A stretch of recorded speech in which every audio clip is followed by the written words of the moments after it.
plant gives you a bit more mileage, a bit more hope in this final buy round, but it's not going to be pretty. There are going to be some serious limitations for the Mongol.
Алло! Ехать! Что же там за молик он сейчас дает? Сантер из пик.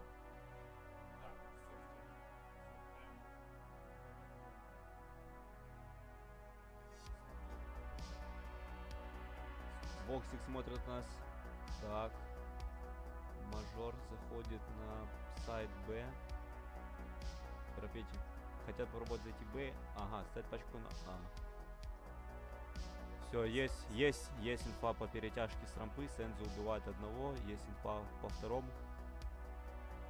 Ну это изи клатч для монголов.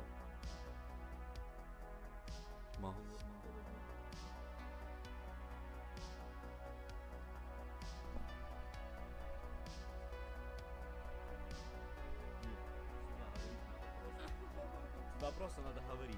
Поняли, сюда говорить. Комментаторы на связи. 910 сейчас без аварии.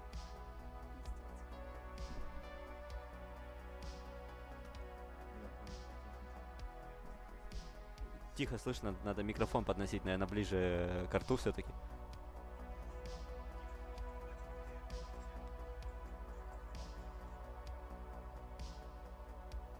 Ребята, мы просто сейчас проверяем стрим, как он работает, так что не грузитесь.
All your hard work not in vain. Mongols, though, time is now. A 7-round CT side in regulation. They go back to the defense with a round advantage.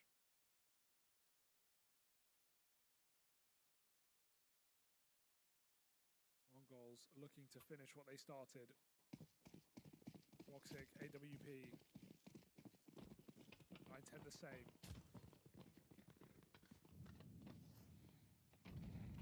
Goes insta lower. Slow smokes here for Aurora to cross. 9-10 will meet them there. Mongols position very well right now. Blitz back garage, 9-10 defending B, but not walking into this AWP. And so here comes the fast wall. And Aurora will go into this AWP.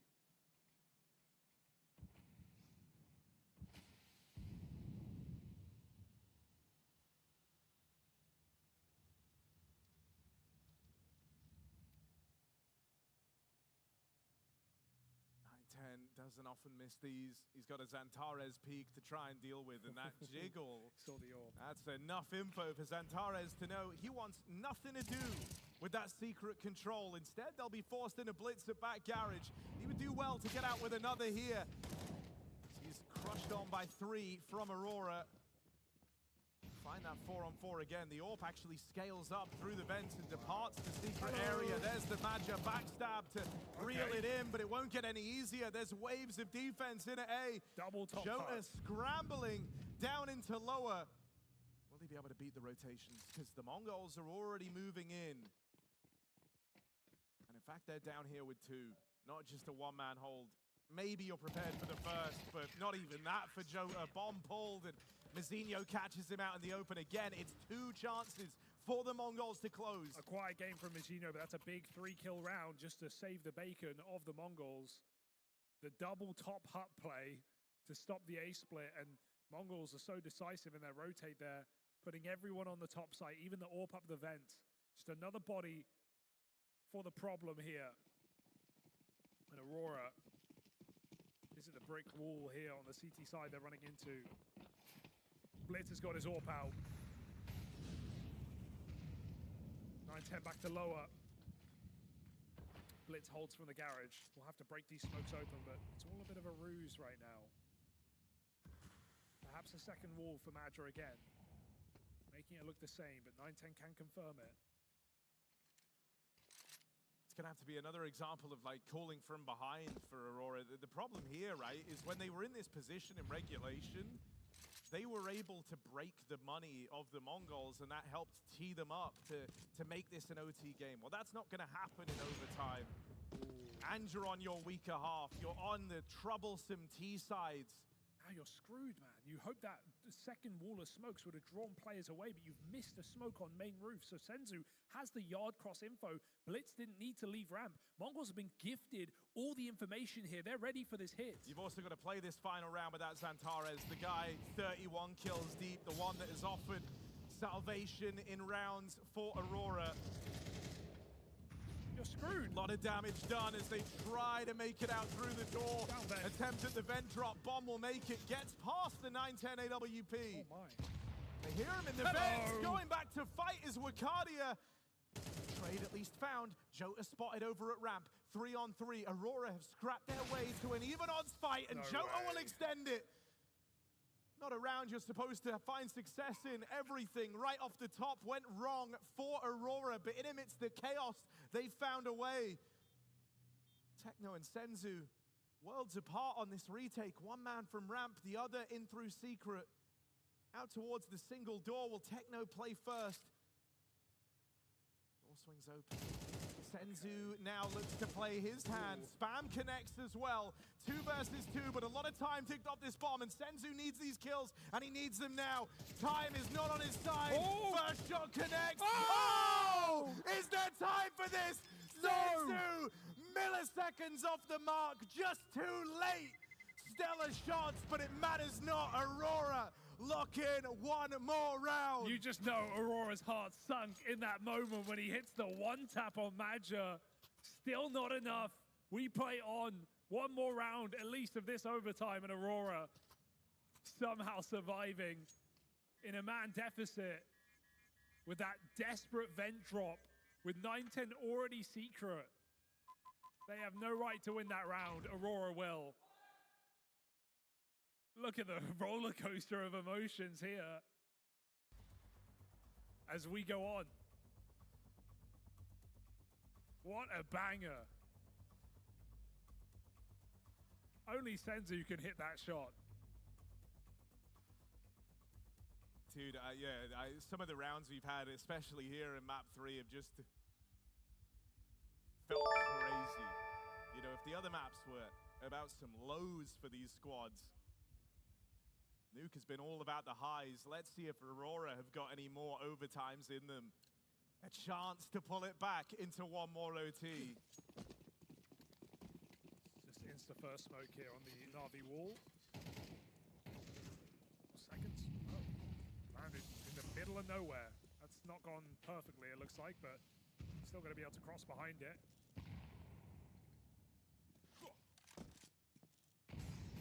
Break comes in. Aurora come all the way back for this. An opportunity for another overtime. Would be the third of the series.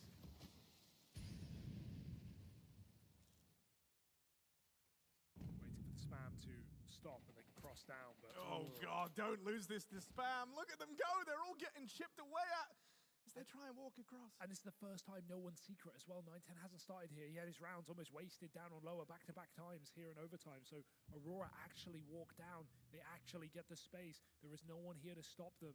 Mizzino trying to get pocketed in B in time. And if one thing, Aurora have so often set the precedent that, you know, they're prepared to fake with these outside smokes. They'll throw them in most rounds, regardless of if they plan to go and use it. 910 is supporting. That's big for Mizzino. It will let him get a multi-kill. If they open single door, yeah, tucks tight. Here they go. Mizzino swings early. Actually, the man to take first contact. There's the support from the 910 AWP. And it's just 2 players down at this B site, but it hits like 1,000. And that's enough for the Mongols. An extra overtime denied. 3rd place secured. The reigning champs from last year might have gotten dethroned, but they will make up for it in this tight 3rd place decider. The rivalry continues, right? The Mongols have their number, and they establish that again here in Thunderpic. Yeah, 4 series in a row. At least Aurora finally get a map in this one, but otherwise it's just been a slamming for the Mongols. 8-2 over the years. Mongols keep up this great precedent against Aurora. And don't get me wrong, there were chances, there were opportunities there for Aurora, but Mongols just hit hard when it comes to that final round, finishing it off after 2 strong starts for Aurora in those opening maps. And Mongols take the series. What a game. Yeah, it really did have everything. A little bit of heartbreak in there, some highs, some lows, some fantastic clutch moments as we got down the stretch. Matt, you know, I think from top to bottom on the Mongols, everyone kind of had something worth cheering about here. Mizzino, some quiet maps, some quiet moments, but then some very pivotal ones, even in that final round of play. He's a part of that 2-man hold down at lower. So yeah, you know, the Mongols, they deserve this one. They've earned it. What do our desk make of it? Certainly do deserve it. Very hard fought with all those overtimes throughout these maps. Blair, redemption for Mongols? I guess in a way of sorts, right? That was a hell of a map, that I won't lie. I'm kind of glad to see it wasn't lopsided. We had a pretty close series overall. I feel a little heartbroken for Aurora, considering how close it was. They fought pretty hard at the end. But then, yeah, there were a lot of individual plays coming out, clutches, whatnot. A fitting end to a very close-fought series. Yeah, it was a very exciting ending to this series. But, man, it just feels Aurora, what haunts them, you know, in the last couple of tournaments continued on this map. It felt like in the second half they had a plethora of opportunities to close it out, right? But they lost 4v3s, 3v2s, so many clutch situations where there's just a breakdown in communication. You know, someone messes up, overextends, gets punished. And so many rounds that Mongols had no business winning, they managed to win and really give themselves a chance to close this game out in overtime. Is it their strong fundamentals, communication, that keeps Mongols in some of these rounds? I think so. I think just familiarity with each other and you know, not really thinking about, oh, we're in a terrible situation. Just trying to make the most out of the round. And hopefully sometimes your opponents mess up. They do. You have an opportunity and they win a couple of rounds that had no business winning. It's also just being very emphatic in a decision-making, right? Whenever, even if it doesn't quite pan out, when they're, all right, we're going to be going for this, they really go for it. And also considering individually how gifted all these people are, like it more often than not works out for them. So yeah, it was a game of inches, but in the end, I feel like that's what took them over the finish line. Let's hear the thoughts of Mongols after winning their bronze medal. I'm here with Mazinho to have a quick chat with one of the winners. Congratulations on the third place. That's, a good bronze medal, extra VRS points. But this battle between you and Aurora is just going back and forth, kind of like Nuke there. So what was it like playing that in overtime? In overtime, in the beginning of the Nuke, we just win a lot of clutches, and that helps us to win Nuke, yeah. Now, talk about these clutches as well. We had that one from Techno, which was like a crazy 1v2. There was 9-10 pulling a few, as well as Senzu almost winning that one as well in that second last round. Like, any of those standing out at all? It shows that anyone can turn the game. So, yeah, nothing less, yeah. Now, of course, this isn't the only game today. We do have two grand finalists. We've got Furia and Na'Vi coming up later. Which way do you see that one going? Because you played them both on the way to the finals here. I think, I don't know who's favorite, but I think it will be 5 maps, yeah. And I don't say who win, yeah. I think it's going to be a close game as well. Also, anyone you would like to thank as well before we let you go here? За тэгээд ер нь бол тэмцээн дондор бэлтгэл дотоо явж байгаа. Тэгээд ер нь бол сүүлийн муу үр дүнгууд энийг харуулж байгаа бах. Тэгээд ерөнхий одоо бид бэлтгэлээ базаагаад тэгээд бас ялангуяа хувийн тоглогчдын хувийн буудалд тиймэрхүү юмнуудаас асар муу байна гэж харж байгаа. Тэгээд ерөнхий эднэрийгээ дэвшлүүлээд бэлтгэлээ сайн хийгээд буцаад ирэх болно. За. Thank you, Mazinho. Thank you, Mongols. GG, and back to the desk. Let's focus in then on some of the individual performances from Mongols. Senzu, he's had a great tournament. He had a great series here. He was the star player his team needed. Yeah, for sure. Like even on this map where I feel like Xantares did everything humanly possible to get them over the finish line. 10 and 5 in opening duels, over 30 kills, but Senzu was ever present, almost winning that almost impossible 1v2 clutch to close out a series as well. So for me, despite the fact that it has been on paper a little bit of a, obviously disappointment for the Mongols coming in as one of the favorites, defending champions, not making their way through. But Senzu, the consistency he's showing in every single map of Counter-Strike they play, I think it's good to have that at the very least. Yeah, absolutely. It's the silver lining for Mongols. Despite an unsatisfactory result, I feel like they came here to win the tournament, but still, what they say, you get second, you win third. So adding the tournament on a win is always going to feel good at the very least. How do we reflect on the tournament overall for Mongols? Of course, we're off the back of Pro League as well. Of course, there we saw them losing to lower-ranked teams. Here it is top 10 sides. It's elite-level teams we're losing to. How are they shaping up with the major on the horizon now? I feel this loss is going to obviously, kind of open the eyes to some of the weaknesses they have, right? Obviously, we touched upon this earlier in the day as well about losing yesterday to Na'Vi on their very best maps. Even here, very close affair, a little bit scrappy. So for the Mongols, it's all about just tightening it up, just trying to work a little bit on your strat book a little bit more, work in a map pool a little bit more. You still have a couple of months remaining for the major because that is the event everyone is looking forward to. But the good thing is, this guy, he's ready to play. He's looking very solid throughout the year. Absolutely a top 20 player for the year for me as well, and I'm sure for a lot of people out there. So at least they have that going for them. I think they'll absolutely be a dark horse, right? Their floor is generally very high. And we've seen their ceiling. They've been able to beat some of the best teams in the world, Vitality multiple times. They won the trophy over at EWC. They played in big arenas so many times, right? And the major is always going to be tricky. You've got the best of ones. So you never know on that first day of whichever stage you're starting in, what can happen. You can be 2-0 and then you're most likely making the playoffs, or you lose to best of ones, you're 0-2, and all of a sudden you got your backs against the wall, and who knows what might happen. Commiserations to Aurora. Let's hear from them now. I've got Maja to have a quick chat to about the wits and the mind games that were going on there, because you took it all the way to the last mile. How was that for you, trying to go up against Blitz and the Mongols for the umpteenth time this year? So yeah, it was a tough one, a tough moment since some months for us. Try to give my best. I give everything, but it's not enough. I don't know.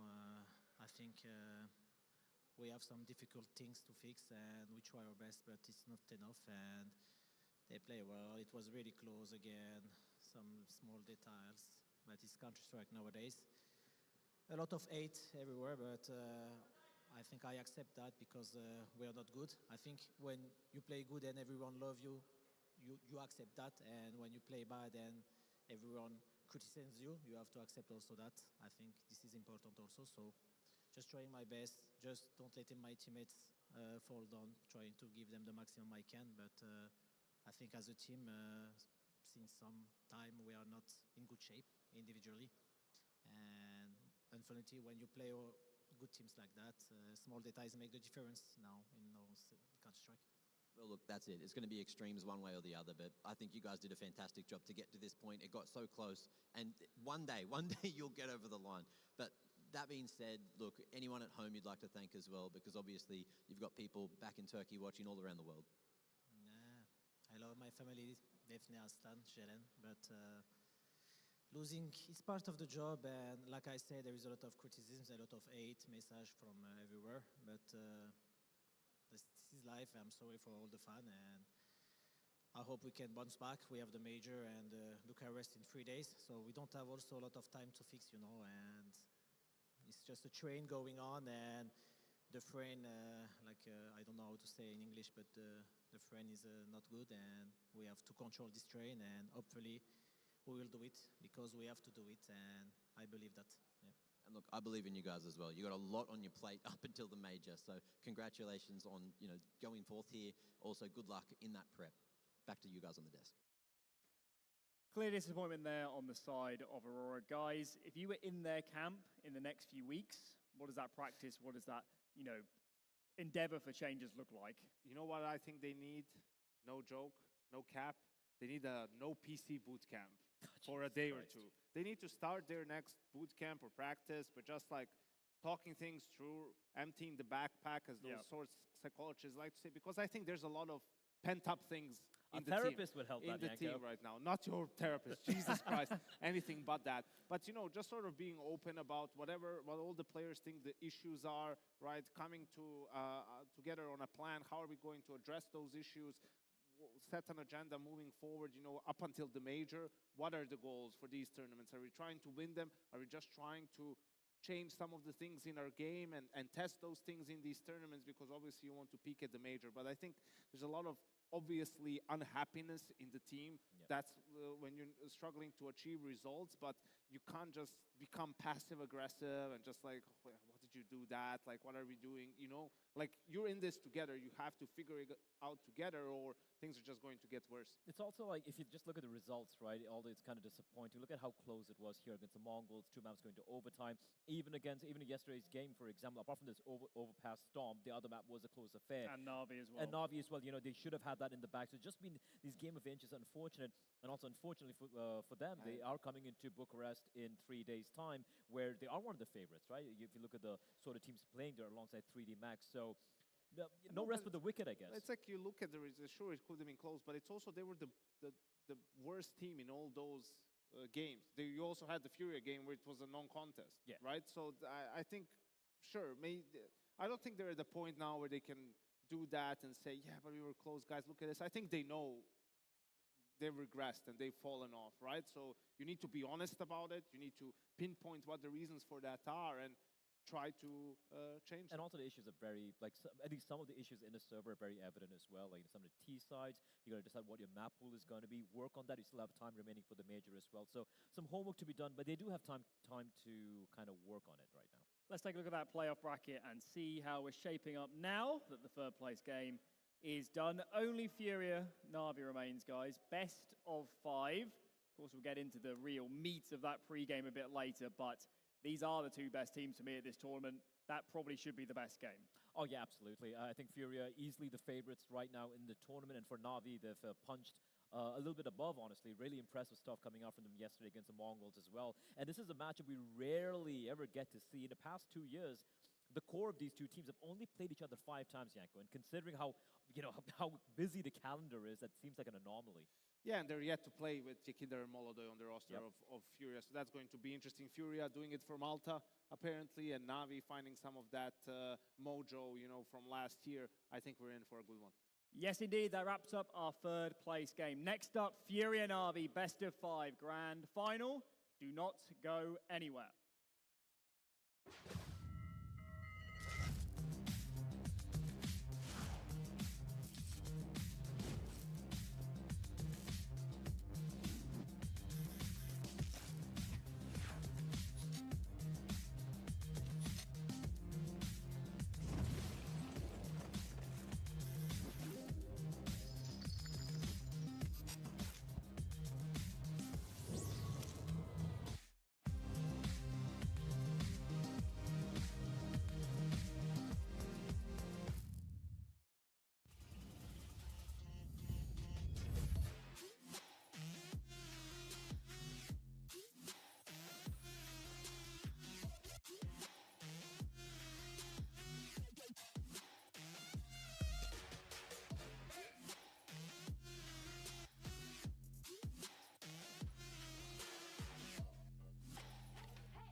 the key. Let the world just fade away. You're all I need. Can it just be us tonight? No one can see. Give you my trust tonight. It's yours to keep. Let's fall in love tonight. In the right place at the right time. Can we fall in love tonight? Do you believe in magic? Comes from the inside. Do you believe in magic? Do you believe in magic? Comes from the inside. Do you believe in magic? Comes from the inside. Do you believe in magic? Comes from the inside. Do you believe in magic? Comes from the inside.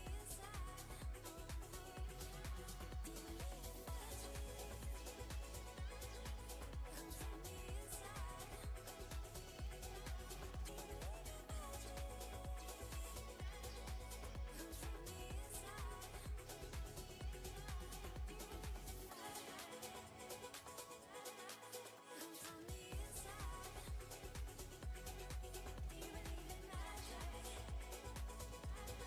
Comes from the inside. Do you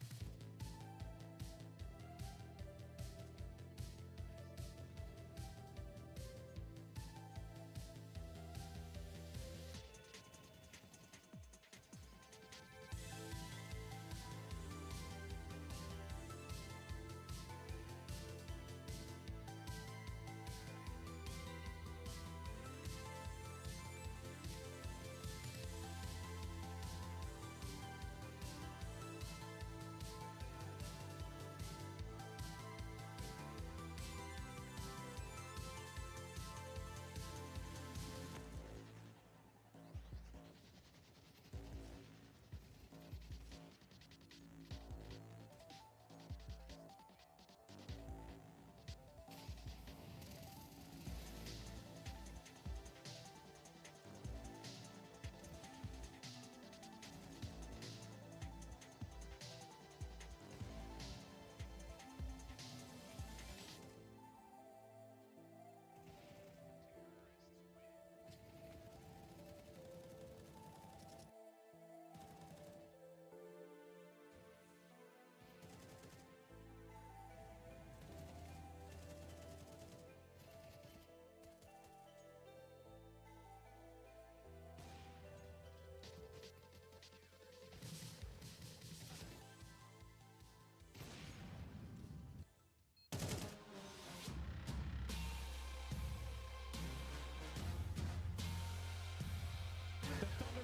Champions 2024. It belongs to the mighty Mongols. Engaging the descent to the lineup, transfers it back, and it's the 2v5. The OG bomb plant looked to get secured in Simio Central. Swalio who's sticking on that defuse. Not enough money, which could still be a factor here. Oh, we've got a run boost into the middle. That's really exciting. Spin. He's going to force the kill in the last second. Right through the smoke. Look at him go. Corner to the lineup. They also have hits. He's sneaking into the window while they're trying to get through the hallway in fire accident.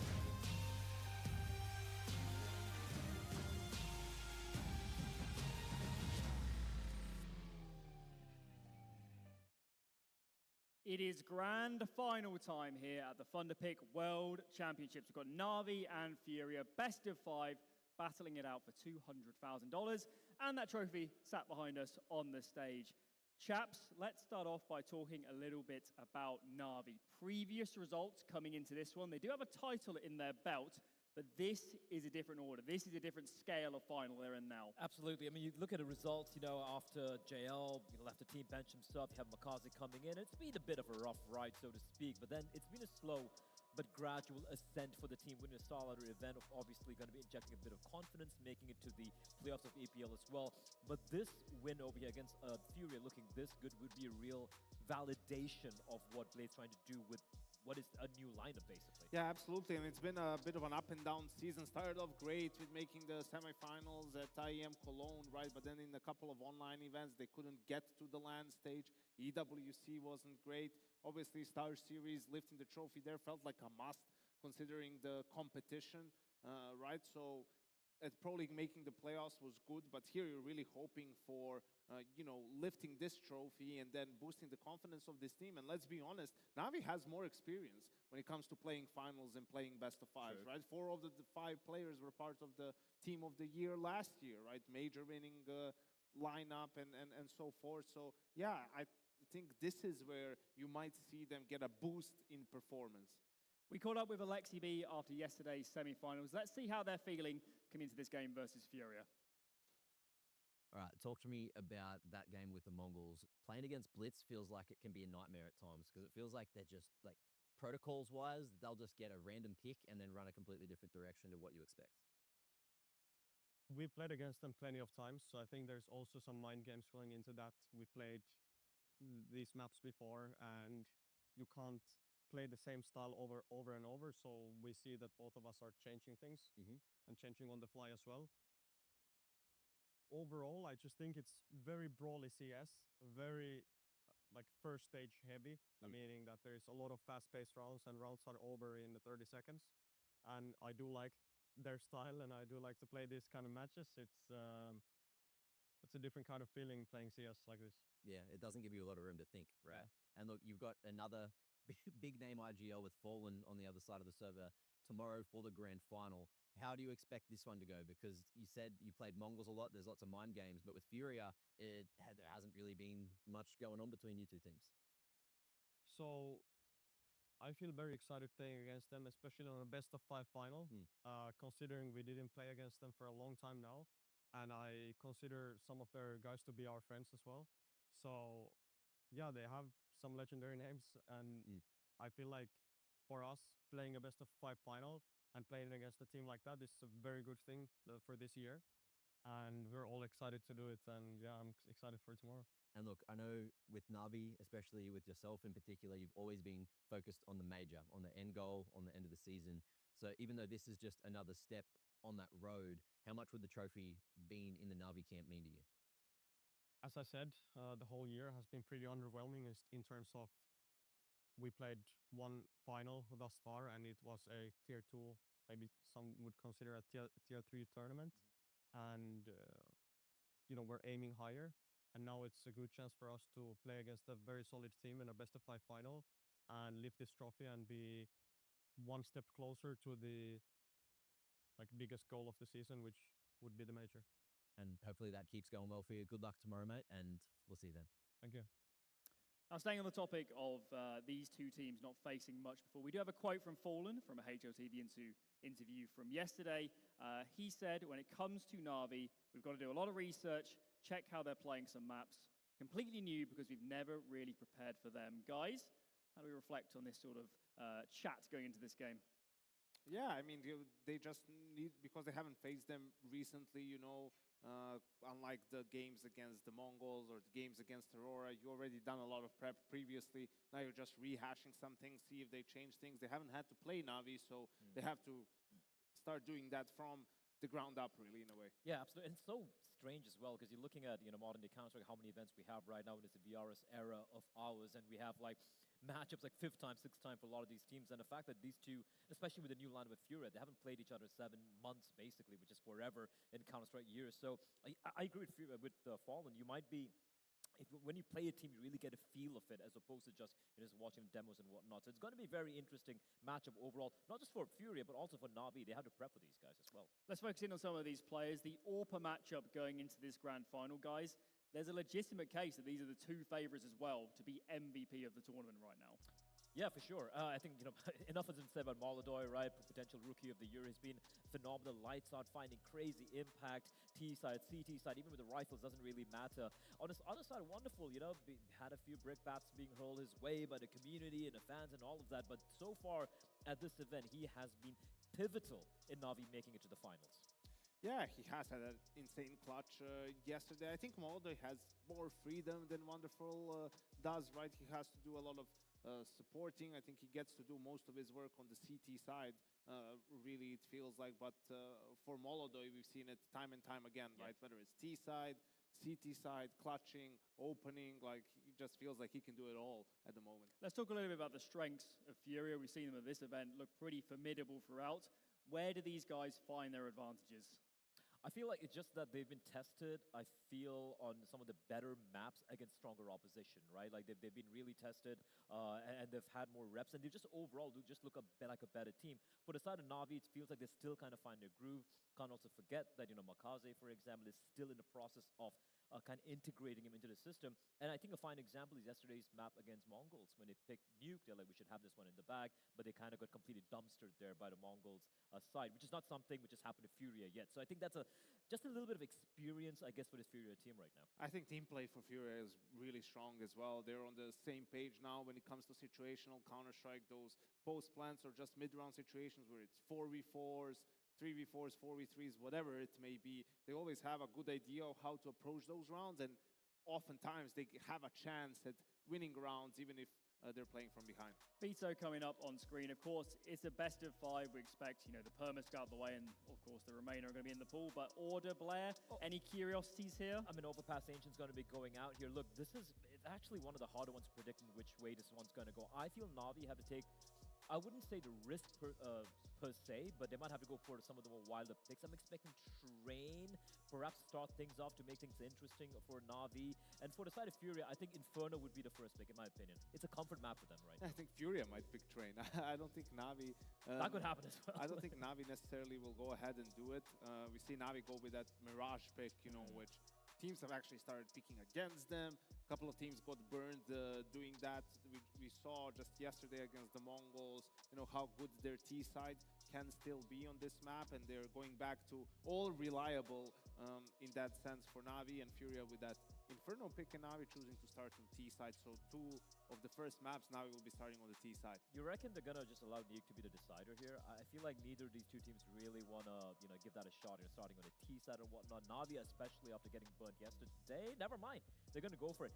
I kind of like it. It's a confidence pick, right? Like, sure, we got schooled by the Mongols yesterday, and we've had a rough time of late, but... Well, we talked about it. It was losing the force buy and losing the 5v2 in the first gun round that really set them back in that game, right? So if you prevent that from happening this time around, you might have a much stronger side. And you see actually Furia leaving Train for last, picking Dust 2 as that 4th map. Na'Vi aren't trying anything too crazy. They are coming to slight underdogs for me personally, but they're not trying anything too crazy, no curveballs. They're just playing, stock standard. They're more comfortable on these 2 maps. So yeah, all in all, nothing too crazy here.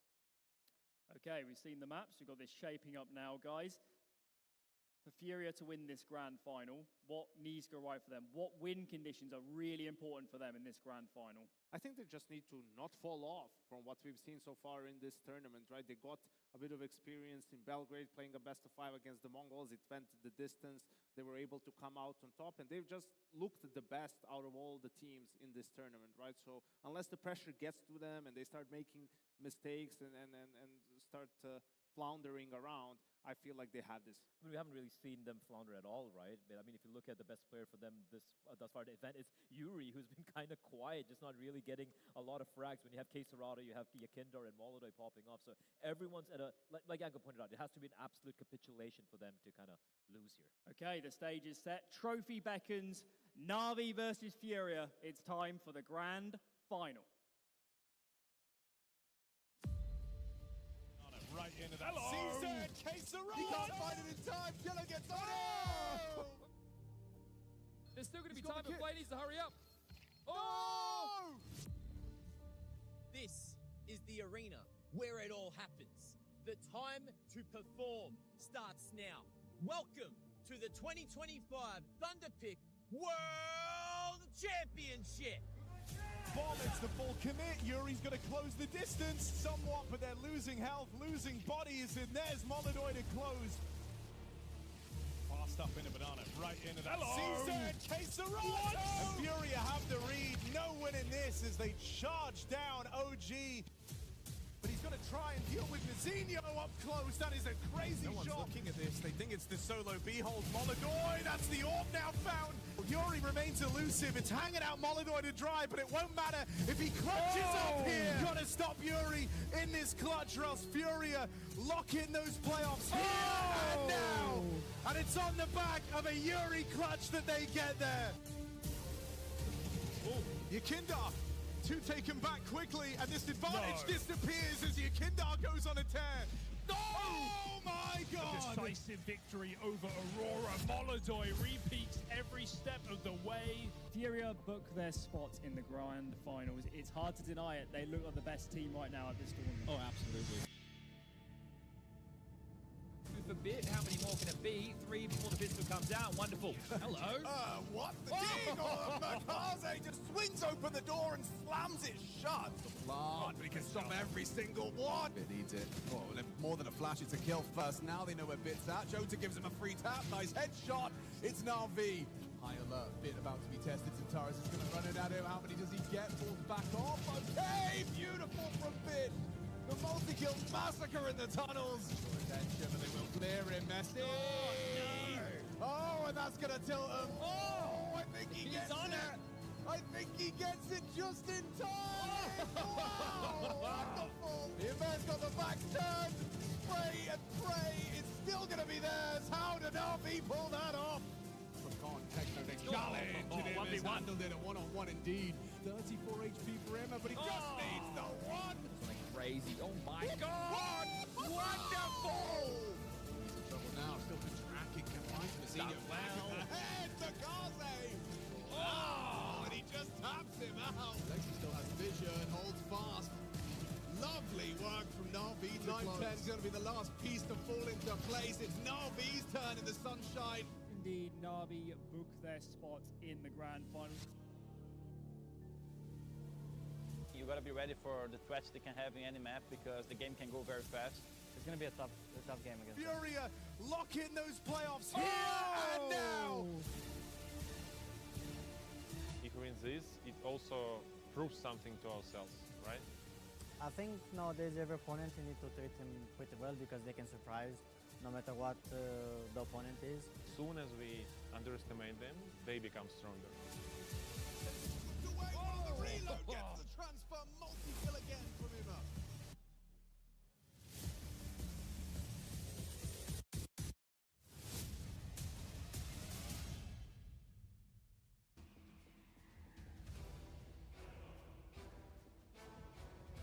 It's grand final time, and both these two teams have their eyes on the grand prize. Na'Vi have found their form and are ready to go all in. And Furia are on fire and are yet to drop a single map here at Thunderpic. Let's welcome the players to the stage.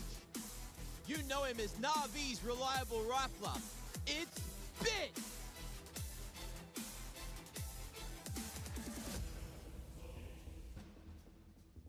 He's paving the path to a win for Furia. Yakindar!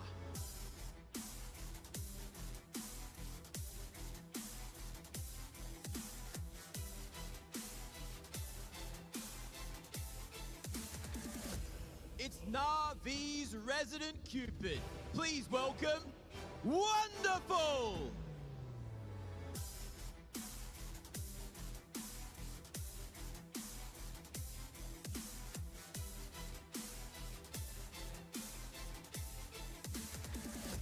He's Furia's prodigy on the scope. It's Molodoi!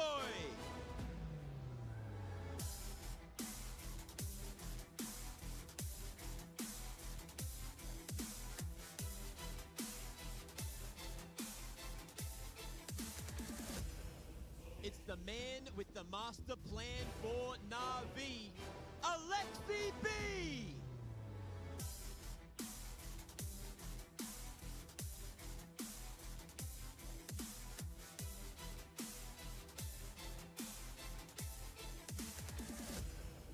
School is in session and the professor is here.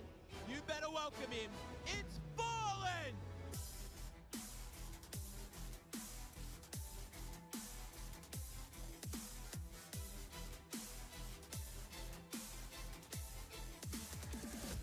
He's the young up-and-comer, a superstar in the making, Makazi!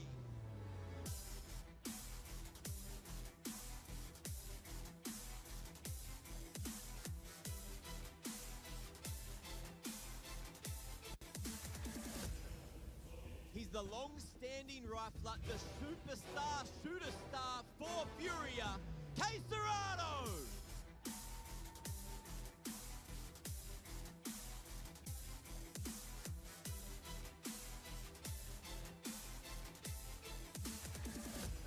He's supportive, adaptable, and he's here to win. It's Ima!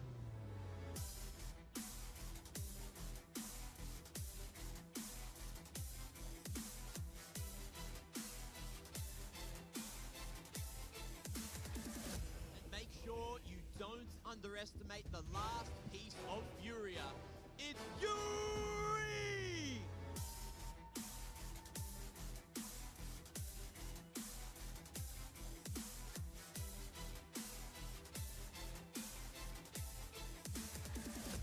Today, we get an opportunity to witness greatness. We are just one series away from a brand new champion. There is no holds barred between these two international super teams. Let's find out who is going to be the next Thunderpic World Champion. It's Furia and Na'Vi! It's a joy to be here today, live from Malta for the best of 5. A marathon of Counter-Strike potentially ahead of us, Chad, and very evenly matched teams. Na'Vi, Furia forging a path to the grand final. Now we separate them. Yeah, the fact that we haven't seen these two squads doing battle throughout such a busy season ever since the likes of Yakinda and Molodoi have joined, that's something that we're going to get to bear witness to today. We've got Mirage, Inferno, Nuke Dust 2, and Train in the best of 5. The bans were as we expected, but the matchup can't be, right? How are these two teams going to intertwine? Well, we're about to find out as we jump into the server. I think the Furia, undefeated so far, not dropping a map, they're looking pretty damn good. Now help me out, because I'm like a visual learner, so help me characterize these teams. Furia on one side, Na'Vi on the other. Is it kind of that Brazilian flair, passion and chaos versus the Na'Vi rigid system, or is it better than that? I think if you were to break it down, Na'Vi definitely a bit more system-based, right? This team really gone through the paces with Blade and the strat book, something out every time that's new. Whereas Fallen has been spoken about alongside of Yakinda, this duo, this pairing that's come together, maybe an unlikely couple. Right. Their strat book is definitely just as deep, but it's a little bit more, I don't want to call it randomness, I don't think that's the right term to use for this, but maybe more out of the box. Ooh, okay. Right? So remember Yakinda evolved when we first saw him come onto our screens and be taking all that space. Then in more recent years, that's something that felt like it was getting punished. Well, he's been able to reinvent himself in this team and get away with similar styles of play. And that's all helped with the addition of Molodoi, who is becoming one of the absolute best AWPers in the world right now. And he's bringing combat AWPing back. Right? You get Wonderful on the other side. He can have flary moments. But I think for Molodoi, it's more often than not. And Molodoi is also in the conversation for Rookie of the Year right now. If he keeps up these level of performances, at that MVP back at Fisher, I believe, he could do it again today. Right now, the MVP race is wide open between 5 players going into this grand final. I would say that Furia... 5? Yeah, look, you have a couple of blowouts that go against Na'Vi that make their contenders, I think it's Wonderful and Makazi. Yeah. Maybe it's going to be a bit harder to judge because of those blowouts. But on the other side, you've got Molodoi in good form, Yuri and Caserado, those fangs of Fury sharp as ever. And the name that particularly jumps off the page when I hear you say them was Molodoi. You know, how is he going to interact on a best of 5 in this level of pressure where we, you know, what's first place? $500,000? That is a crazy top-heavy distribution of the prize. The winner almost takes it all. Yeah, that needs to be stated, right? With a tournament like this, 850K overall, but 500,000 first prize. That's almost 60% of the prize pool. Right. And that's a massive chunk of change. Furia winning the Fisher Playground not that long ago, I think it was within the last month, almost a month ago to the day, they could be taking home, what, close to 800,000 in the course of a month if they're able to pick this one up right now. And that trophy lift over in Fisher, would you say that's the mark of when Furia were taken more seriously by those at the tippy top? Well, this is the thing, right? With Furia, since these two players have joined the Brazilian ranks, they've attended 10 tournaments. They've been in the playoffs of 7. So it's been a gradual rise. Wow. I think the one that made the splash was obviously the major, right? You go back to Austin, it's like, oh, okay, well, they're immediately in the playoffs. Something seems to be working here. Coming into the second half of the season, second half of the year, there has been some ups and downs, but now it's definitely more on the upward trajectory. And this team right now, I think a couple of weeks ago, I made a tweet calling them a dark horse for the major. No, absolutely. I mean, I'm curious to know what your initial thoughts were when you saw them break out of the 5 Brazilian roster and change the language in which they were going to communicate. Were you as hesitant as I was? Well, I think there's been a real nudge to get K Serrato into international team. Oh, yeah. So he wouldn't go. They brought the international team to him. Okay. And obviously they had to take a couple of risks, right? Molodoy, he was, in terms of stats, when you look at online, but is he going to be tested? How is he going to go in this level of Counter-Strike? That was always still going to be a question. And then resurrecting Yakinda. The time in Liquid, it wasn't terrible, but it definitely wasn't the highs that he was hoping for. So to get him in this team, it just feels like the odd couple, the way this has all come together, but it couldn't be more beautiful. Yeah, no, truly. In server and out the server, they seem to have that vibe. They do seem to be on the same frequency, which is not as unquantifiable as it is important. I think on the other side, right, for Na'Vi, the way I've been framing this team is trying to get respect back on the name, because as Yanko put it during the death segment, this was the best team of last year. They were major winners last year. They lost their major MVP. JL has decided to take a break, and they brought Makazi into this roster, who is another rookie in 2025 who we've been keeping our eyes on from the Na'Vi Junior, right, from the academy team. So he got the promotion to the main roster, and I really like the combination of him alongside of Imma. In maps like Ancient or Mirage on the CT sides where they're working together, you really get this Bash Brother vibe of energy where they're able to get the best out of one another. And it has added more firepower, and it's made Na'Vi feel like it makes a little bit more sense. Because the conversation with them in 2024 was, oh, it's a system-based team. They won a major by losing more rounds than they'd won. Yeah. And then through the later stages of that, it was individuals finding some confidence and popping off. But here we go. We're about to get this one underway. Freeze time ticking down. Good luck. Have fun in the chat. Map number 1, Mirage. Na'Vi taking on Furia, the Thunderpic World Champions. 2025 underway. Yeah, we're going to be crowning one after this. Whether or not it's going to be 3 maps, 4 or 5. That's up to these guys on screen. Immediate start. That's interesting. Nobody over towards A at all for Furia.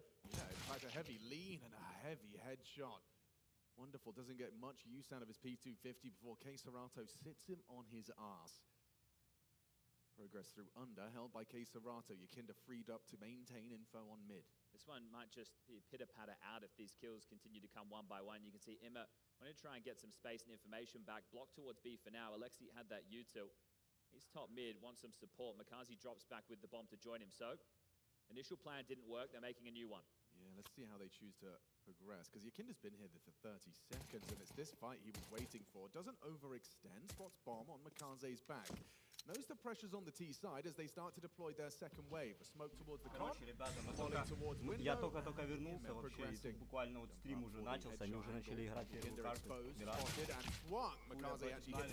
Посмотрим, они в прошлый раз, конечно, Нави очень сильно обосрались со своей It doesn't matter if you can just click on them though. Makaze walking forward, 3 kills deep on the pistol. The unstoppable force. Meteori. Алексей B отлетает. Clean from Bit, no chance for K Serrato. They're getting that bomb down already, a 1v3. He knows where 2 of them were.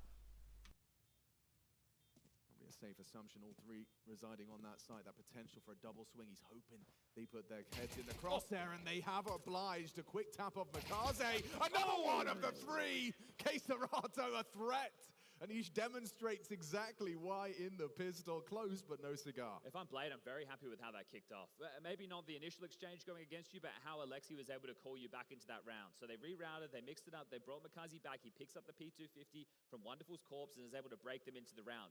On the other side, for Furia, they're going to be very unhappy. They had the stack in the right place. They started nobody A out the gates. They get the opening kill very cleanly, and then they end up losing the round in that fashion. So a little bit cumbersome there in the mid to late round for Furia. I'm just a little surprised to not see a single MAC-10. You know, not a single person avoiding the rifle and the sacrifice of util. So 5 rifles in play, round 2 for Na'Vi. Oh, you can see this trap being set up right now. Yakinda has a flash at the ready for over mid. So what type of value can they get out of this? I imagine minimal. I think at least it's a benefit of what you're just pointing out. No one's going to be farmed up for the extra cash on the MAC-10. So as far as best case for Furia, not giving over too much extra cash. If you can get a kill or two, they still have this flash to pivot. Now they're starting to take a leer in and see if anybody's home. They can all still flood out together on the timing. So Na'Vi are coming back to A. This window smoke. Oh, he's going to surely encourage you to have a little peek around it, but actually serves the purpose of keeping them pinned con. Okay, Molly Palace, attention drawn further. Now you should know. Yeah, I think the penny's dropped. As in the smokes towards stairs and jungle. Na'Vi can just waltz on in. They might flash and push the smoke. Indeed, they have, but comfortably received. Clean one here, just your Kinder Defiant, looking to keep all five alive in this scenario. That flash, a little bit limp, not catching anybody, maybe thinking the scaling was a little bit deeper than it was, but this is just the eco. So a 2-0 start for Na'Vi before we bring out the guns into the next. Kinder just loitering on the stairs, has been noted now, and, well, cops a goose. Be a dead man walking. There it is, okay. Buy is going to be available. Molodoy will not have enough money for the AWP. However, Queserado, because of the kills he got on the pistol, did.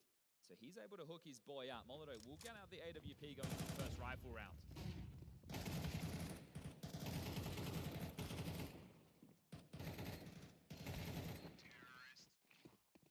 I've seen different styles being run from a lot of different teams across the course of this event. The four top dogs. Furia and Na'Vi having to beat all of them if they want to lift the trophy here today. Mid stance, top cat smoke window comes in late. Moving any potential damage to U2 or a push. Na'Vi take it on a second timing. Out towards mid box goes Alexi. Left-hand side of your screen, you can just see how much utility they have to still try and apply pressure. They've been able to do this without any damage, without having to use too many nades. This gives them more options in the mid to late rounds. Now they settle back into something a little bit more default. Don't worry about the A push. There's on the jump spot, Fallen noted and pressured away from Makazi. A lot of respect being given over right now. Furia are giving Na'Vi all the space they want to work with. So are they able to react accordingly once Na'Vi start to make their next move? The statement of intent within the round. It's very site-centric. 2-1-2 with the defense as U2 being lined up towards B. Fallen still has the smoke to block. I say that, just uses it and is going to boost up. I like this. Timing really favoring the block, and the push is imminent. Looks like Bit's going to break the smoke, but are you ready for Fallen up close? You've still got a molly in your hand. Fallen gets nothing out of his forward position. Pressure onto your Kinder, burnt to a cinder, and that one's done. Queserado doesn't seem to think so. Just gets one on the way out.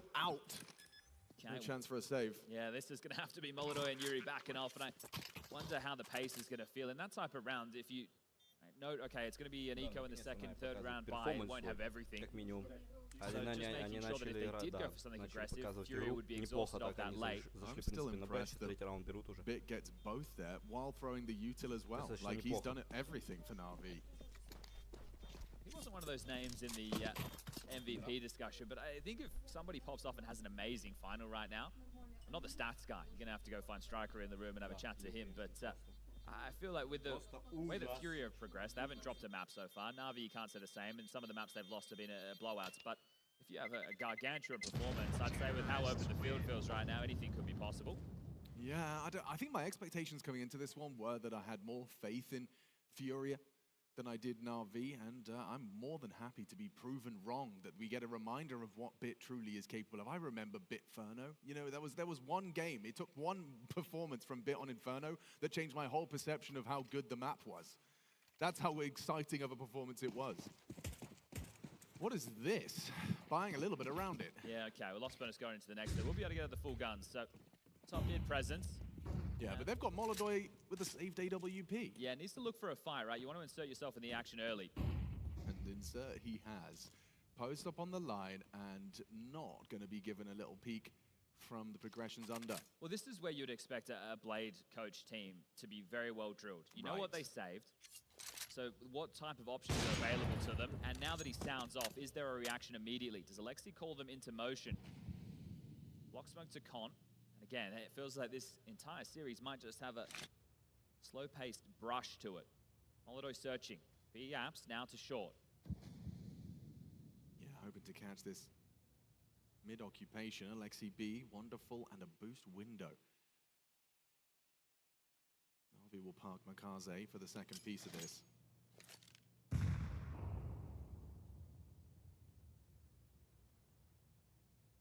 How careful will they be on their progressions? Molodoi gets a good idea as to Wonderful's position, and that Molly will force a decision.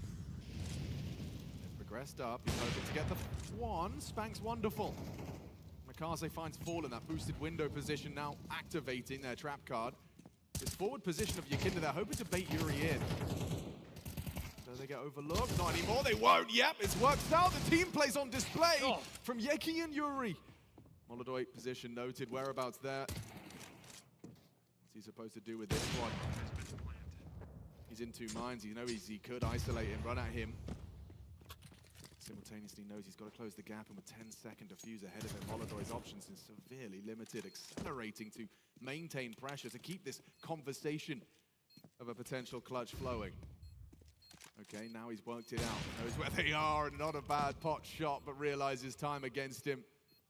Ima and Makaze showing Molodoi a lot of respect in that 1v2 there. You need to, right? This guy's quick, and if they can take the AWP away, that'd be a massive boon. It is. He can buy one into the next shore, but it's about those buys down the line. So 4-0, great start. You can see exactly why Na'Vi are picking this. They're setting the tone throughout. That was the round with what felt like the most resistance so far, and this is essentially just a lighter investment behind this saved AWP. It seems crazy to say that, like, that's a bad miss for Molodoi, because I've seen him hit those. Yeah, right. He's hit some crazy shots. If people were watching yesterday, the shot he hit on, I think it was the bank player on overpass. Yeah, on the jump spot. Exactly, right. So we know what he's capable of.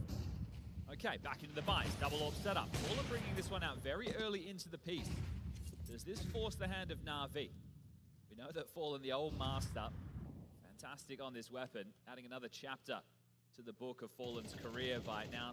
I'm back to rifling while in-game leading. Does it feel like a kind of an older, you know, philosophy of yesteryear, pulling out a double AWP early? I always see that now as like a late panic button. I think the thing is, your prep isn't going to be based off of a double AWP setup. It's going to be standard holds. True. So this is something that might be an unraveling to Na'Vi. Catch them off guard in the early stages.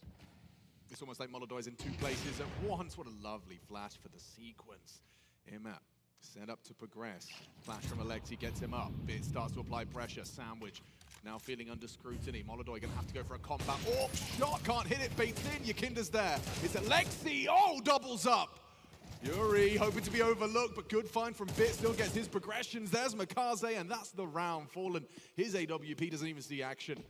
Yeah, he might be able to do something if there was so much less time, but smoked off Con and absolutely nowhere getting in. If he just goes for the save right now, you know, to start hunting immediately with Na'Vi, but it's really nice with the details that you're seeing. Na'Vi don't feel under pressure at all as they're going through the motions of their default, which means this is essentially practice, right? You know, okay, yeah, no flash now, and everything is working as they'd hope. So then as long as you're not giving away the opening kill, and if you are, you're trading immediately, it's going to be all good in the hood because they're being given the room. And we talk about this, the natural response is to then start forcing fights and finding those initial jewels. But if Na'Vi sit on their haunches and are playing a passive default, then you're going to have to overextend or come up with creative ways to be able to make those plays. Right. If they're a team who are playing on first timings and trying to cross the mid-box and running through the smoke, then yeah, you're getting those fights where you're able to break open a smoke of your own or play ahead and get those jewels. But Na'Vi, they're removing those options. Now, that's only gun round number 2. But it's already a 5-0 hole, and this is it. It's much tougher to recover in MR12 just by virtue of less rounds, right? It's so simple to understand. But that means, you know, less mistakes are available to you. So they will be able to get out the bite. Fallen drops the AWP across. M4 is available because of the loss bonus, and Yuri in with a FAMAS. Do they try and go for something more all in, or do they just stick to this game plan? Oh! Okay. Well, they did try. A little aggression from Yakinda, dips his toe in, and it's boiling hot. Gets AWP'd out of the round to start. Wonderful with a nice first blood drawn. Na'Vi looking to extend their advantage and keep Furia on that goose egg. So they changed the pace there for an opening pick, and it catches them off guard, and now they reroute immediately. Molodoi, the walking wounded. K-Serato isolated. Not traditionally here, so might go overlooked as long as Yuri plays first. Which he clearly is. Look at his positioning. This kind of bait and switch setup. He gets ahead of it. Nothing but a dink. K-Serato tucks in, hopes to be cleared, but it's a clean first. The second is what he was really looking for. Bit good on the trade. Just falls into place so nicely for Na'Vi. There's that very familiar and you know, similar feeling to a lot of these rounds, which is There's a play called, they come through, and they win their duel. It feels like they've got this one. Obviously, was the faster the pace of the lot, but they definitely, you know, have the ideas set and are just getting away with it right now. Fallen yet to find a frag. But like, you know, with this search mid, there was a clear flowchart of if Wonderful does get something, we're going to go straight back and do that. Yeah, there's an immediate reaction. So assertive calling going on right now. And I love that from Ajazz. He gets the kill, but he just runs in. This is the thing I like about his addition to this team. He's a space maker who can find you the entry, but then will continue in and knows he's going to be traded. Yeah. Right? He's sitting at 9-2 right now. You got 7-3 on bid. It is just an absolute farm fest for Na'Vi. They've already guaranteed at least 50% of the rounds in the first half. But you were talking about how familiar it feels for them with the calling. It's so unfamiliar, the matchup between these two teams, right? I think a lot of respect being shown from in-game leaders on both sides of the server. Fallen saying, look, got to do a lot of prep for these boys. Lexi saying, yeah, well, they got something a little bit outside of the box. So with those two in play, and a final win here that, yeah, sure, there's a lot of money on the line. That's a key. But another trophy is a confidence booster for both teams as we march towards the major. Right? For Furia, it's building upon what they've done already throughout this season. But another scout, one that they haven't taken down, gets added to that tally, and it goes, okay, now we're confident against Aurora, the Mongols, and Na'Vi, and then you add to the laundry list of other teams that they've been able to leave in their wake. You start looking more towards the top of the podium. You look at your Vitalities, who they played against during EPL, and they took a map off of when they're eliminated. So there's definitely grounds for Furia to be a team in conversation to be able to make a deep run at the major. For Na'Vi, yeah, you win Star Ladder. There was no other top 10 teams in the world there. Right? When Furia won Fisher, I believe there was about 7. So when you're contrasting those trophies, one meant more than the other. And for Na'Vi, theirs felt like a mandatory win. Their confidence would have been in the bin, but they picked it up, they're running with it, and right now a 6-0 up on map number 1 of this best of 5. Something's got to give. Furia want to have a voice in map 1. This is Na'Vi's pick, and it certainly feels that way with the conviction we're seeing on this T side already. An early smoke will thwart their progressions, a forward stance from Yakinda in middle, not going to be dissuaded from the early death to Wonderful Zorb in the previous. It's just tempered again, right? You're not getting that clash that people when they play in a pug on this map.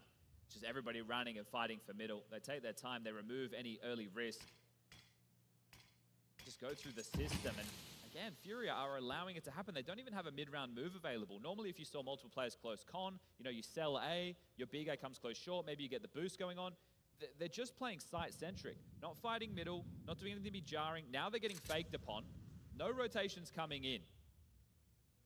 Ooh, Fallen's actually going to throw out a smoke or rather a flashbang of his own. They don't have any util to block, but they have to hit shots. Yeah, and Fallen going to start feeling the pressure already with the loss of Yakinda. He can't win a duel! Perfect again from Na'Vi. This is getting out of control. Yeah, this is a well-oiled machine right now. Okay, they just took a timeout as well, and they didn't even change anything.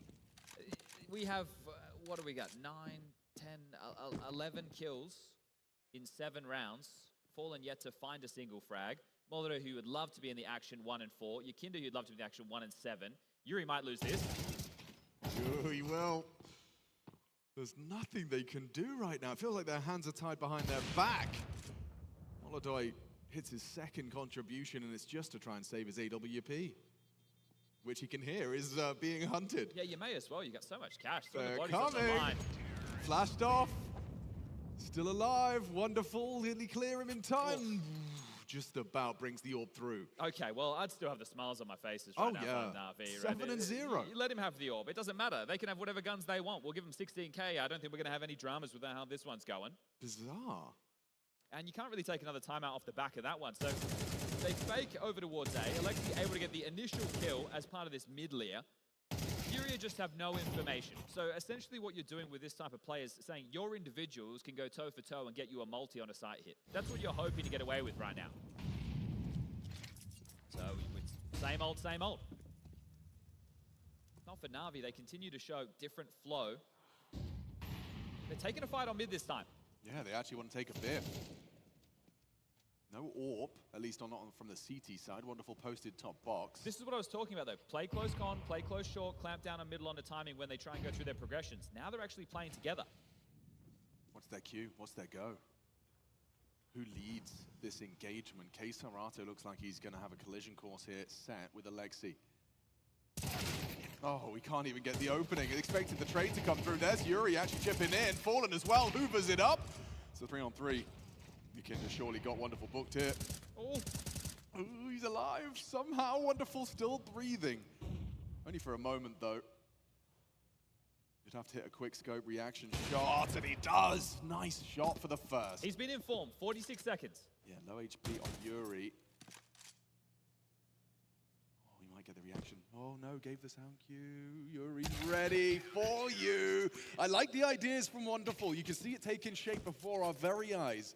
But it is Furia finally on the board. Okay, and it was something where they were actually ready to take a fight. They do lose the opening kill, but it's the swing through, the spam through the smoke, and they're actually able to make a dent in this one. So finally some life being shown from Furia, but you just asked for Mirage's sake, is it too little too late? If they're able to tie this up and make it a 7-5 half, then they have something to work with. They've opted for this double AWP again. You can see Yuri there at the end asking the question, do we want the second AWP? He's picked it up, he's given it to Fallen, and let's see if they can run with this, because right now, the individuals just aren't online. And Wonderful on the line as Yukinda steps into it. I feel like that's kind of been a Groundhog Day moment for Yukinda. Every time he leaves spawn, ends up in the grave early. And there and Makaze string them together. The side defense crumbles. Na'Vi looking perfectly poised right now.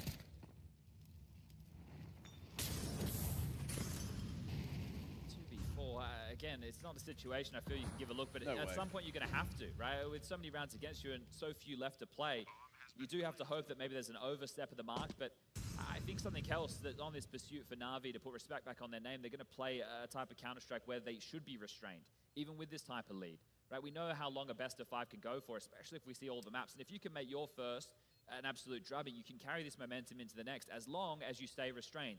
Because in MR12, if you give over anything, a team can work back into it. So I think Alexi in an interview used the word fragile, right? These leads are fragile, especially in the modern version of the game. You can't make any mistakes, any slip-ups.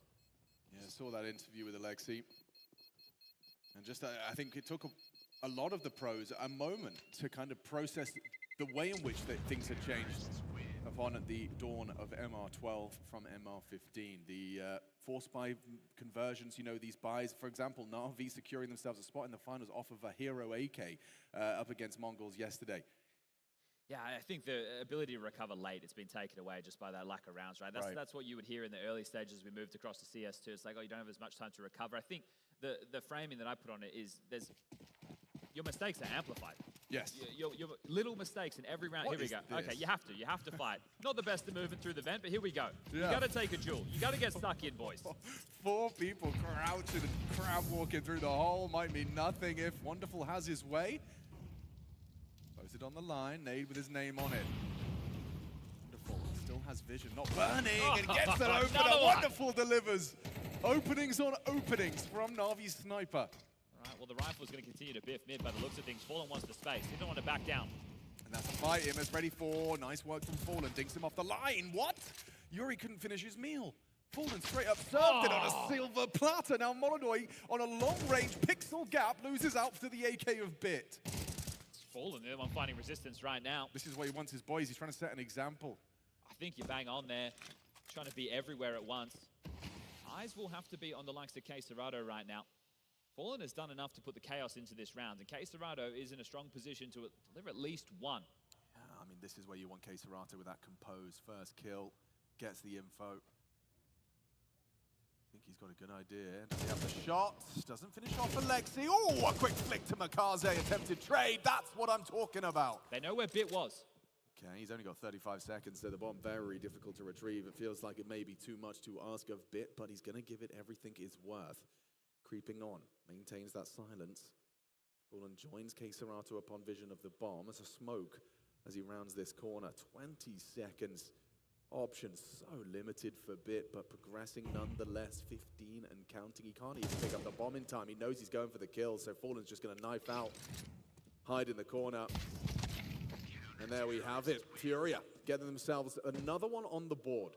just trying to recover this half. And I think Fallen really is the talisman into Furia, just maybe changing the pace a bit. Yeah, if there is any comeback and there is any fight that starts being seen from the rest of the Furia boys, I want to mark round 10 right there. The fact that Fallen is throwing himself into these fights and he's not backing down from them. He took a lot of tools there. He was the man that dinked Emma immediately, and then he had to chase him down because Yuri couldn't finish that fight. K2 hit the mandatory kills when you want him in a position like that. But finally, they've actually been able to find a little bit of chaos and cause some friction. But it's come through these very rifle-centric defenses in middle, and then they put Molodoi on an extremity. I think they're hoping once they show themselves that they flood in towards the B side, but Molodoi is just having one of those tough games. And I'm pretty sure it was back in London, where I remember seeing them walk down the tunnel and Fallen trying to console Molodoi, who was having a bit of a rougher game. So maybe, just maybe, you know, still getting to terms with the grand final setups. Bit more pressure in this environment, and also just the pace of the game. It's a very frustrating pace to play at when you are a combat AWPer, right? He can hit the standard shots, that's not a problem, but at the moment they're not really being in a position to be able to do that. The game is just being dictated to them. So finally they've found a little bit of pep in the step, and here it is again, so follow through with mid control. Will Wonderful be able to provide the same output in his mid opening? Bitwell in his stead. Yakinda has a go. Bit looking like a very well-honed machine right now. 10 and 5, Yakinda 1 and 11. Yeah, 5 of those are opening deaths from Yakinda. Yeah, I mean, this is the other side of the volatile style of play. You're going to take risks, and Immer's taking a whole lot of risk. No way Molodoi's clearing this corner. He's cooked him. Potentially, you know, impatience from Imma could mess this up. It's just tough when the round already looks over, right? They still have 2 players over towards B. They're going to have 2 trundle up cat, 2 through B apartments, and then Imma gets to play. Yeah. A little bit of a distraction needed. And there it is, Util from Apps. They start to crawl simultaneously. This is gorgeous from Na'Vi. Sound cue, they know there's 2. Ой-ой-ой-ой-ой, что он выдает просто.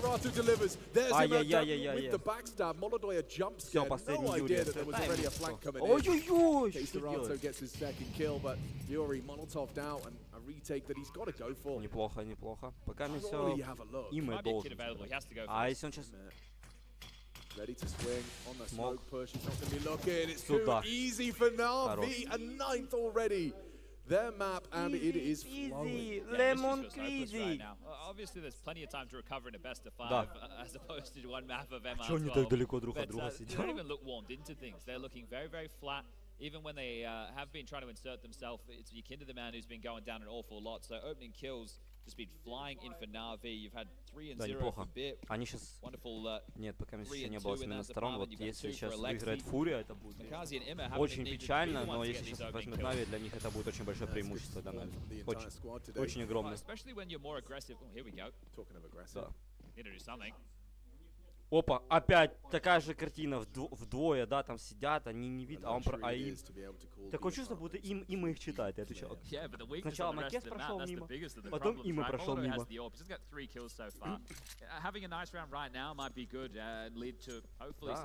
Да, мне кажется, Блэд гений, он просто им заранее говорит, где они сидят, и все. But just the way that Na'Vi are playing right now, the fact that you can't go aggressive and make the dent because they know how to respond. You just have to kind of sit and wait and stew in this. Вот, and да, then hope один you на палце gamble стоит correctly, прямо на you've made a парапете. right timing on a push. Бит, Speaking of push, here's one. биточек. Нет, он смог закрыли Unreal. Thought he was going to do something crazy and try and play through on the timing, but it will be this A-site finish. They've called B completely clear. One player towards the middle, that's Imma throwing У них, кстати, distraction, Б but here сейчас comes the вообще чисто, у A-play. них Б практически чисто. Got to get output here. There it is indeed. Starts off with a bang. Wonderful. Taken out of the round. Molodoi looking for a second. Макес убивает молодого.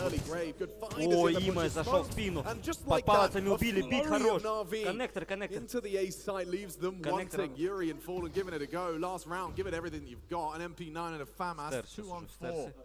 Стерс спит.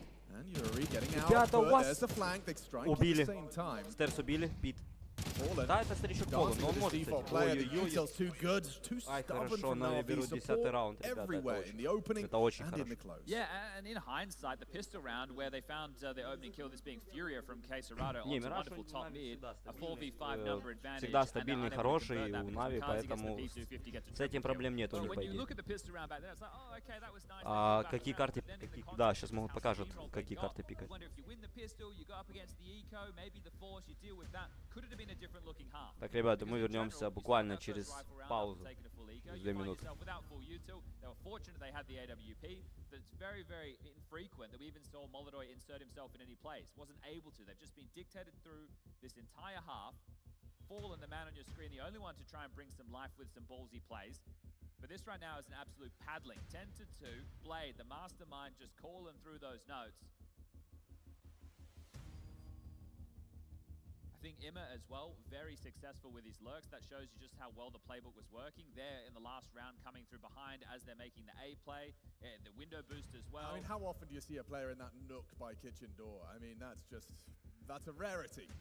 So I think it's hard to say that anything went wrong for Na'Vi in that half whatsoever. Everybody was delivering, opening kills were coming their way, playbook looked great, everybody was poised, nobody was overstepping the mark.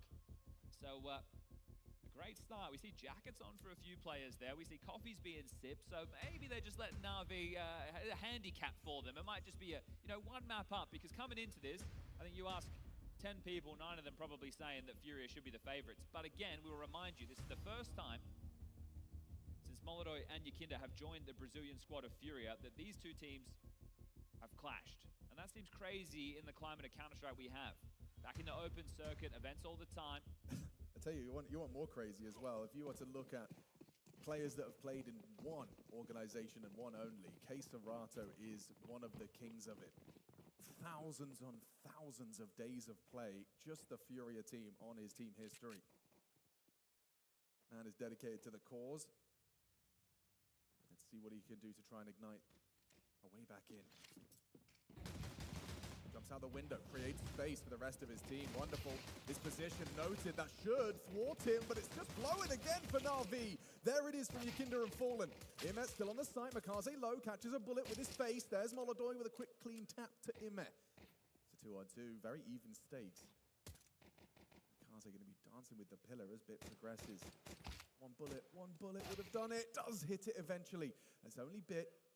But Fallen, no HP, would have to hit the perfect shot. Surely this is Na'Vi's pistol. Surely Mirage ends when this one is won by Bit.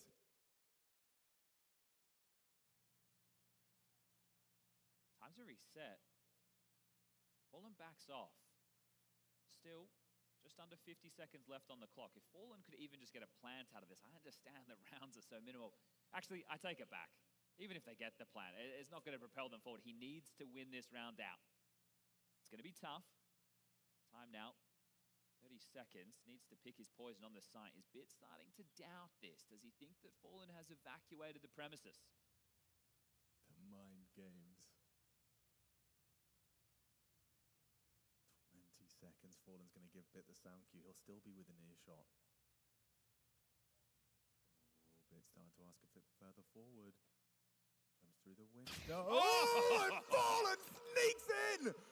Steals it for Furia. That's got to be a fire starter. No, he's not happy with that. Yeah, okay. So Bit's essentially sold the A side there. I don't think he can believe how audacious it is for that type of rotation to come through. And the fact he's been silent the entire time. If you're falling there, you want to make sure you can creep and crawl all the way, because if he has rotated away, you want to make sure that you're going to get the jump on him worst case. Oh, mate. That's exactly what happens. There's a whole, subset. We live in the shadows. The Fallen stands. And that round is going to be on replay for us. Incredible. All right, this one's got pace. Is there anything? Yeah, look at the two of them. Two-man push through underpass. Yakinda, he heard it. Good flashes. Perfect from Alexi. Look at the team play on display, even on the CT start. Now, how do you go B? Because you know they're entrenched in B apartments, so if you come up, you're going to have to worry about the site. You have to go A. It's your only option. Wonderful with that scout. Doesn't quite find the head. He hits the center of mass instead. Yuri hamstrung K-Serato, removing Makaze. Bomb should be able to go down. CT smoke dribbles forward. Oh, that's going to cause a couple of issues. They can play through that. This is going to be very tough. He's actually going to expose it. Explodes it. 4-on-3 with him as chip in. There's Molodoi from the short side. Going to surely get down. Oh! How is no one dead? Bit forced to reload as well. Ammunition low and the flank coming in. Still hits it. Nice work from Bit. Makes it a 2-on-2. How are you supposed to retake this? Have you accepted defeat?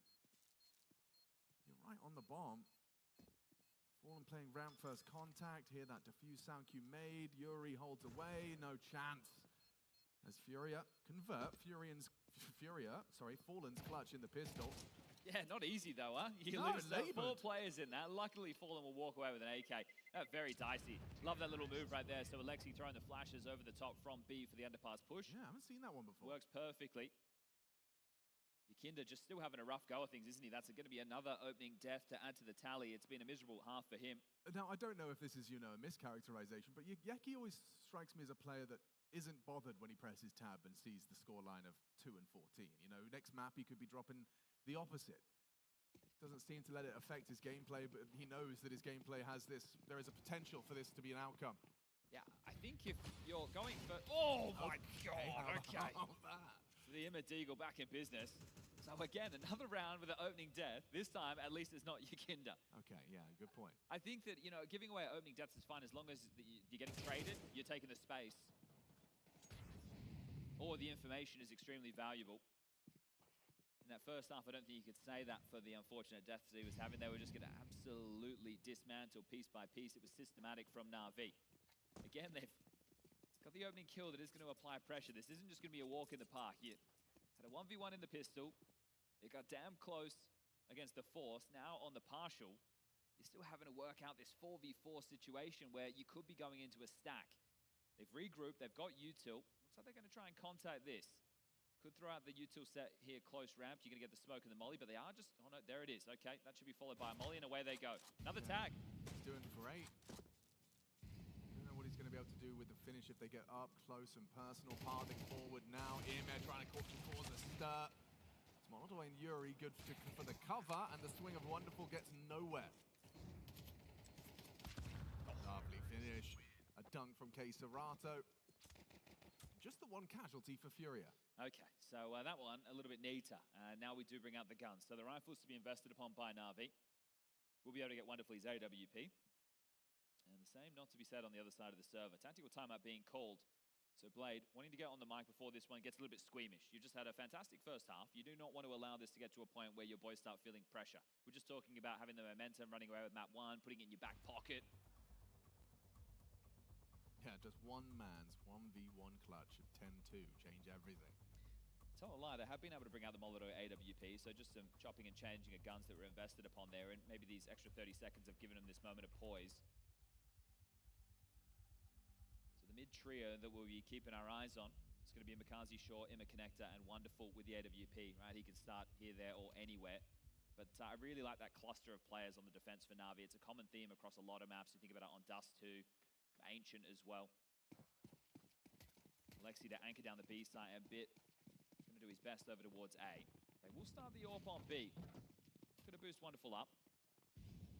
Going to go start towards short. So going to look for a pick, maybe catching a player going cap. Kazi, fortunate. Okay, he hasn't been spotted or noted. Yakinda doesn't get the info he was hoping for. Good fight for Molotov. Still going to hang around for this. Yeah, Alexi B is playing a dangerous game. Wonderful misses his. Molotov is playing crazy. The fact he's doing this on his own as well, like, I would expect him to not be alone. Yeah, the fact that he's hanging around, especially after that information, is kind of crazy to me. He really wants this kill. Now that he's smoked off, we'll have to back off. Right, so really signaling this pressure. Осуждаю. Ладно, давайте больше. А кто смотрит? 3 человека. Will there be acceleration towards A once you knew where the AWP was? Smoke offshore to get a consummate that you can play through, but they're still waiting. So both teams with tempered approaches on the T side. This is the one they're going to trickle through. Sees that, understands that. Makazi does 2 perfect finds for Na'Vi.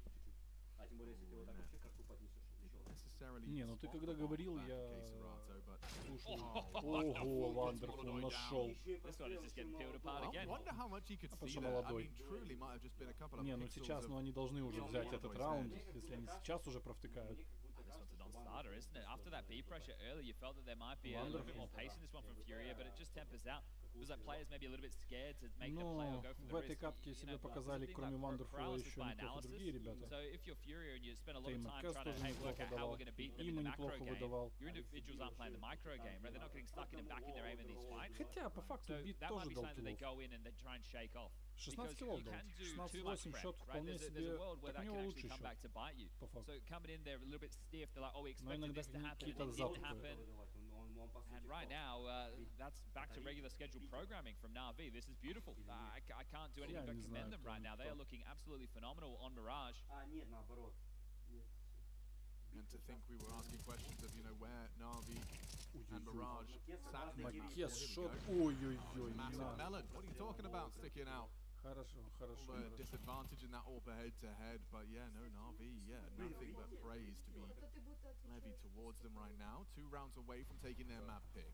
I think it's going to be a difficult way to kind of lay this one out, but in terms of on the road to the major, this type of win is important to both teams. But I think for Na'Vi's молодой, там, confidence я не sake, this one знаю, is a кто-то massive еще, win. перспективные This ребята. is like, okay, so we won Starlight. Ребята перспективные. To be fair, this one we have 3 other names that can all play solid CS. Aurora, the Mongols, Furia, ourselves. Wow.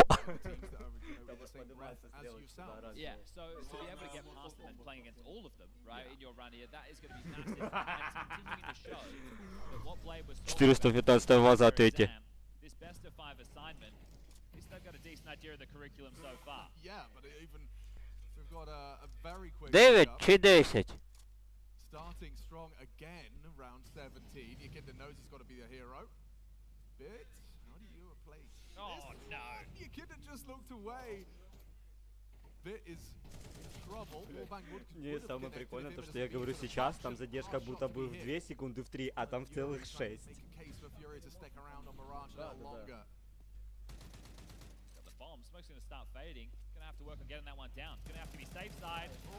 Ой-ой-ой, вот это у меня такая же похожая ситуация была прям сегодня. Я человека стреляю в смок и не могу просто убить. Зато меня убивают. Фоллен! Ну, Фоллен молодец все равно. Капитан. Это уже, знаете, это уже такой подбитый летчик, который заново опять сел на самолет, на новый, только вылетел и наконец-то расправил свои крылья. Потому что действительно Fallen Fury, он когда стал капитаном, он собрал команду, он все, начал играть получше. Да и в принципе Фурия сейчас достаточно неплохо играет, учитывая прошлые годы, как они играли, сейчас достаточно они показывают хорошую. Учитывая то, что они доходят до финала, уже какой раз подряд. Taking in the sights of Mirage right now, aren't they? Picking up a leaf. I will say, Yanko made a great point as well, talking about the fact that they have more experience in these type, besides Makazi, right? The rest of the team, major winners. Давайте, ребята, Нави, соберитесь, я на вас все свои деньги поставил, дом заложил.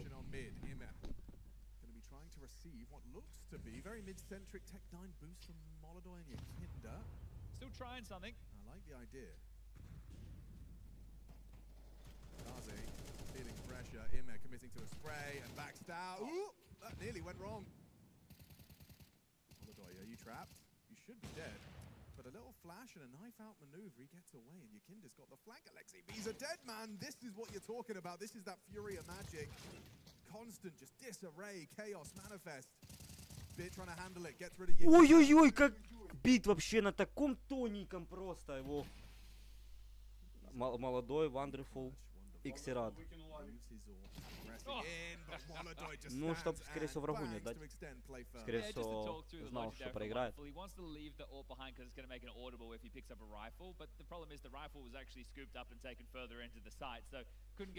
Один там молодой и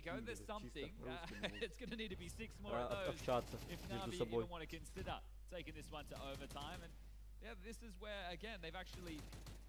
How to go out the gates, right? Cause some chaos. They lose the opening kill, but they're able to thrive once they know where the players are. I feel like that's going to have to be more the recipe for success. Set up for something now. 2 mid, 3A. This is going to be audacious. Looks like they might just have Molodoi go. Мне кажется, у них тренер намного моложе, чем сам Фоллен. Кого они тренером взяли? Пацаны, что мы на драфт? They lose a body again. Yakinda can't stop dying in middle. That's his 18th death. А Киндера уже и нету, и еще и молодого убрали. Бит там такую грязь творит, прямо как Зев в 2017 году, отвечаю, на этом прям парапетике так и лазит. На лестничке этой, прямо прыгает. Ну один коннектор, один пит, да, вроде был. Пит? А, нет, палацы и коннектор. Правильно? А, нет, вот, да, пит получается, но он ходит сейчас на Б. И Фоллен ждет как раз таки перетяжечку. А, и возвращается на тихом на А. Фейкануть хотел. Да. Но одного-то оставили. Ай-яй-яй-яй-яй-яй. Ребята, ну у нас было трое, а вас осталось. Я не понимаю, как можно стоять в открытой позиции, когда у тебя никто не чекает коннектор? Ну как такое можно допустить? Как можно допустить такое, что у тебя стоит человек, который чекает А? Почему нельзя сыграть закрыто? Ну это вопрос. Миш-шот не попал просто. Ну почему? 22 секунды. Пожалуйста, ребята, 22 секунды.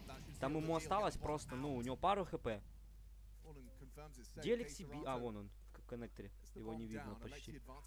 Ну, по чуть, ребята, не спешите, не спешите. Отыграйте. Ой-ой-ой-ой-ой! Он его под флешкой убил. На него тычка, пожалуйста.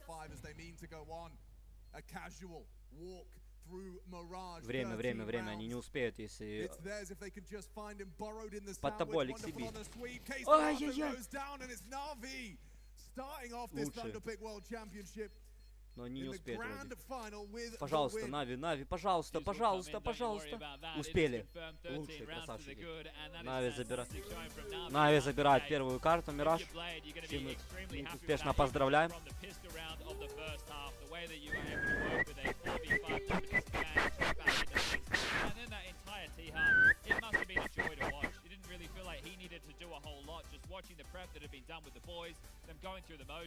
And they've really just handled Furia there. They look, a couple more rounds of play fall. Ну ничего, Фурии еще есть шанс отыграться.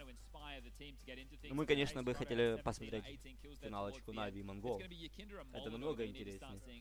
Потому что Монголы действительно показывают неплохую игру, и так же, как и Нави. Я вот знаешь, что меня больше всего поражает? Это когда монголы играют против кого-то, да, того же самого Виталити, к примеру, или Фейсгол. Они проигрывают. Но когда они играют против Нави, они выигрывают Нави. А Нави играют против таких же сильных противников. Да, их выигрывают, да, а те проигрывают одной команде. Да, я не понимаю, как это вообще работает иногда. Но есть намного сильнее команды, такие как Виталити, которые, в принципе, у них 22 победы подряд было, кроме того. Они 2023 год, 2024 полностью почти под себя взяли. За третьего они же выиграли в Париже. Это главный их был мажор. Ну, сейчас разговор не про них, сейчас разговор про Нави. И наши друзья-комментаторы разговаривают на английском, поэтому если вы хотите внимательно послушать, наслаждайтесь. А мы вернемся буквально через несколько минут. Find a way, it's there. It's somewhere in the back of the brain. You remember it, you understand the map, and just playing off of each other so well. And Furia gave them too much freedom. You know, early on in the game, like, they had mid for free and they could do whatever you want. You can't let that, you know, happen in a game against Na'Vi. They just have all the finishes. They have all these different ways with mid control that they can end rounds. You're always going to be on the back foot if you let that happen. And by the time Furia wanted to fight for it or wanted to try and make some plays, I mean, Na'Vi was expecting it and they were able to punish. Yeah, just the way the round ebbed and flowed, it looked like the Furia strat, but was just kind of like an open book for Blade, because you can see when they started to be a little bit more aggressive towards mid, and what did Na'Vi do? They slowed things down, just waited for the aggression, the fight to come to them, just perfectly countering everything Furia threw at them. I feel like that was perhaps one of the most perfect T sides we've seen from any team here in Malta. Let's take a look at round 5. Coordination was on point for Na'Vi in this map, and this round in particular was amazing. You could pick pretty much almost any round, but just look at it, right? Minute and 13 on the clock. They've kind of whittled away the utility from the side of Furia. Perfect flash towards Connector, and then they're going to re-peek here. Great flash blinds Imma. A bit of a whiff from Maldonado. He's had a bit of a quiet start. They get a kill onto him, but Alexi B, man, just able to instantly trade, get a double, and immediately they pounce onto his A bomb site. They know they've taken care of 2 players towards A. They just have to take care of the anchor over there, and just wasting no time. And this is just the one round we could pick from a plethora of rounds on that half. So it just looked so textbook. And I kind of feel if you're a Blade, you're probably just standing there with your book being like, well, this is kind of easy. I don't have to even go to plan B here. It was very telling, right? I mean, you have Molodoy and Yakindar there being taken down by Alexi B, right? You're 2 of the heavy hitters. Molodoy missing 2 shots in that little sequence. You know, that didn't help things. Obviously, Yakindar was 1-7 in opening duels, right? And he's your you know, most aggressive player, most aggressive rifle, yeah, absolutely, tip of the spear. So it was a combination of things, that's for sure. But I just didn't like how Furia opened up, you know, on a macro level, what the approach is. I think it was just giving too much space to the side of Na'Vi. They didn't play like the better team, right? The approach wasn't like that. It was a bit too scared, in my opinion. Na'Vi, though, made it difficult. Let's focus in on Bit. He's the A-side lurker for them on T-side. Of course, that's a position where communication, information, making the right moves and reads is important. He was fabulous on this T-side. Oh, he was phenomenal. It's also like, you know, you kind of know, because the number of times that Na'Vi were hitting this A bomb site, if you're aware where Bit's going to be coming in from. You know he's going to be looking towards this palace, trying to find the right time. For me, what's so impressive about the way Bit approached this, you know, this T-slide was just how safe he was and just knowing exactly when to strike as the moment dictated it. And that's not just about him. It's also, of course, about the game plan to set into motion here. Also about the communication with his teams coming out from Calm, coming out from Palace. But he was just so annoying if you're Fury to try and kind of counter him before he really gets activated. Yeah, he was very decisive. I think that's also very important when you play that position. You can't really hesitate. You know, some of these rounds are built in a way where you just have to take your timing and not even necessarily find the kill, but just draw the attention to yourself, create that space for your teammates to be able to trade you and take the bomb site. And they were just so good at that in this game, Na'Vi. What concerned you the most seeing Furia in that map? I think it just, they took quite a long time to wake up, and I'm not even sure they really woke up, some of the individuals, right? You could see Chad pointing out in the cast as well how Fallen was just kind of trying to rally the troops, so to speak, just some of the individual plays coming in. We saw the incredible clutch in the pistol round, even on the CT side. He's the guy pushing into underpass, getting that 3K alongside K Serrata to net them just measly couple of rounds right there. So even at the end of the game, it looked like Yakindo really hadn't woken up. There was no real fight being put up by him. And also Molodoi coming into this matchup, man, Wonderful was better than him in almost every single aspect, which is worrying. Yeah, it was two things were most concerning for me for Fury in this game. Like, they didn't open with a lot of confidence, and then the individual, how the game went for Molodoi and Yakindo, right? They couldn't really get warmed up even. And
Conquer.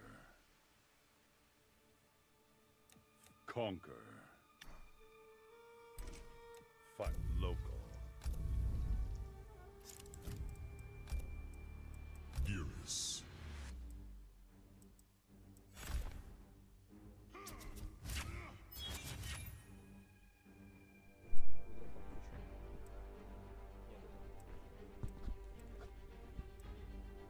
Я не буду комментировать.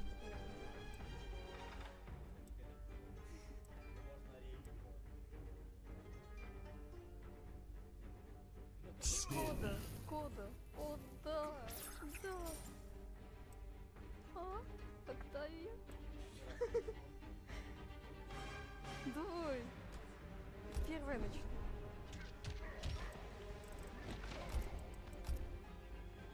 Lost hive of the chitin.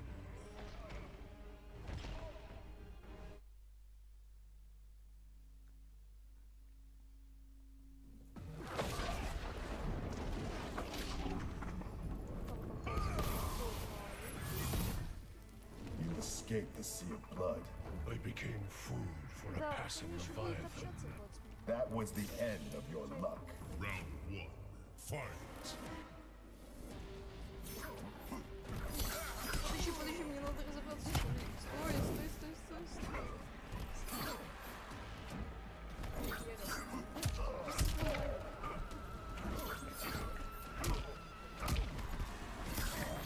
Ага, так, я понял. Подожди.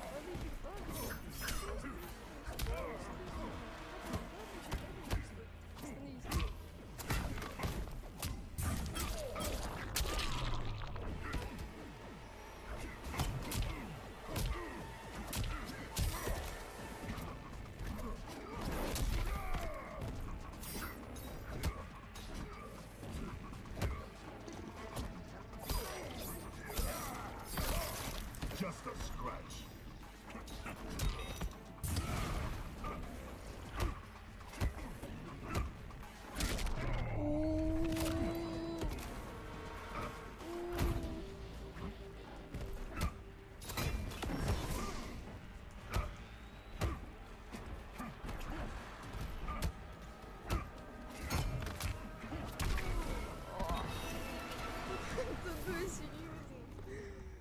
Round 2. Fight. Так, подожди.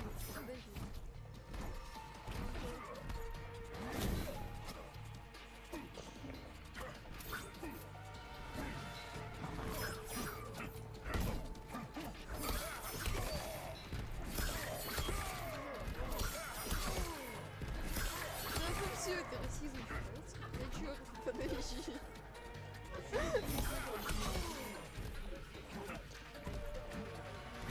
Так я чёрный смысл.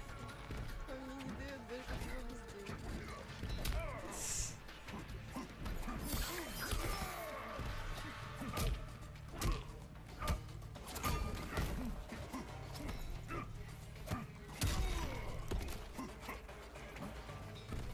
Опасненько, а?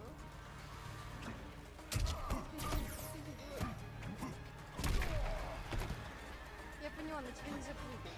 Ты уже проколол.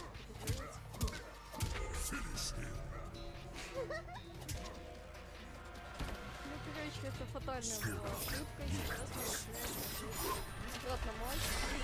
Помогаем подключать. Да. Мы сейчас все пропустим с ребятами, с народом. Я сейчас отсосу опять. Давай еще одну, Владос, с тобой. Мы с комментатором еще раз поиграем. Еще одну.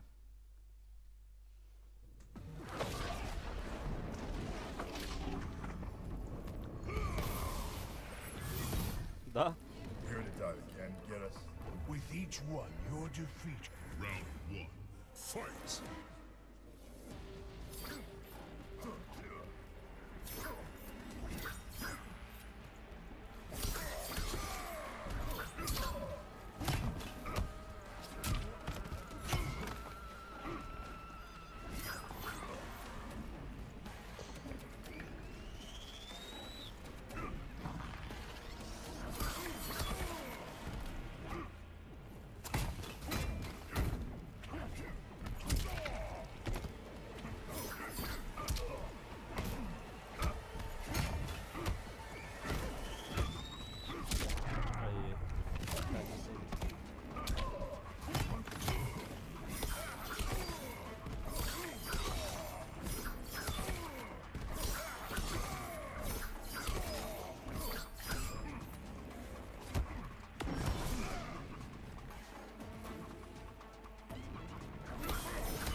Одним ударом ебашит и похуй. Ну не одним. Так я еще не разобрался даже в управлении, только начал записывать.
Все, этап поехал.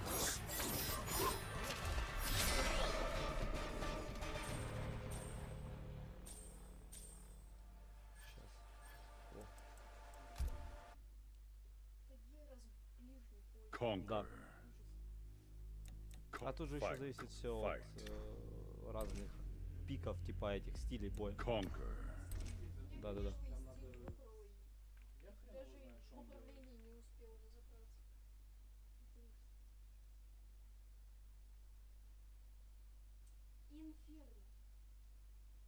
Ой-ой-ой.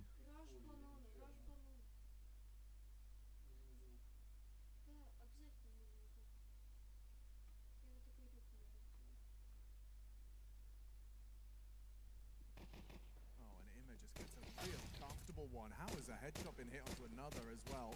Ребята. Okay, that is not a great sign of life. And they're going into B. So, Molodor, you're the only one here. Okay, you gotta get your diligent clears. Makaze does spot him out. Shooting really nice tracking from Molodor. He just couldn't find that final necessary bullet. Again, another opening kill, right? Just to start off on the pistol. When it was Mirage, they lost the opening kill. They won a 4v5. Yikinder and K-Serrato. K-Serrato doesn't have any armor. I'd say he could go for this, whereas Yikinder should probably try and save. Да. Stuck in. He's found a gap. Yeah, he's getting a little Да, resistance. банан там двое как раз, и вон они сидят. Now Immer's knife out running up banana. He might actually get spotted and found by K-Serrato. Has to hit a nice Опа, shot, does so. Серрато убирает Има. Идет через банан. Они не успевают. Китов нету. Купите дефы! Парни, купите дефы. И зайдите. Ну хотя Серрато и Киндер, в принципе, первый раунд. Да, нормальный, в принципе, неплохо. Фурия также неплохо открыла. Достаточно показала себя.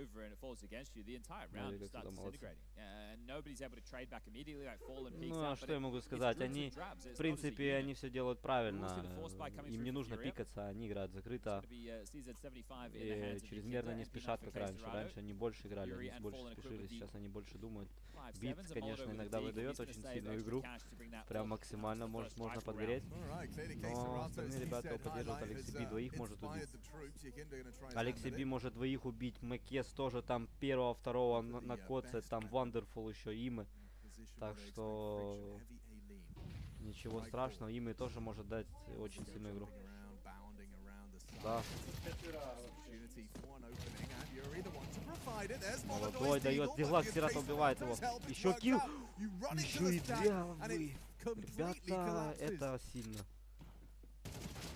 Ой-ой-ой-ой, и Серрато забирает еще одного. Просто съедает, Серрато съел троих, да. На очень, да. Да, там из этого парапета, добавленного на Инферно, теперь выскакивать нельзя резко, теперь там нужно выпрыгивать. А это тайминги очень большие, там еще нужно очень правильно выпрыгнуть, там очень узкое это пространство. Да, но, ну, блин, а шо? Значит, надо менять тактику, думать по-другому, как-то пробовать. Ну, ничего страшного. Да. Но не надо, их очень много. В принципе, они играют на А и под Б. И перетяжка ждет как раз таки. Как интересно, они играют тоже перетяжку. Видите, у них человек просто стоит в арке, и он не двигается, он просто ждет, типа, ну как, он стрейфит, ждет, типа, инфы, откуда будут выходить, и есть инфа А, то, что будет, скорее всего. И мы, да, банан чисто, хотя нет, они видят же все равно, как банан чисто. На рампе есть, пески смотрит Име с диглом. Там прямо трое сидят, Имы. Палацы поднимается, бит. Один сидит на балконе, один в песках, как раз таки, один на шарту. Им пошел. Ой-ой-ой, Макес дает очень классный килл. Ой-ой-ой, еще Алексей Би. Юрий не убивает никого. А, нет, забрал Макеса, Wonderful убил. Ой-ой-ой-ой-ой, это очень сильно. 3 в 2, и они, в принципе, у них есть ганы, они еще будут играть в закрытую, и все, им ничего не мешает просто забрать этот раунд, ребята. Просто ждите. Просто не пикайте, просто ждите. Смотрите. Екиндер смотрит внимательно, еще там Библ есть. В библиотеке один.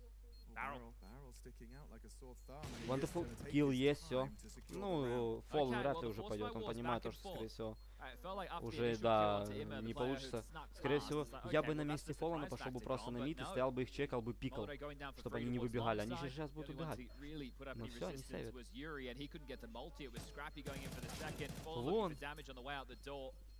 Успеет ли он? Да, успеет. Умер. Умер, сказал же, что умрет. Я же знал. Я знал, что он умрет. Поэтому я ему и говорил, надо было идти на мид, стоять и чекать. Они все равно побежали бы на мид. Комментатор читает игру, записывайте меня. Готов играть. Hands of Molotov has to, again, we said this on Mirage, right? When these orbs come out, you have to insert yourself, and it's going to be so difficult with how utility heavy a map like Inferno is. He's going to try B. Yeah, he's going to have an early bit flashed off of the line. Makaze. Got HE with his name on it, but Molotov does well to avoid the majority of the damage. Maintains the sideline, doesn't hit the flick, gets spotted out and brought low by Makaze's Galil. I still feel the fact that you know there's an AWP in play, you can just go away with a B execute. Right? That's what I'd be opting for here. You get blocked and you have confirmation of at least one body on the side. They might be a bit more hesitant because on the second round, right, they were quite aggressive. They were all in. So here, may as well use the utility advantage, play with all the clock as well. So make sure you're not just running in through a smoke. You've lost it once. Let's be a little bit more tempered now in our approach. So Na'Vi, again, back to doing it by the book. But you do know there's an AWP in play, so I still would like the B finish. A CT smoke and a coffin smoke, and you've eliminated the majority of places that the AWP is going to be able to find any traction. Right now, with the setup that we see from Furia, if it is a B play, we might even see them just go for the saves. Oh, that's a little unfortunate there. Okay, we just had Yakinda with a game crash, but damage was already done. Yeah, they'll have to play out the round. Far from ideal, but I mean the round and the site was to be lost anyway. It's not like Yakinda was had the прикинь. to stop the bomb from getting in. No, I was playing from CT as well, so if it was a diligent Вот это easy раунд для Нави просто. Ну это КС, ребята. Это вот. Просто Фурия, мне кажется, будут до конца жизни проклинать этот момент. Я вам серьезно говорю. Это будет очень сильно. Печально. But Na'Vi doing as they should, playing into the whistle. We'll be able to get their third round. Obviously, we will be getting a tech as we move into the next round of play. Unless is already back in, but either way, just to make sure everything is sorted. So, slightly frustrating considering the circumstances. What could have been a back and forth start will now end 3-1. So Na'Vi back to winning ways without too many qualms. No kills come in with this one. Ну, Да. The start Furia would have been hoping for. No, and this is where once we always with these force plays, it's great. You're not gonna not want to win a round, but when it goes back and forth and you're not able to establish rifle rounds, you can't get into your game plan, right? Which is going to be getting the deep banana smoke in. What combination of mollies are we throwing? Are we running all the way in? Are we going to go toe to toe with McKenzie? Are we going to try and put pressure on the defaulting players of Imma and Bit over towards Apps? We won't get to see that. We're already 4 rounds in. It's going to have to be at least 2 more before the guns come out. Чувствуется, что немножечко фурия поплыли моралью.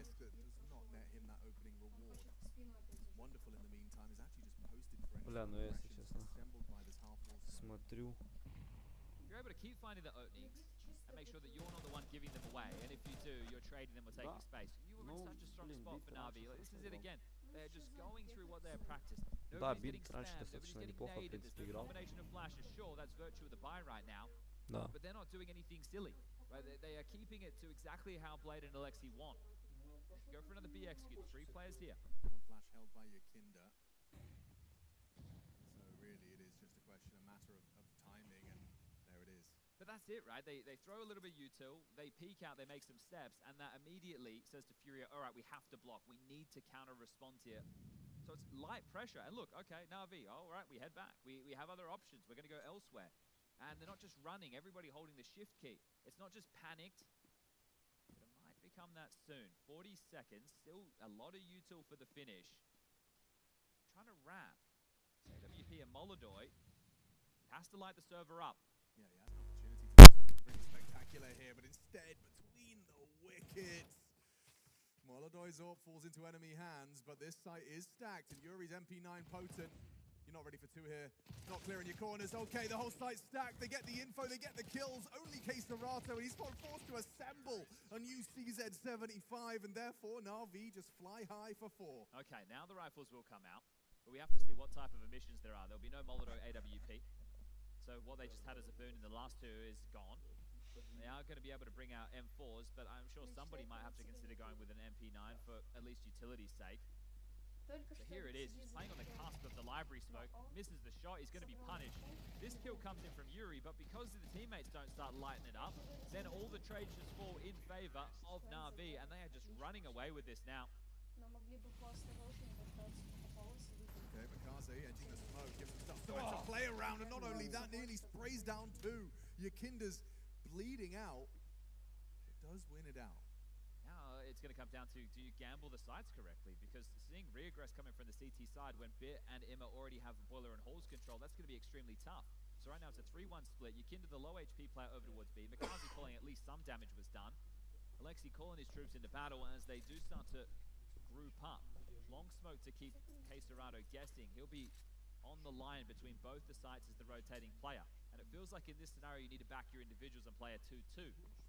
So K-Serato needs to get in the site, and so does Yakinda, because if an execute comes in, they'll both be stuck outside of the smoke walls.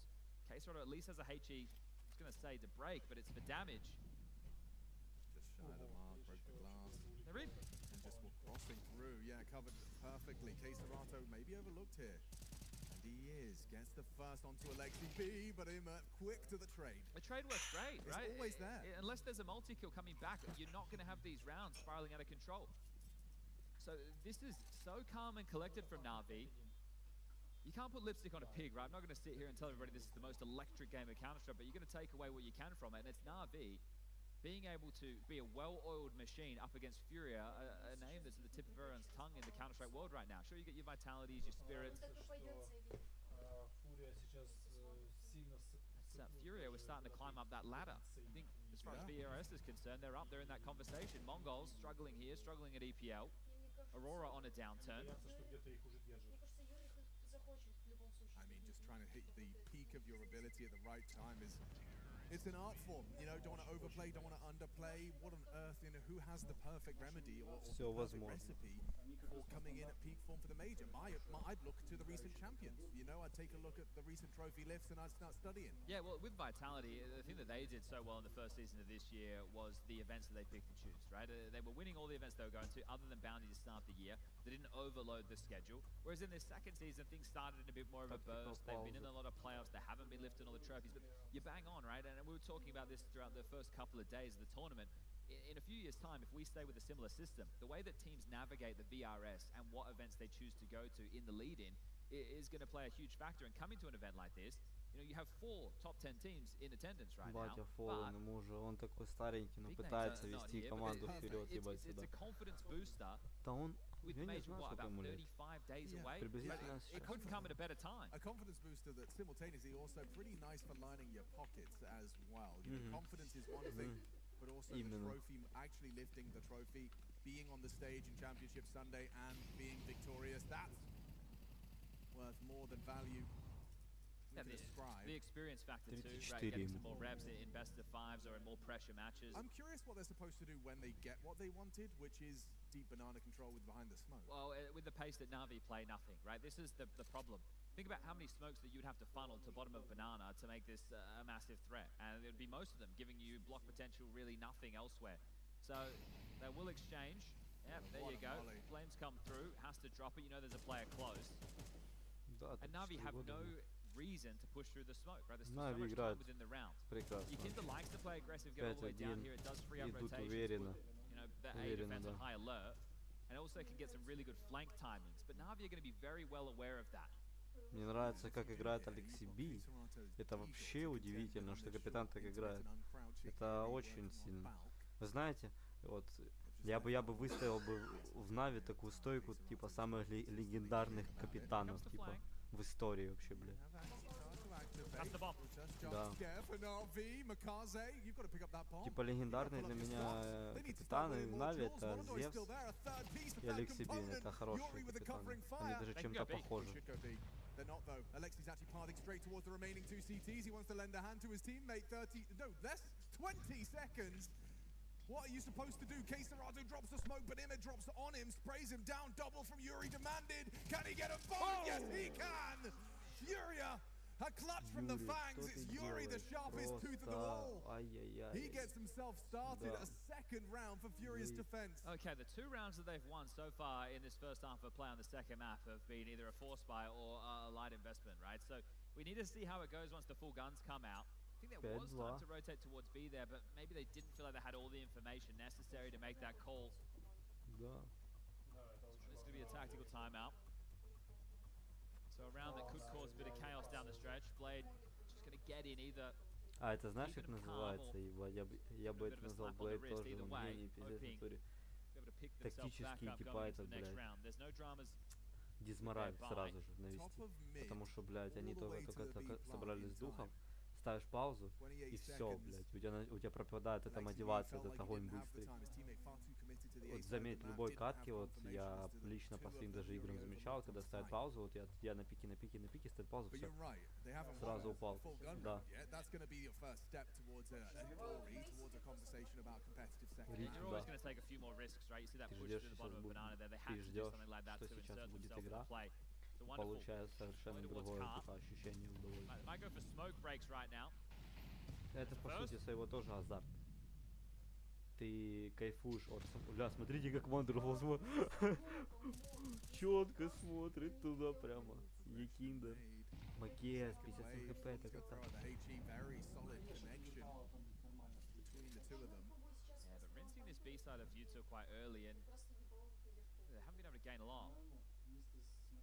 Stays tucked in case there is a pop through.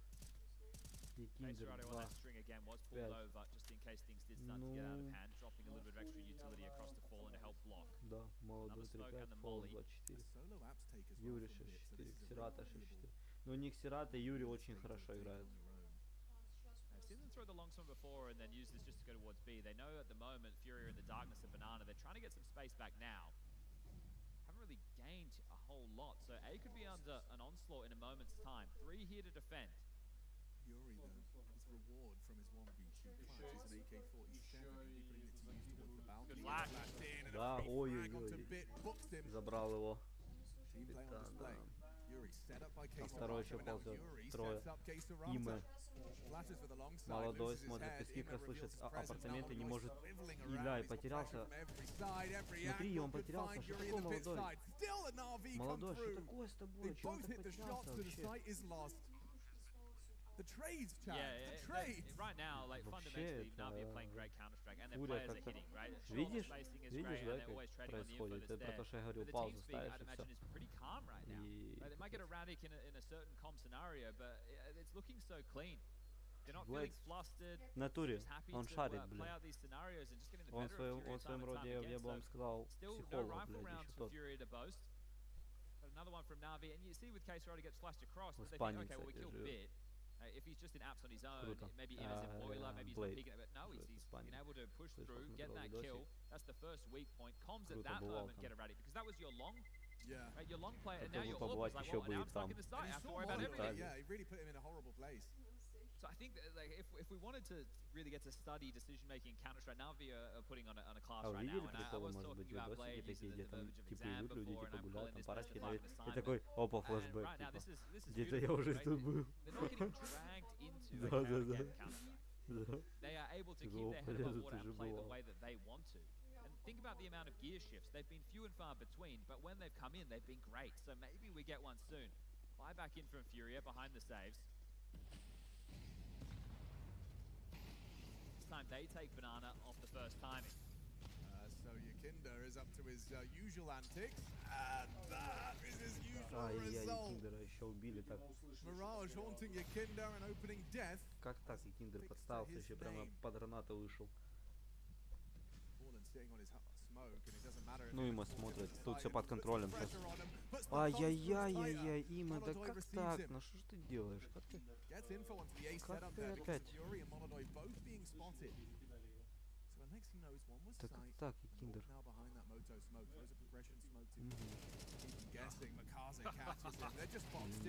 Where's that trade? I just knew it was coming. Yeah. I just knew it. Like, I've seen it before and I've seen it again. Just getting to watch this game just from the radar alone, and oh, there you go, barrel spotted, another kill comes in, see you later, get him out of here. I want to return to the point I made coming into this, right? Na'Vi, I'm assuming they won the toss and decided to, be the team to pick first and third. So they are able to win this 3-0. Right, look at the smile on Emma's face. Things are going so well, they're just having a great time. He saw the camera went red, he's like, no, I'm not allowed to smile. Hold on a second. No joy until we lift the trophy. Exactly, that's what the boss man is ordering. You save all your smiles until you've earned one. Maybe they used all the overtimes. Oh no, they're back. There we go. There he is. Maybe they used all the overtimes in the third place decider earlier with Aurora versus the Mongols. So there's a couple of those going down. In case Да, you missed это it. было, конечно, сильно. Има аж посмеялся. Look, Хорош. it's good to see the two teams locking horns. The third place decider is one of those controversial topics in the Counter-Strike sphere. But that's a rivalry that's been going for some time now. Yeah, I mean, especially with the way the Запустил КС. makes a whole lot of sense, right? Yeah. Having those extra points, getting those extra, scalps. Покажите And because повтор, there's a common ребята. head-to-head, there's also the mind games of it all, right? How does that flow into the next Это ж head-to-head that we'll see легендарный between момент. those two teams? Because I'm sure there'll be plenty more. Well, second tactical timeout called from Sid, and I'm saying insert yourself in the game, but they have been trying to, and it hasn't been working. So, what does it mean when the 2 rounds you've won have been with compromised buys? It means that you're taking more risks and they're being rewarded. Well, one of them there was more risk from Na'Vi. They just clamped down onto A quite quickly on the second round. The others was they took the risk and had 3 players stay stacked in banana. They didn't over-rotate, and then they caught a timing on the flank there and caused the chaos in that moment. Right? But in terms of head-to-head on the rifle rounds, we know one team is looking a whole lot more well-drilled than the other. Spacing's beautiful.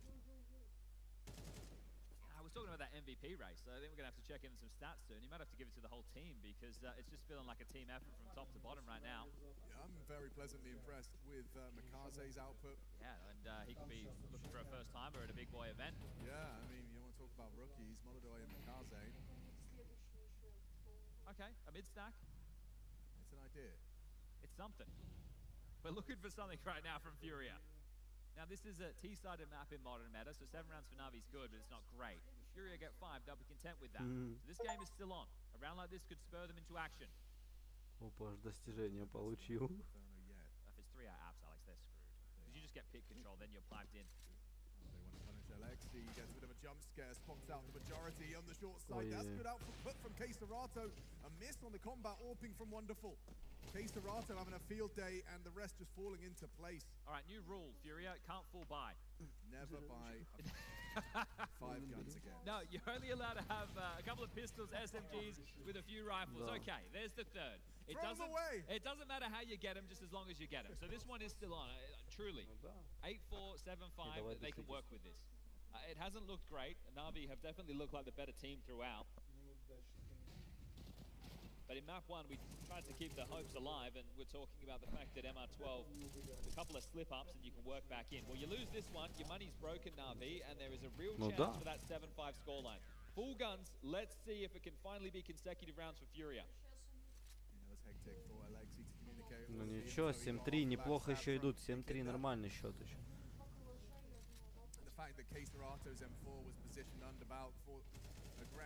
Ой, Киндер дает килл наконец-то. Ой, на Макесу его все равно перестреливает, 22 хп.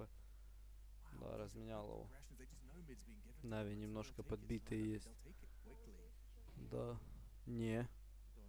Понимают, что может быть авик. На широком надо выходить, пикать и все. На широком выходишь и пикаешь, и бьешь килл. Но Инферно не та карта, где ты можешь просто разойтись, поэтому... Я думаю, возьмут. Вообще.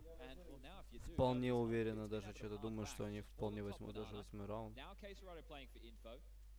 So they do call mid clear. That'll free up his rotation. Now, Quesarado doesn't have any utility on him right now to try and assist Fallen. Fallen has 1 на Б. Да. He won't be able to run through it with the rest 1 на of the Б и все. He's actually playing a retake setup as Quesarado starts to make his way down middle. Has actually just blocked them at a perfect time. Yeah, he knows Quesarado's flanking, buys an extra 6 seconds, picks up another one, and now the flank, the backstab, the extinguish, the go. It's a bit of a race against the time. Imet gonna get surely taken down. No, actually Выживают. А, они убили все It's равно. Makaze that's fallen. The bomb will go down, but it provides. Gets Yuri. A swing out не from добил, Fallen. Fallen убил бита. Да. No way. There's no right that Imet and Alexi B Да. can win this one. Има сидит, ждет. Quesarado and Molodoi advancing from the banana Ай, side. хаешка прилетела. Так неудобно просто сидел. Forced into a clutch that he has no right to win. 3 players heading towards him. Nubox and must clear. There's a smoke and a kit on Molodoi. There's everything that says Fury will take number 4 here. Molodoi is ready. Hits it on the quick scope. А мог да убить его. Ну ничего страшного. Recovering a half that felt completely out of their control until these last 2. Yeah, and right there, that decision from Quesarado to push as opposed to rotating, he's the closest rotation point available. So that right there is essentially what wins the round alongside of Fallen lobbing out those sentries, right? It stalls them, it forces them into the extinguish, then in the chaos, Fallen can chip away 1. The backstab gets to activate, they feel like they're under a whole lot more pressure. This nade, diligent stuff on the clear of the smoke. And then they come in, the 1v3, they just have to find their man, and they do. And also, you know, you ever wonder why your teammates on B are asking for an extra incendiary? That double molly truly did make a massive difference. Well, you finally start Na'Vi getting in a squirm position. This is fast up banana. Makazi taking the fight, needs to double up, but he can't. Yakinda, 2 kills, stopping this banana rush. This one is all over. Just like that. Just these few rounds, right? 2 rounds now, he's found that opening kill. So this is where he starts to get turning his fade around. Obviously on Mirage, he was 1 and 7 in the opening kill department. On Inferno, this is enough resistance, right? You're able to just find these last 2 kills. I'm telling you, 5's enough. You think they'll be telling each other? Definitely turning his fate around is Yakinda. He is a win condition for this Fury roster in the grand finals today. Molodoi would have heard the apps jump, yeah. So this is a free kill. Easy one, crotch shots Rimet. And another one, walks straight into the crosshairs. 5, what a recovery.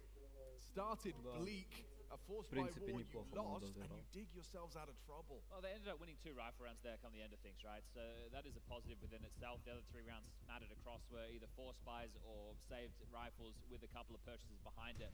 But now, if you're Na'Vi, you're going to get this minute and a half to think through the action.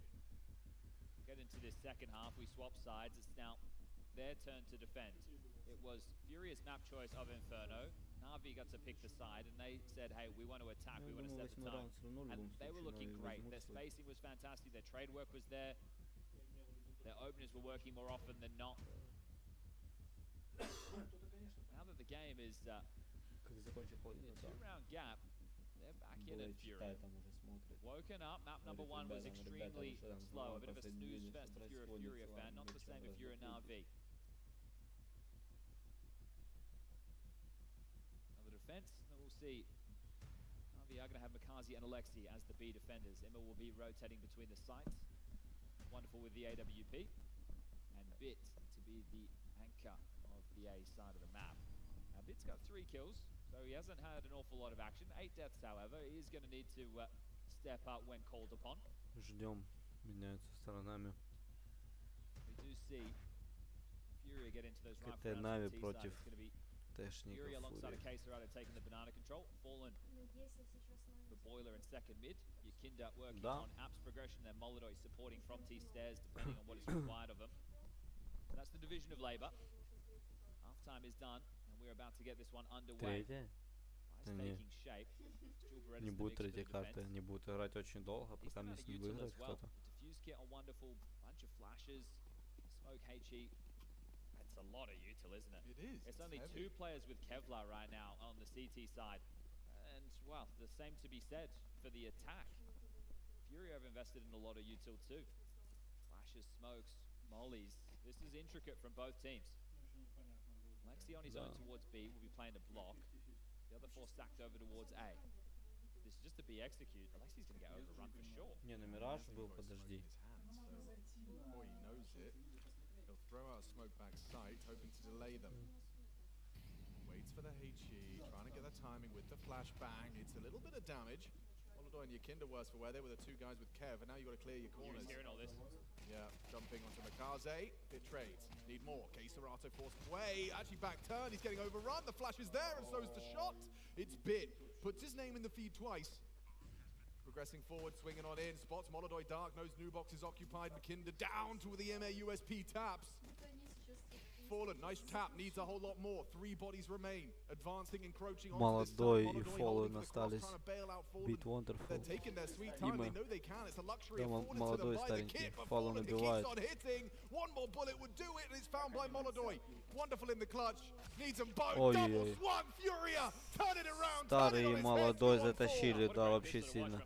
The execute's great on the way in. They try to block. You can see Alexi's idea. Then Na'Vi fast up Banana. Those flashes to push them off the sandbag. It was rapid on the retake, and it felt like they had swarmed. But when it stalled out, and these two players just plant their feet at the back of the site, winning this out with the Glocks at range. Very, very well done from Furia. A little shot on the sliver gap to Bit. That's experience on display. Good shooting. Да, сильно играют ребята. And that will get the team and the troops motivated coming into the second half. Нави чемпион. Ну, сейчас узнаем, чемпион или нет. До этого еще надо дойти, у них еще игра с монголами будет.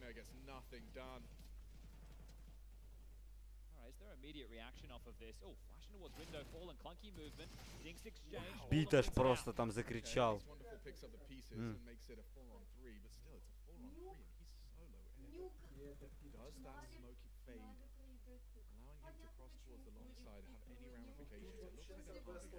Just the thing you have to gamble right now if you're Na'Vi, and sure, if you gamble incorrectly, you can just save and try again into the next round. I'm curious to see if it's full commitment from Furia, if they send somebody out searching, and the fact that they've let K-Serato lead in this situation, not swapping out the guns for the UMP, Grand feel like they are just going to finish over towards A.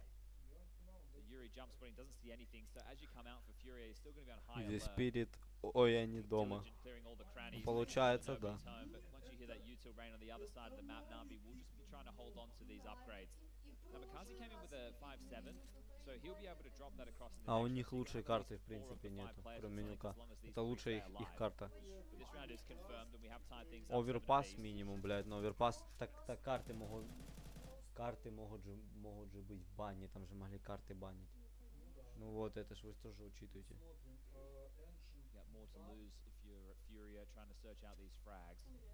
Да, Фурия. 6-7. I'm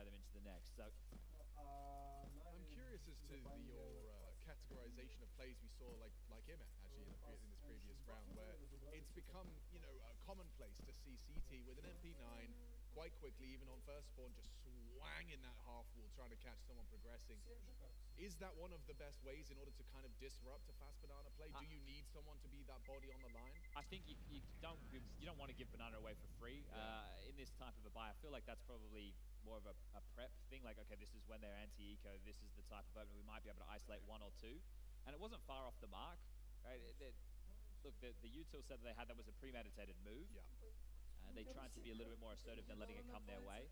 Now, I think that if you're giving over banana control for free because you don't have the util, then you're totally on the side that you get executed upon. So it needs to be one of the two. It's not like back in the day where you could just hold the site, right? You need to force progressional defense is what we've dubbed it, right? Да. So you need to posture forward and then slowly fall back and make sure that you feel that there's enough pressure. But this round, it's still a chance right now for Na'Vi. Да.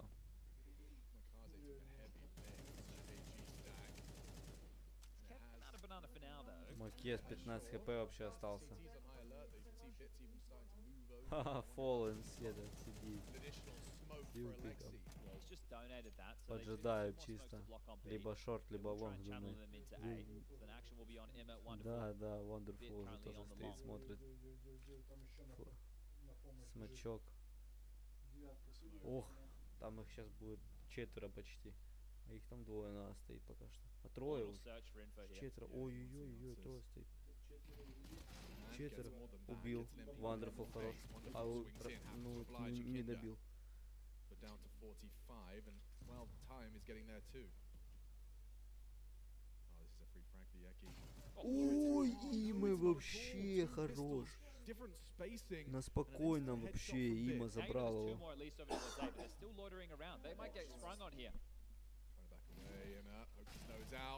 Да зачем вы подставляетесь так жестко, ребята? Там же жестко Има бит. Макес рано начал стрелять. И Алекс себе остался. Ему надо чисто просто подсидеть и все. Alexi trying to extrapolate some value, goes down to Molodoi, and right now in the lead are Furia, 8-7 in their favor. They have turned Inferno around. What was a well, back and forth for the first 3 rounds of the game, then broke open. Na'Vi going on a spree, and Furia recovering late. Нави могут такой в последний момент, конечно, когда дать очень сильно. Na'Vi will bring out their investment. AWP for wonderful rifles for the rest. And, well, you know what that sound means, a timeout. Second Пока call что что-то они не хотят. for Na'Vi. Да. Blade's not seeing what he wanted to see. Да.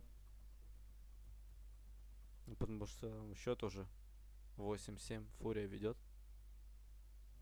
Well, the notes come back out. So homework has been done last night. I'm sure there were many hours deep diving into the demos, prepping for one another, knowing that you haven't played against them. So how good can the game plan be? Are you looking to exploit tendencies, or do you just have a couple of strats that you might think will work in this environment? You don't even need to explain to your players why. You just can come up with the round and you need them to execute it. So let's see if they can. The defense, AWP starting over towards B. Wonderful. Is he going to take a peek with this? It seems likely. Опа. Опять Ксерата пострадал немножечко. Ой, Вандерфул сюда. Ой, Макес. Ну что Блейд им сказал, блядь? Вот что он? Или просто оружие из-за того, что он не появился?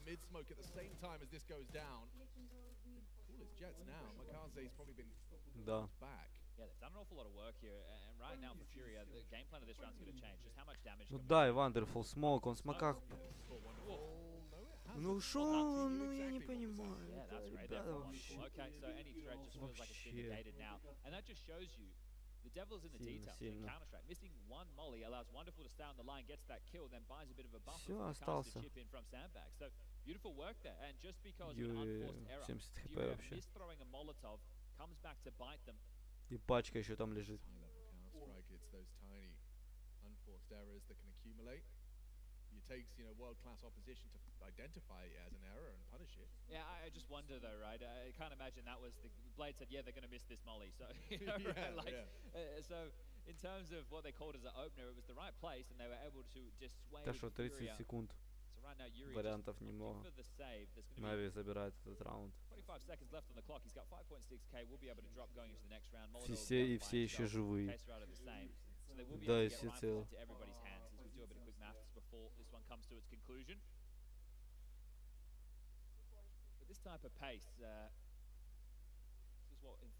Блейд им что-то такое сказал, дал еще Алексей бумажечку, такой сказал, слышишь, братюня, разберись. Сделай четенько, чтобы было. Чтобы я сейчас, не вставал, руку не поднимал. Правую руку Бога чисто. They've done so much reading. Counter-Strike players, I'm not saying most of the ones I know weren't great students. So, come out of the schooling into Blade School and you get an awful lot of reading. Wonderful с таким киллом, да. So here it is Опа. Так он даже, не быстро его убил, он такой чисто расслабленный. Перевелся на него. Да.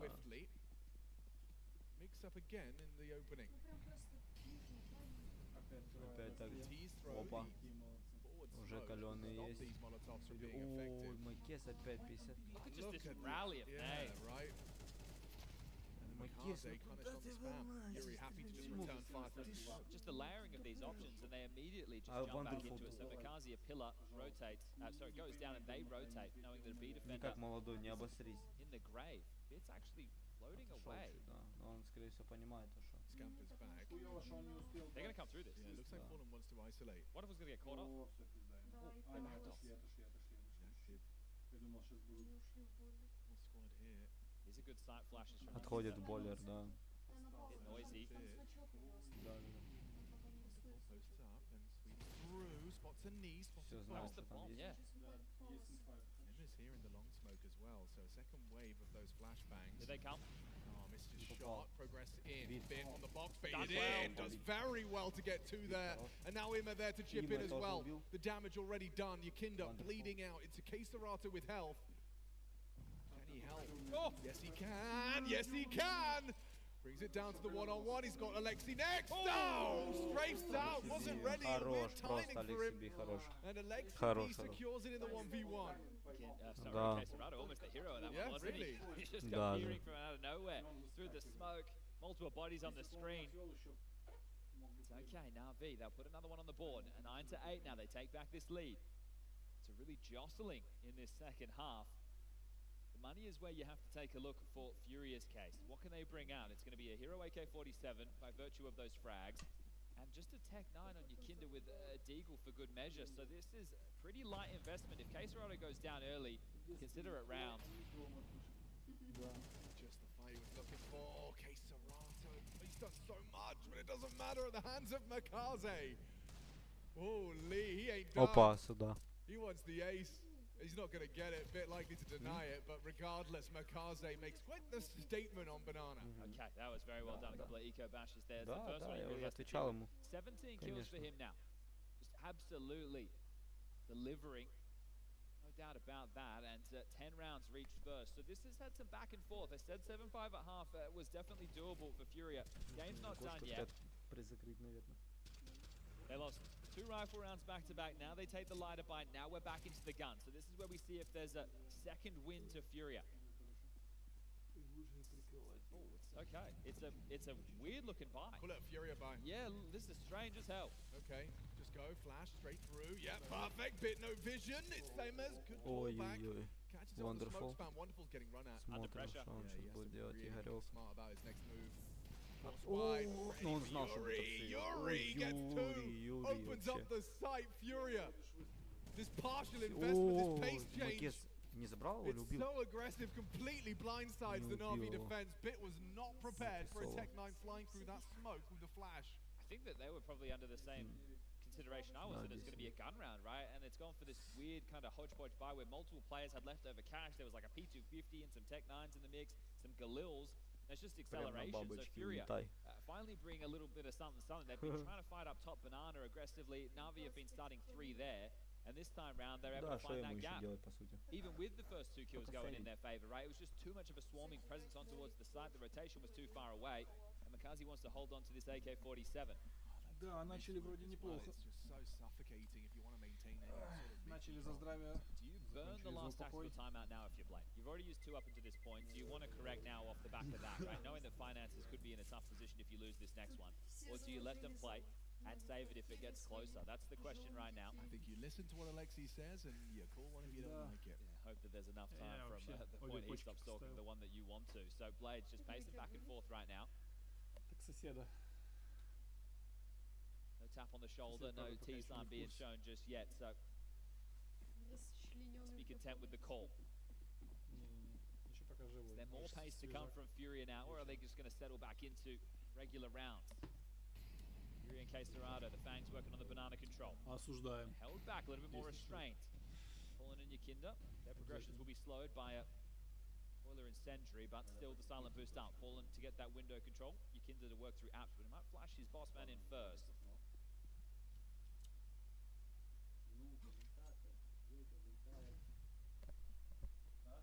Standard setup from Na'Vi. AWP though over towards apps. The token to catch them on a double swing. He knows Boiler's infested now. Давай, Wonderful, давай. Ой-ой-ой-ой.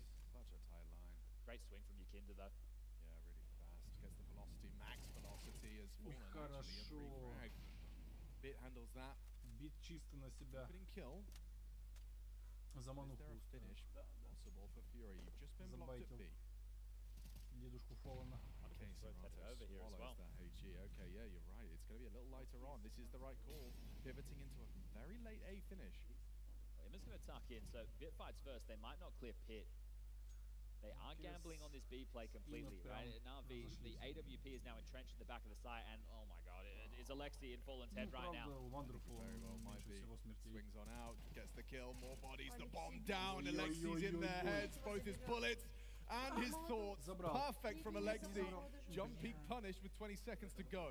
Might have to be the save. These two don't have the HP all the time or the bomb to get this one done, so they've been dispelled and back they go.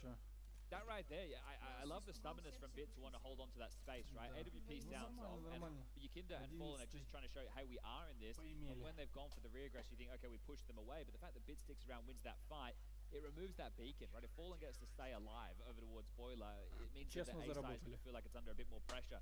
Him going down, it's like, all right, well, now at this point, they are going to be forced to channel either up middle or back towards B. But he's not cowering in the sight. He's still, you know, stampeding around top mid. Is that the move of someone on the weak side? Well, this is it, right? You see this from Vitality a lot as well. Like when Zyro starts to AWP over towards A, he might start in apps or towards short, so that your rifler, your anchor being Rops for them, or Bit in the occasion in Na'Vi, gets to hang around in Boiler or something a little bit more aggressive, right? So there are options available when you know you have that AWP oversight on one of those angles. You get to be a little bit more of a nuisance. Score now 11-9.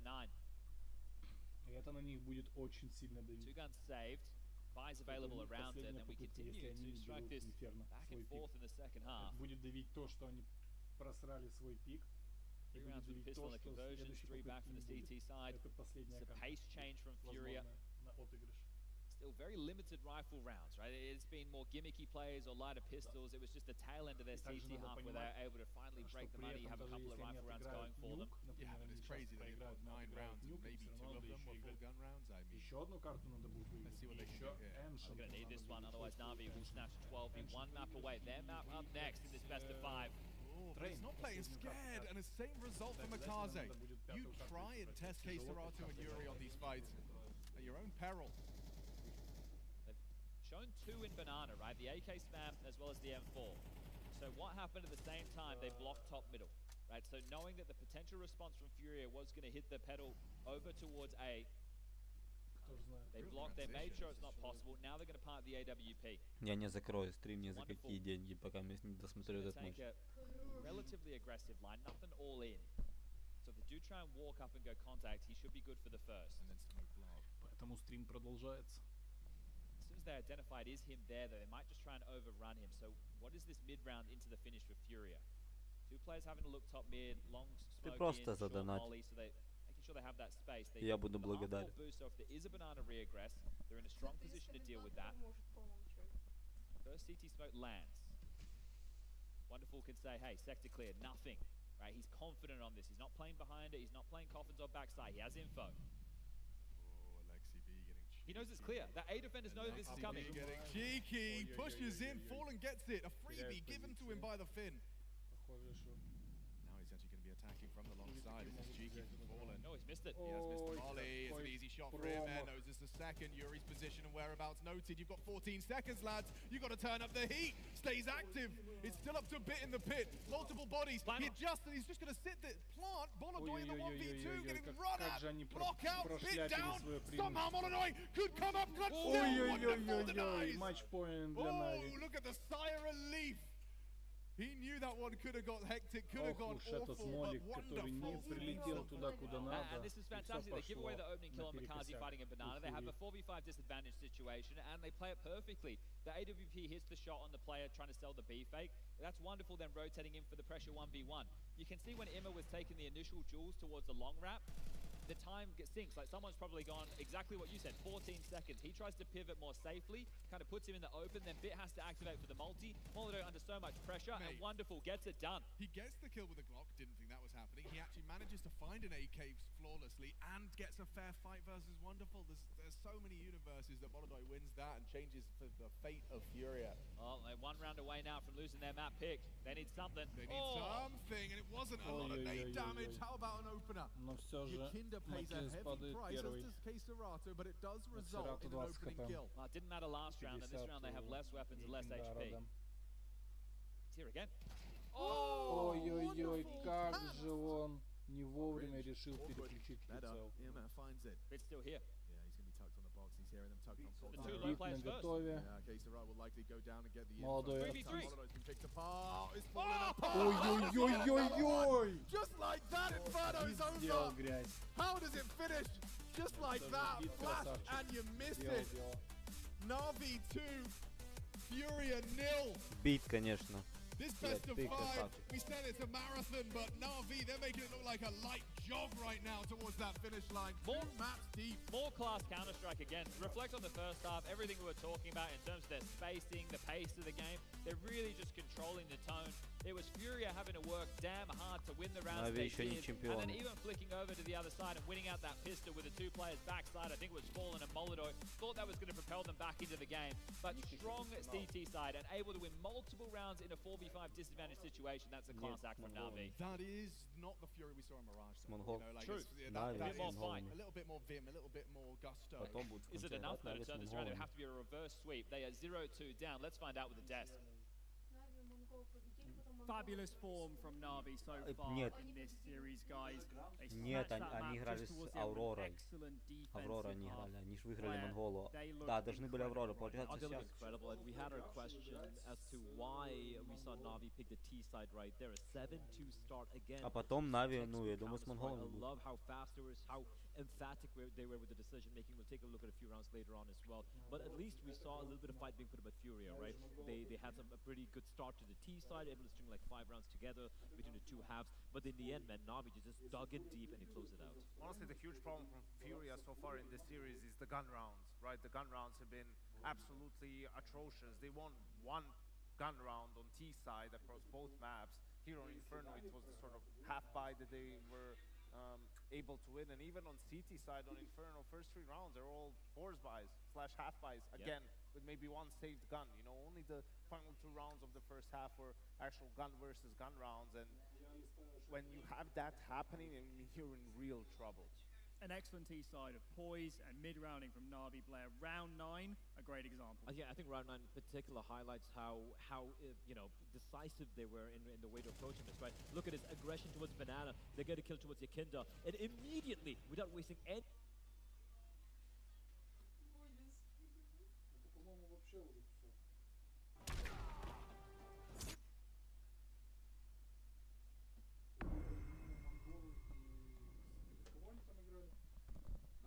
Авроры, они разбивали между собой 3-е место, а эти 1-е и 2-е могут разбивать. Я не вижу просто никаких больше игр в ближайшее время. Дальше я вижу ESL Challenge League. Но это уже другое. На завтра тоже ничего из этого я не вижу. Conquer. Fight. Fight.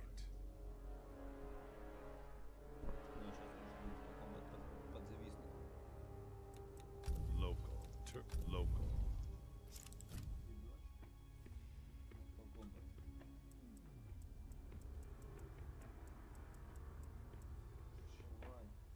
Со мной каточку сыграть. Бажур.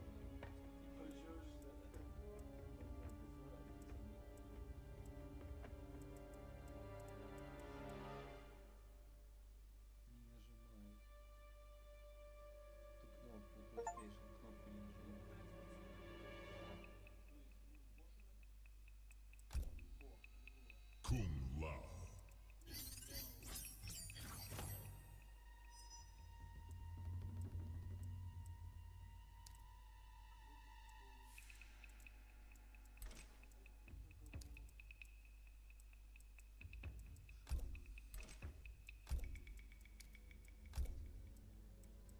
Kung Lao. Kung Lao.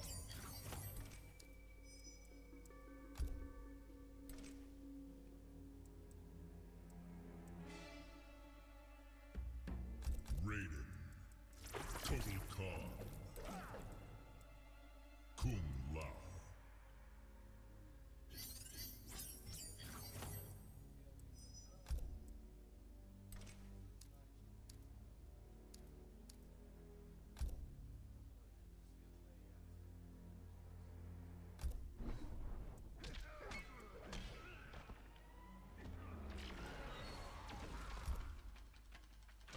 Ship. Я тоже первый раз поиграл на Кунлау в этой части. 11. Round 1. Fight.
Anarch's fate. Final round. Fight.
Cabal.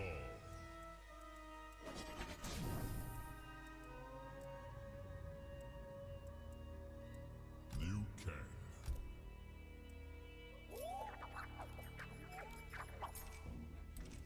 Baraka.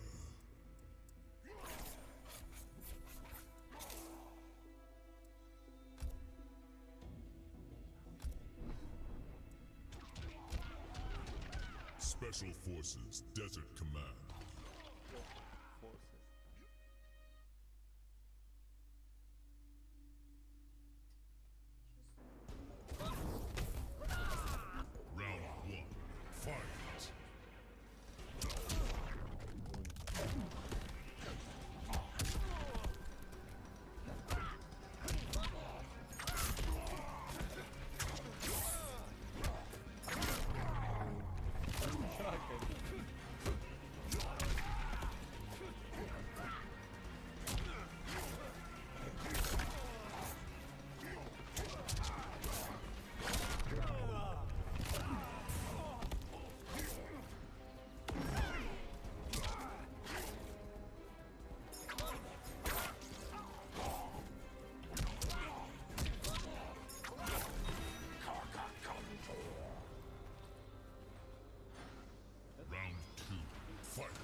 Sub-Zero. Local. Fight.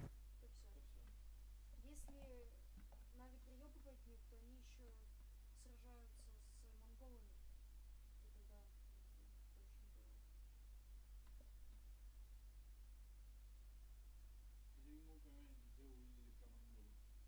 Second player outside alongside Makaze. We saw Navi wanting to put a lot of emphasis against the Mongols, wrapping Heaven, playing outside, right? Is that something that they're going to try and replicate against Furia, or they have something else in store for this game? It did feel like that was particularly for the Mongols team, basically. But I don't want to sound reductive, but once again, it's going to come down a lot to Yakindar as well, because we've seen how comfortable Makaze is towards the outside position. He was such a problem for all the teams he faced off against towards outside yard. In Yakindar, I mean, sure, he woke up a little bit on Inferno in the latter stages, but it's going to be rough if Yakindar still continues to remain quiet and Makaze is allowed to kind of run amok towards outside. How important is Fallen and his leadership in this moment? I think it's very important. I think, you know, you have to try and rally the troops somehow, try to light a fire under Molodoy as well. He's the MVP of the tournament that they won just a month ago, right? He's definitely one of their best, most impactful players, and you're going to need him in some manner if you're going to be able to extend the series. Yeah, for sure. Right now, you know, just a sub-0.7 rating for Molodoy after 2 maps being played. And Janko did point out earlier as well, you know, this is Yakindar and Molodoy. These are not players who are just going to continue to have a stinker throughout the entire series. And that shouldn't be the case. Or will they? Well, time will tell, right? But especially, you know, CD side, you know, looking at Molodoy just being all over the map with that AWP and just being a thorn on the side of Na'Vi, not allowing them to execute and getting a little bit of that confidence It's back. also the problem, those are the two of your aggressive players, two of your space takers, right? If they're having a bad game and can't get much done, well, then you're not getting even space on the map, right, for your other players to be able to make something happen. Some work to do then for Furia. Reverse sweep required. It's time for Nuke. Could be the home of a very explosive grand final. 3-0 on the cards. Na'Vi came into this one as, well, I would say the team less favoured to take this. They were the underdogs for sure. Yeah, which feels weird to say, but I think that is a fair summation. And so what does this mean coming into map 3? Now you've done it once, not once, but twice. Now on number 3, is this where the momentum hits that peak? Do we see even more domination and destruction from Na'Vi? Or, as the desk outlines, you know, do we see those aggressive pieces of Furia wake up and start giving the space to the boys to finish? Yeah, a few concerns, right? Blair pointing out their last 2 outings for Na'Vi on Nuke have definitely not gone the way that they would have desired. So that's something to keep in the back of your mind. If things start going wrong, even after wonderful wins a stunner over 1v4, what are you really meant to do with things? But right now, it's all going to come down to the mentality. Is Fallen going to be able to shape Molodoy into the game? Yakindar should be able to do it himself, right? But I think the way that Na'Vi play, they do not allow your players to thrive in the chaos. When you think of a combat AWPer, you think of chaos. When you think of Yakindar, you think of chaos. And right now, Na'Vi are anything but. It's controlled. They have you exactly where they want you. And Janko pointed out, Furia need to win the pistol and convert so that Na'Vi feel what it's like to play from behind. Yeah, and that could be a great place to start. Is Molodoy warming into things by showing he can hold down the yard with a US. Hold up, are we still on? I think we're still on. Ой, wonderful. Ой-ой-ой, что там за головы ставятся? Алексей Би. From the top of main, the bomb, however, is on the back of it. There's a free frag for Fallen. Опять он его убивает так же просто. Say that, Yuri gave a sound cue away. Relatively quick here from these two. So, undetected. They don't know where both players are, just one of the two. Strong angle from Yuri being held, and if he gets spotted, he can just tuck in and then crossfire with Fallen. I feel like their setup's so good. I feel like Yuri's got a one tap in his horizon. Ouch, bell rung. Now body shots whittle him away. It's only Fallen. He remains. Clear the corners, that's important info. McCarthy confirms his location. Can't handle it. Na'Vi will start with the pistol. Furia unable to start with the right foot forward. I might see a tech here just to have a conversation about what went down, because that would throw just as the action kicked off, I think it was Yakindar typing not live. They're not taking tech here, so maybe everything is sorted. But yeah, I mean, it throw me through a loop if my teammates have said it or if anyone said it. Especially from the other side as well. I guess one of the main things I'm saying, right, is you play to the whistle. Yes. Right, I understand there's no whistle in Counter-Strike, but my point is until the admins get intervened, you're in the server, you play this out, right? Okay, well, it isn't going to be a forced buy, it is just going to be the eco. There's a smoke towards door. Deagle for Yakinda. Flash on K-Serrado. So very, very limited investments. A couple of kills here just to keep Na'Vi humble is probably the best that you're looking to muster in this scenario. Kazi getting the space. We've been covering Na'Vi games all tournament long. He's definitely not having too many issues getting across to Secret. It's what the team does with it after that. See if they want to continue with these heaven wraps. Does look like, oh no, into main, okay. Oh, very nice reactions from Kid. But there's a couple of opportunities. Good coverage there. Really? Yeah, everyone's got each other's back. Trading has been name of the game for Na'Vi throughout these 2.2 maps so far. It's really been something to witness. That's the beauty of Counter-Strike, right? And it's seeing the fundamentals played at its highest. So really happy to see, and the individuals have to be delivering for that as well. You can know your spacing, you can know your strat, you can know all your util. Your players still have to deliver you the kills at the end of the day. Let's see if Furia can start doing that, because they haven't put Na'Vi down. They aren't playing from behind. And the guns are out. Something Furia have been struggling with is when the full guns come through. Сейчас важный раунд для Нави. They're playing for info with this yard control right now. Tried to block the smoke and now backs off. So thinks better of hanging around. Remember, in this type of a buy for the CT side, your util is going to be lighter. How are you going to break this? You don't all have HEs, you don't have all the nades that you need. So, oh, Makazi chipped away. We'll have to call it off. Reports to the boss man, Alexi, I didn't get over. Поторопился. Чуть-чуть поторопился. Managing his angles, he takes a lot of damage. Wonderful goes down. Well done. Not easy to manage his angles like that. Неудачная перестрелка максимально. Look at the radar. Look at the rotation down to B. This is heavy for Furia. Well, this tells you that they don't know if anybody did cross secret or not, right? So with this softened defense over towards A, there is a real opportunity for Na'Vi to win another 4v5 disadvantage. And these aren't 4v5 immediately trade back or even get a lot of space. They're having to work hard for this. Yeah. So top main smoke. Kaze is going to be pathing in through it for the main pincer. Пытается залетать в А. Needs to join his boys down the ladder. Kaze is actually pathed under hell. Even more prominent pressure. Отлично. You want to talk about pressure? Макес удачно подгадал тайминг. Вылетает в девятку. CT aggression on display, and it's working out for Furia. That's what they needed. That's what they wanted. 5 alive, a stalwart defense, and they keep the sheet clean. Okay, very well done there. I thought that the timing of that ramp regress, it should have been punished, but I think for Na'Vi, you're not expecting the top side to be so lightly defended in that situation, so you can understand why they want to piece things together. But they end up getting caught by the timings. Their probe towards ramp doesn't work out. It's Fallen, the man to find that frag. So just keep him at the top of the list here. I think he's the man who's going to make some big plays for them if they are to bring this back. Reverse sweeps in best of 5s. Very rare. Yeah, like we're talking Mewtwo.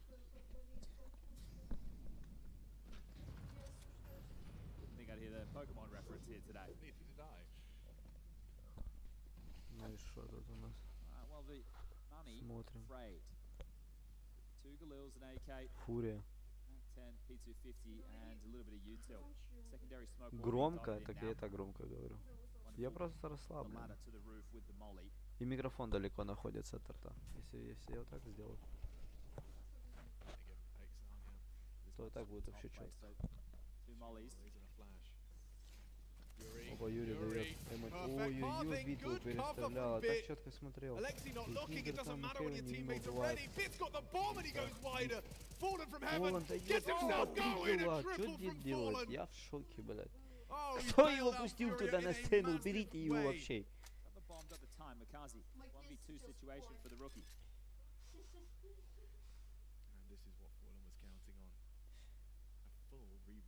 Макес. 2 типа, 40 секунд у тебя. Все в твоих руках. Ты молодой игрок, уверенный. Дядя Фоллен опять в ту дырочку смотрит. Проходи мимо этой дырочки. И выходи четко на него.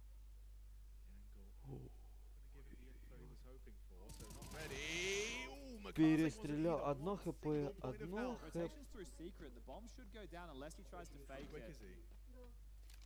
This is K-Serrado. He's going to hit the shift key.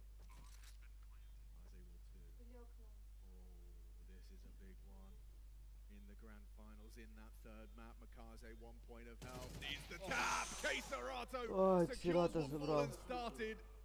keeps the dream alive of a competitive affair on Nuke. Okay, they do get a lot of value out of that, don't they, though? They get 4 kills, the bomb goes down. You have to ask what comes Он next. хотел по столу ударить, но вовремя остановил. You've got about 3K across the board here. So this is partial territory with 2,400 coming into the next. So leave about 2. He's done massive, hasn't he? I understand you see assists here, so his teammates Тоже, have to как do они the все втроем damage. подставились, But тупо just to be под... able to find that gap, especially after great halving on the way in. Mikazi going to be a bit disappointed, with himself in that one, feeling like he's got the one bullet to the dome there. But that's a tough situation to be in. Хима там тупо на чиле сидит такой. Ну, пацаны, бывает. If they can find a couple more kills again, Furia aren't out of the woods. Right, that round got awfully close. You've had to reinvest in almost everything. So as long as Na'Vi are able to get a couple of kills, they'll be content. For Furia, it's about trying to be spotless, trying to actually start building up a little bit of momentum. Chunky nade for him there, right between his legs. Another one looks destined for damage. Бам! И промазал, прикинь. Не попал. А так было бы вкусно, знаешь, такая маслиночка вкусная. Вообще, да. Слышу, слышу, да.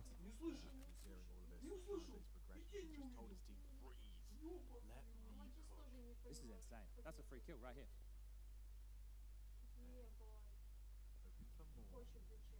You gotta take what you got here. Yeah, you think so. A lot of Desert Eagles from this very position can betray you. That inaccuracy is real. Ну бей. Waiting for the one, not the second. Still Надо they было know where he сначала is. дальнего. They profit. Another required. Это ж правило всегда. Убей дальнего, потом ближнего. And there is a lot to be done. No chance of more from the wonderful D. Screaming, where the hell is Imager in all of this? Well, he's just going on a leisurely walk right now. Ой, еще следующий лезет. Round over. Wonderful has to live. Сейчас, погоди, там Има тоже грязь сейчас может сделать. This just spots him, falling drops, and that's the round. Има еще гранатки чисто дали. Да, кстати, очень даже было бы хорошо. Да, ребята из Фурии делают дела на нюке. Да, зачем опять, я не понимаю, зачем опять нюк берете, если, ну, блядь, забаньте другие карты.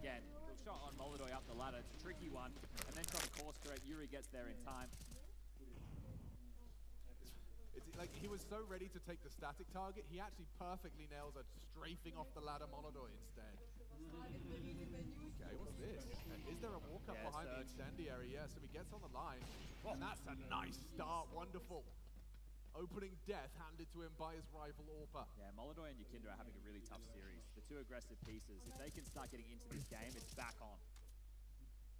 Heavy load of damage, and yeah, that's the end of Ну, ты знаешь, это очень рискованно, на самом деле, было пикать Фурии нюк против Нави, потому как Нави, у них очень большой винрейт на нюке. Coming into this final, one of the contenders in the MVP conversation.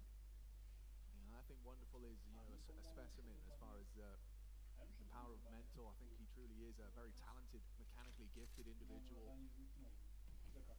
Sometimes I think the biggest battle he's fighting is just internally. Confidence. You think this is certain? Бит, аккуратно. Еще Алексей Би, опять. Ой, бит хорошо дал. Ой, Има. Ой-ой-ой, хорошо, ребята, молодцы. Бит, Алексей Би вместе остались, и Киндер там фол. Ой, ну Има там очень каленый был, в принципе. On where Fallen was going around the world again. It's his favorite move, his signature move. Потому что... Да. Bomb's about halfway. The margin for error is minimal now. It's all riding on Fallen just getting on the bomb and Alexi not being able to stop it. Yukinda stepping. Alexi B's line was held. Now they get the info. Fallen's going to start this defuse. How does he play this? He needs to just hit the bomb. Okay, on the position just in time. You said the margin for error is slim. But Fallen calculated it to perfection. I can't believe that, right? I understand what he's up to there, but just with how long that took, it's absolutely insane. Кстати, он бы стоял изначально бы сразу в будке. то он бы вышел бы просто смог бы и убил бы. Даже обойдя просто. Да. То он, в принципе, мог бы даже и на него залезть, сидеть и все. Если это было бы Б, он бы услышал.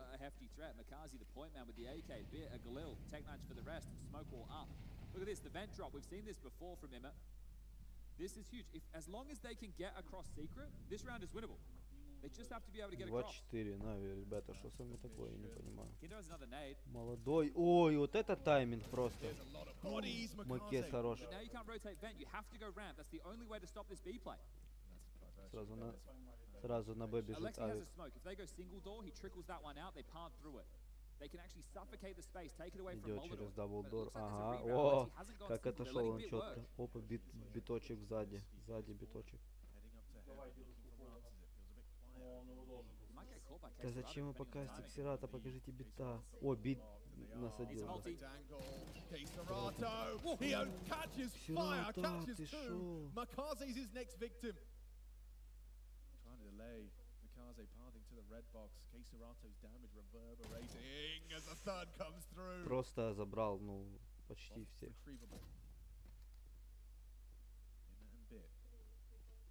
Working this one out, some problem solving on the fly. Molodoi, high press to the scope, but he spots his butt. Увидел чисто его сладкую попку его чисто увидел. Вот почему нельзя стать глубже? Вот объясни, ну почему чуть-чуть нельзя дальше зайти?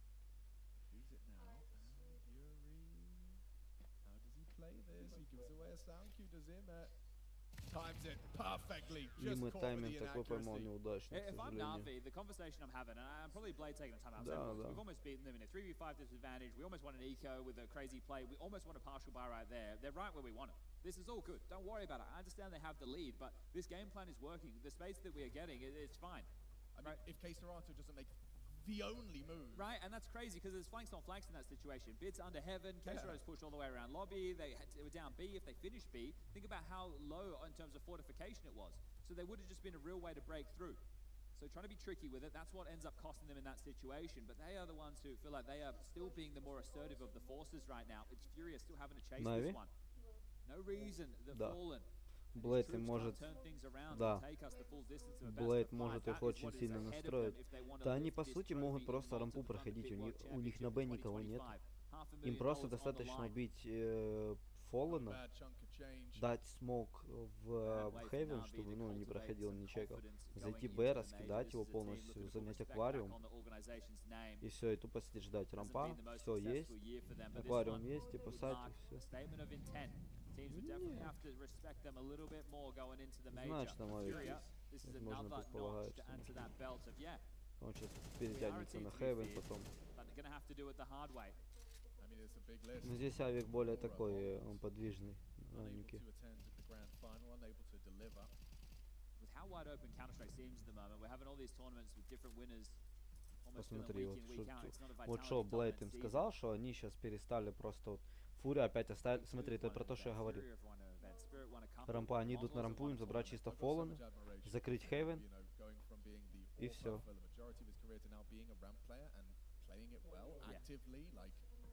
А, ничего себе, они хитрые, они, короче. Опа, горит, горит. Так слышал же, и Фоллен еще. Да, Молик, это, конечно, этот Молик, он имбовый. Yeah, here he is, rebranded, Fallen the ramp player, and it looks like it's a perfect angle. Perfect angle for a contact walk. Free frag, trade, is it available? Yes, it is. Wonderful, puts him Красиво. Wait for the flames, Molodoi tries to ride it out, forced away. Reveals his position Он пытался дождаться, типа, ему те 50 хп. Ой, им и хорош. Убил. Oh yeah, the sit and duck on his screen, but feels like Na'Vi, that trade continues. As soon as you've got one in your sights, there's probably 2 or 3 looking for you.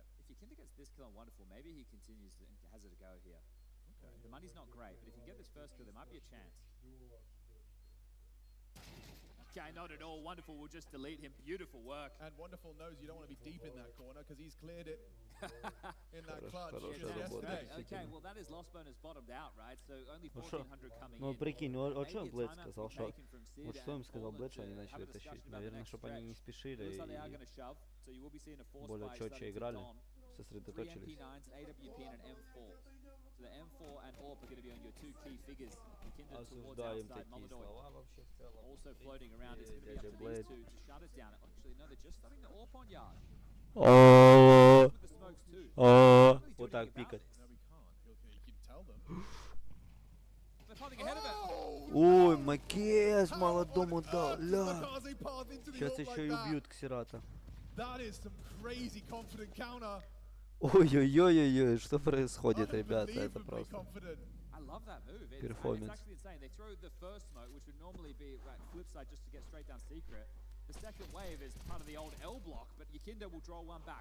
Это как звук мухи, знаешь, как будто летающая рядом возле уха. Да-да-да-да-да-да.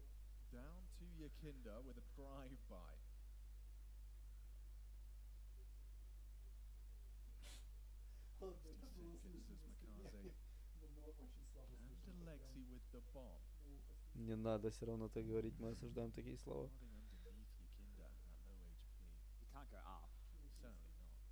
Ай, посмотрите, где он, блин, он на один хп у него, а не 8 хп у Якиндера.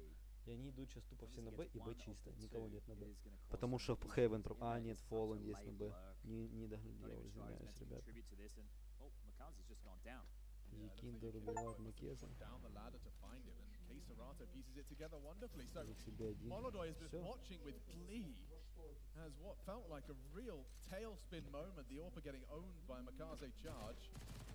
It ends with 4 alive. Yakinda even getting more output on that low HP. Okay, well they're getting his AWP back, and the back and forth will continue now. So yeah, I love the idea from Na'Vi, but the fact that they get blanked after that hurts because that's breakpoint moment, right? If you win that round, the economy is absolutely. Дело в том, что на этой карте знает, как играть только бит.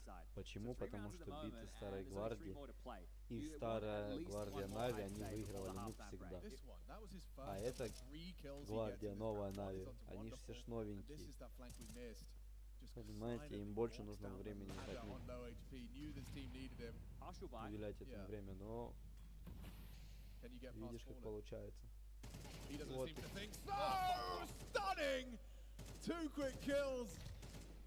Cancel your plans, Na'Vi. Sent back to spawn by Fallen. Yeah, so well done, isn't it? Just playing behind the smoke, ready for that party, just obliterates two, and we'll call this one done. As yeah, you need to kind of pick yourself up a bit if you're Что происходит, Бит, с тобой опять? Да, Има.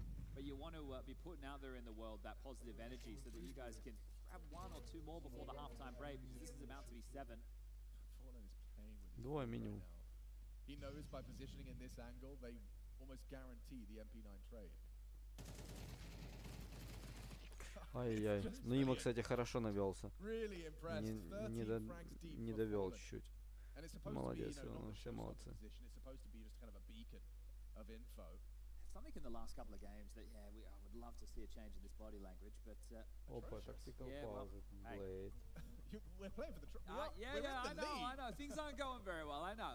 It's 7-3, but there's still, it's your final to lose right now, especially with this lead that you've garnered. You took their map of Inferno, you were fantastic on yours of Mirage. I don't think the rounds have necessarily been that bad. It's only the last couple that it feels like Fury have started to hit a bit of a flow state. Yakinda finding some impact. He's been pretty dry. Molodoi still isn't really in the game. It's Fallen having to come up in big moments, and that of K-Serrato too. Here it is again, yeah, just poking out of the grey screen.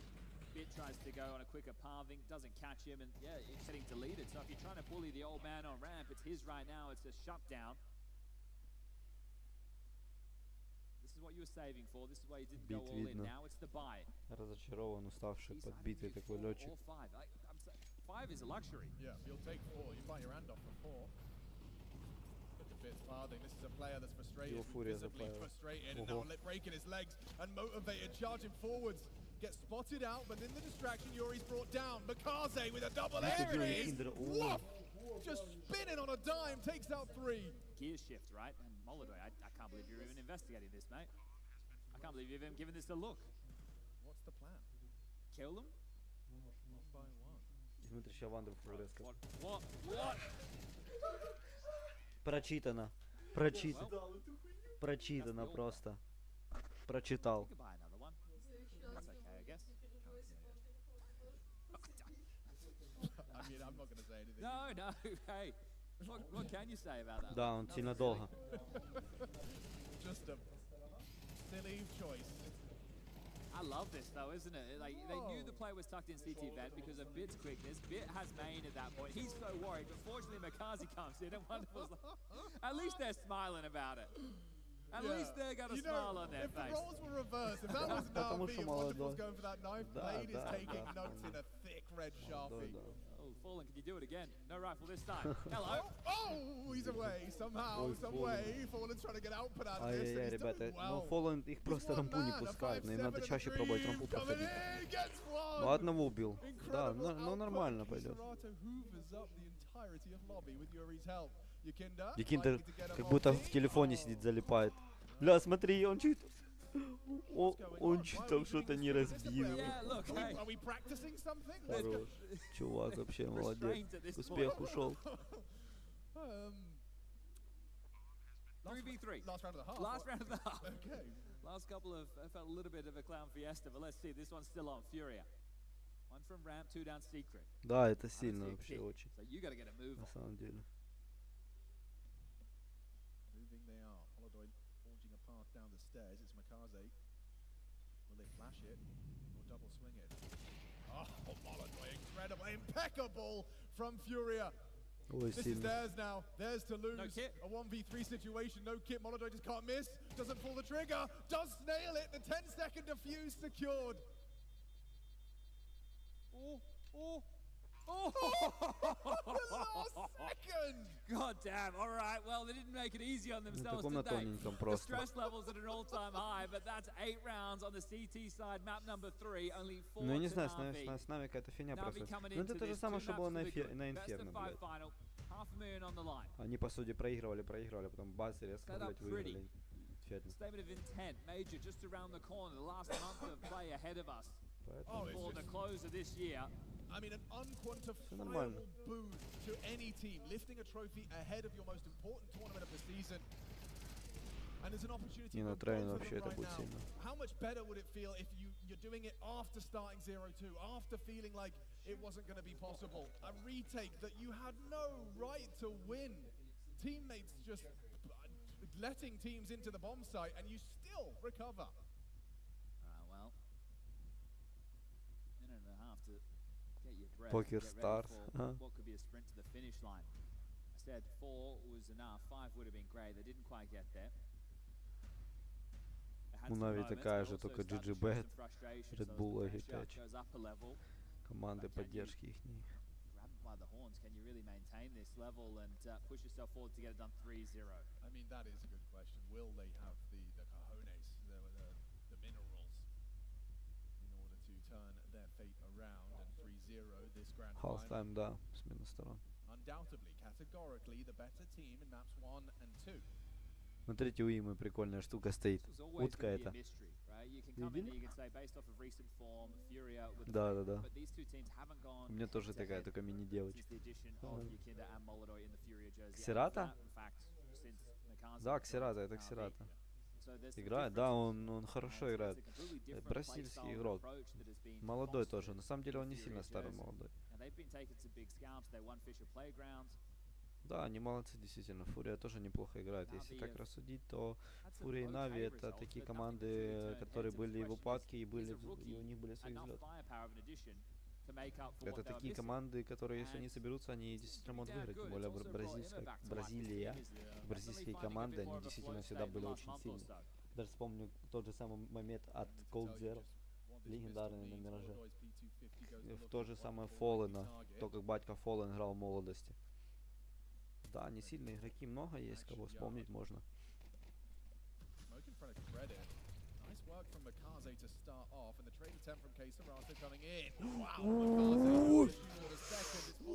Но он каленый, да? Каленый, 37 хп. Ой, ну Макес вообще хорош, двоих убил. Грубо говоря, выровнял счет ихний по количеству выживших. 3-3. И у них один каленый.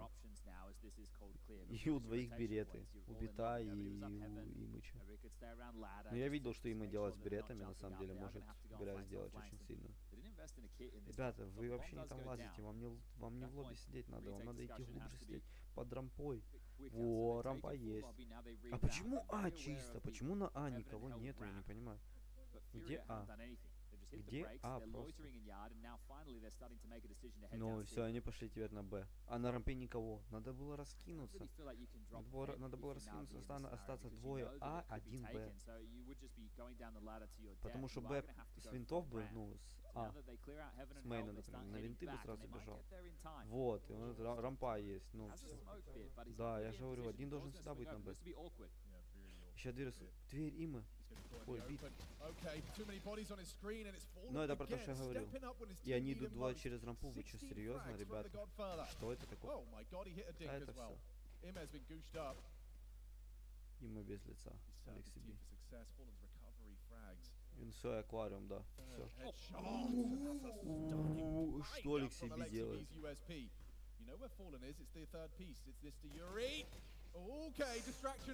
Как залетела пуля? Вы вообще это видели? Я не понимаю, как эта пуля у него вообще залетела. Прям в полете. Он же был уже, он же уже просто за стенкой. Ну это просто, это бред.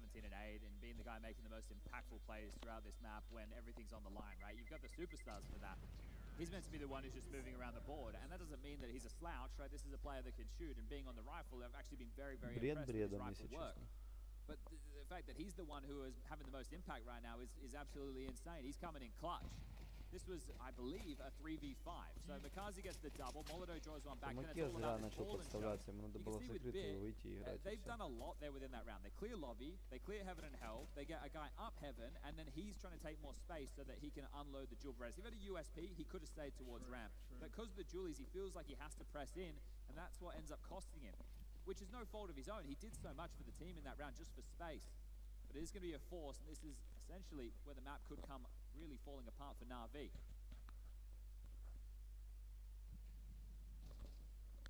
Ой, молодой Има убил, ударил сразу ему в голову. Где 4 счет. The real question is, and if this goes the distance, has Что Fallen будет еще bought раз enough одну паузу? space for his stars to actually start showing up? Макес убивает молодого в смоку, еще и хедшот дает ему неплохо. Ой, бит! Ой. Вот это он пикнул просто смачно. Чисто дал ему маслину понюхать сливы. Да, вообще, кстати. Не, ну это был хороший пик. Бита. Да. Трутся, конечно, хотят все.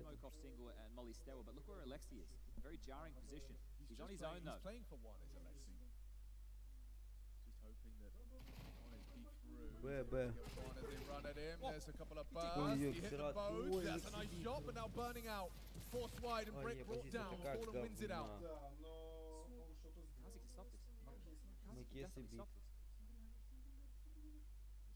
Знает. Хорош. How are you meant to win this for 20 seconds, mate? He's been brilliant, Chad. I just don't have a 1v2 30 HP with a player in heaven. Да, чисто отыграл. Okay, how about now? Okay, I'm starting to change my mind. Fallen rips up the script. Makaze completely pants, had no idea that that's the play he would make. Now it's interesting. Has he read him? I think Bit should have an idea. Patience surely prevails. How is Fallen still alive? Or is that a flashbang? Delaying the inevitable, perhaps. There's a molly, but that smoke is there. He can play around it. Will it spread? Will it force him wide? Bit's counting on it. Fallen safe, trying to strike. 30 HP and a Mac 10, and he's making it look good. He's making it look possible. Dancing with Bit. The time. There's absolutely no time. Fallen comes up clutch again and again, live on the grand final stage. How is he getting away with this? He's got no right to win that. Bit even has head armor in that situation against a Mac 10 at range. The Makazi death, yeah, okay, that's excusable. His back's turned, he doesn't expect that. Thinks he's going to come up the heavens. Fine, it's a 1v1. I can't believe he's just gone and won this. He's constantly subverting the expectation with his gameplay. This is insane. We're so scared of a guy backside in a 1v1 with a bloody Mac 10. How does he survive that exchange, Brad? Bullets were fired. Bullets were fired at 30 HP, around the edge of the smoke, maybe just hard to track him with the smoke up. Map 3 nerves for Na'Vi? What's going on here? I know their nuke hasn't looked great in the last couple of outings. Well, this is not непонятно, что будет дальше, надо посмотреть. To be said, Makaze. Ой, Макес на нормальный килл дал One and первый. done, but good information. Didn't see the bomb, but definitely at least one more player noted. You still have the AK that Bit carried through from the previous as well, so there's no reason that they can't win this, but running out of opportunities now in Na'Vi. Ой-ой-ой, да. Это было сильно. Ушел, He just saw that gun get thrown out of the map, so he knows that there's another crossing. Чисто так прочесал ему голову. At this point, you might want to start hedging a couple of players down to B.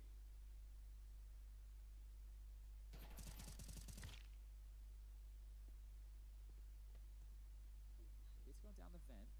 Risky rotation, but has been granted. If Emma dies, they might change the tune and rotate towards Heaven, Hell, or Main. Yeah, looks like that's the plan. Call wants to go look for it. Emma tugged towards spawn side. It's going to come down to tiny margins again. 45 seconds. Emma's in such a strong position. He just feels like he has to do a lot because it's one of the only two guns they have.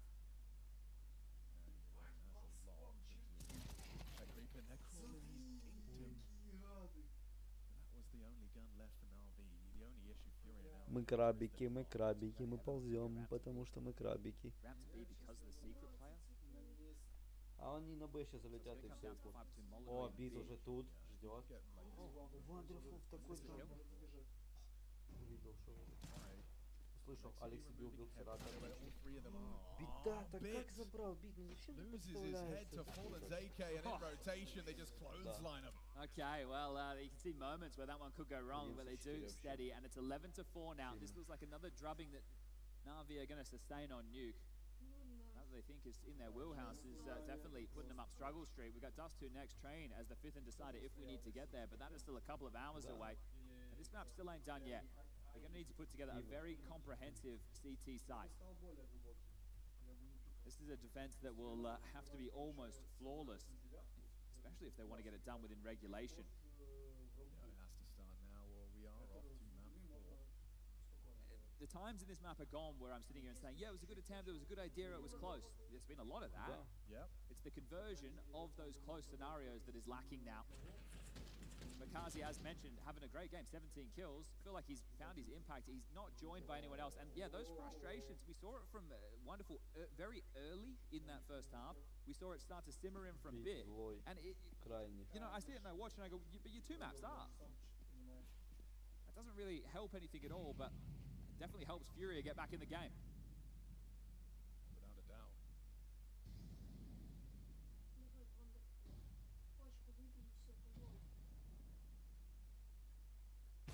Can't believe that frag's been given to Wonderful. Wasn't expecting the open play. Your killer goes down to the MF fight. Yeah, they missed the waterfall smoke there, so that really cost them on this main duel.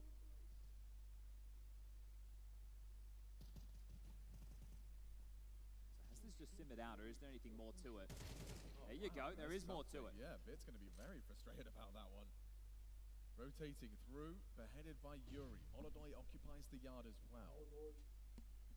Ребята, Нави, ну вы же можете в последний миг дать просто невероятные перформансы в игре. Покажите именно, что в Макес килл есть. Неплохо. Ой-ой-ой-ой. Да. Wonderful. They're going to have to keep doing a whole lot more of that if they want to keep the sheet clean and the 3-0 dream. Okay, so right now there's enough money for 2 AKs to buy back in right now for Furia. The rest of them are very light on. So I'm curious to see what the decision's going to be. With 1900 lost into the next, normally this would be a force buy scenario, and that appears to be taking shape right now. When you go back to Inferno, they did have that fast play up top middle where they were able to get the smoke in and push the site quite concisely. So let's see if they have another pocket strat. It'd be perfect for right now. Stunt this comeback before it could even get started. More of the same, the regular motions of Nuke. Smoke wall will be deployed. Fallen lobs those out. point A to point B is a straight line, and that's the Да, smoke ball that Фури we're очень using to get down слабая secret. экономика сейчас на самом деле, и Нави взяли хоть один раунд. Но, по крайней мере, им нельзя расслабляться. Нави очень сейчас нужно напрячься, и да, и у них не будет ни отдыха, ни продыха, когда они понимают, что это их Right now, what would be последний шанс. classic would be a ramp split. Secret and ramp to B. Бит на рампе стоит, смотрит, там и как раз в радио. Има в такой тайминг отвернулся. Ой-ой-ой-ой-ой, Има просто. И рампа как раз будет. КБ. Молодой Има. Ой-ой-ой, Вандерфул убил.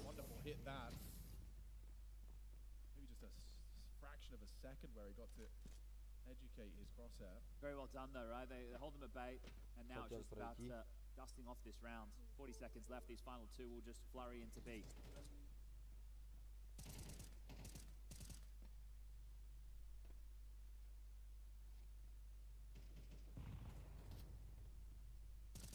Yeah, Bit's done. He's mad, and he wants to just bring this round to a close, bring it home for the squad. AK-47s will find their way into Na'Vi hands. Okay, now it's an eco. So 11 to 7 is almost a guarantee unless something goes crazy out of the books here, right? So this is a game that's going to just cinch up and just be a 4-round gap. And then you win the next rifle round, their loss bonus is still starting to accumulate. So you are in a very, very good spot. Some of the win conditions right now for Na'Vi, if they won't take it in 3, is denying the bomb going down, right? And it's keeping a lot of bodies alive so that you will make sure you have a residual buy if you do give away 12. Right now, that's possible, right? They lose this round, which I couldn't possibly imagine against 5 blocks. But, you know, there is that case to be made. So this is a perfect round to keep it spotless, deny the plant, just go through all your protocols, and start to believe that this is possible. It's CT side and nuke. There's a reason, right, that we have halves. These aren't mirrored maps. Они распределились, ждут, когда Нави сами подпушат. Я тоже надеюсь. Я не понимаю, почему никто не садится никогда на эту дверцу. Там же плохо видно. И есть шанс убить неплохо. Я там обычно сижу, вот прям на той двери на сине. Хорошая позиция.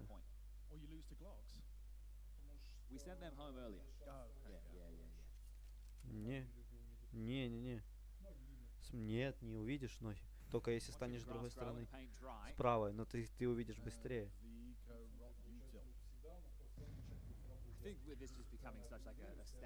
Так ему, чтобы... Во! Ой, имя забрал, хорош. Fallen. That's true. All right, here we go. This is really where the intensity of this one gets turned up a whole notch. This rifle round right now will determine an awful lot. Да, бита, биточка. Алекс себе.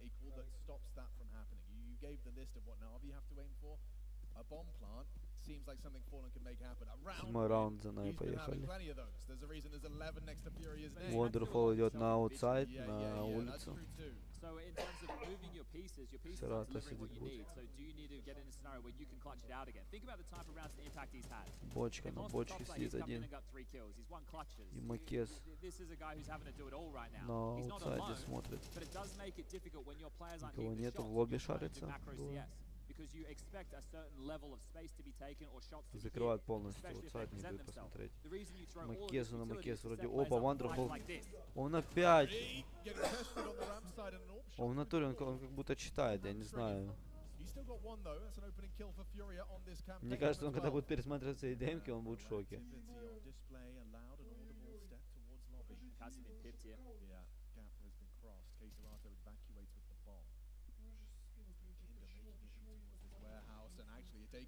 Не, не убил.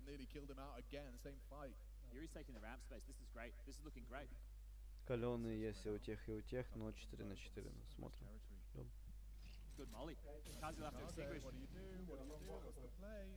Не докинул молик. Макезу повезло. Не подгорел.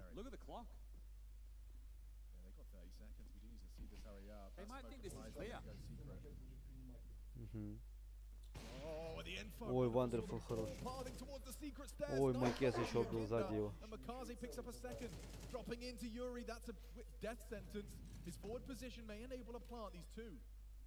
Сирата 2 хп. Юрий 2 хп, ой, где 18 хп, Fallen соточка, да, 3-3, но у них двое каленых. У них двое каленых, и им достаточно просто зайти и дать по пульке. Вот пулька. Ну как так? Fallen will arrive momentarily. There is diffusing. Yeah, smoke on the kit. They've got it. They're just gonna sit it. They're just gonna sit it. Can you hit the bomb? Straight bullet would have done it. Doesn't Ой, hit найс, it. Навик, красавчик. RV take the round. Да, молодцы, And as the Навик. plays go, that gap closes. You're right. This is getting competitive. 8-11. It's like Inferno, right, where they Да, gave away some really, чуть-чуть. like, well, we're not going to call them bad opening deaths. Like Makazi would go down in Banana doing his job, Yeah. and then they were still able to manufacture the 4v5s. They called themselves into the rounds quite nice. I feel the opposite in this situation.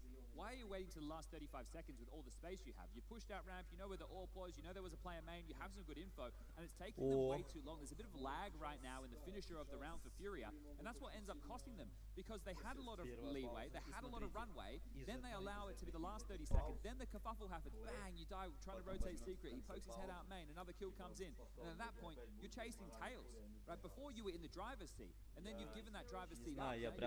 Не знаю, я прям вот настолько чувствую эту игру. And that's exactly where Na'Vi want to take this. Okay, so it is going to be the partial. They get the bomb down. That'll give them a couple more allowances in this next round to play. The extra $600. Obviously, the kills that came through as well. And I said before, it'd be nice to have a pocket. Well, yeah, this looks like a pocket. Nate for the door. It's going to be smoke wall outside. Is it the molly's just going to be for a top play, right? Are we just going to do molly top half backside? Oh yeah, Yuri braves the first initial HE salvo. Preparation for a pop top. Alexi be anticipating this. Forward positioning to the incendiary now. And Yuri's coming for you. Swings on through it. It's a nice one from Yakinda. Oh, but Im is doing more. Good output. Double in defense around the smoke. Makaze's got empty hands. And a bullet between his eyes thanks to K-Serato's Tech 9. It's wonderful. Coming up from the heaven side, they'll have to retake this from two different avenues. Behind the smoke, Spam connects to Molodoy. Brings him to 43. Is there a conversation about more?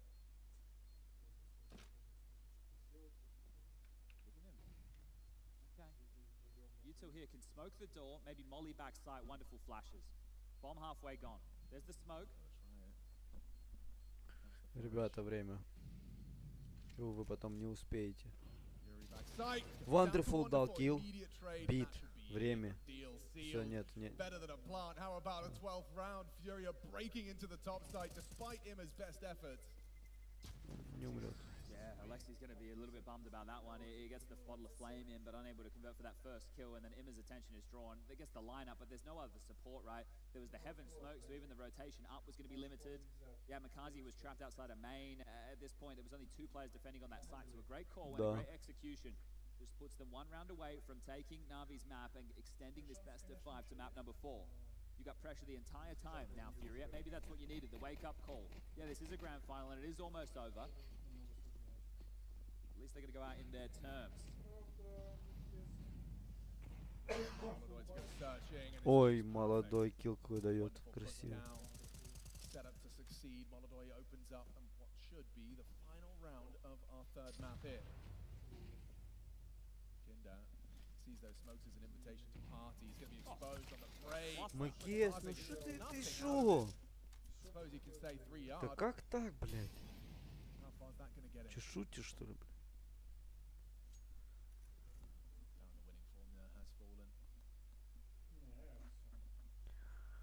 Не знаю, сейчас будем смотреть. Еще пока ничего не... Там еще Би, там еще Имы. Ребята, почему вы так обесцениваете? 5-3. В 3. А, ну уже в 2. Вот, пошел в 4. Вот, раз, Имы. Добро. Не попал, Имы! Ай, поймал. А я говорил, что можешь сделать. Ну, блин. Надо было верить сильнее.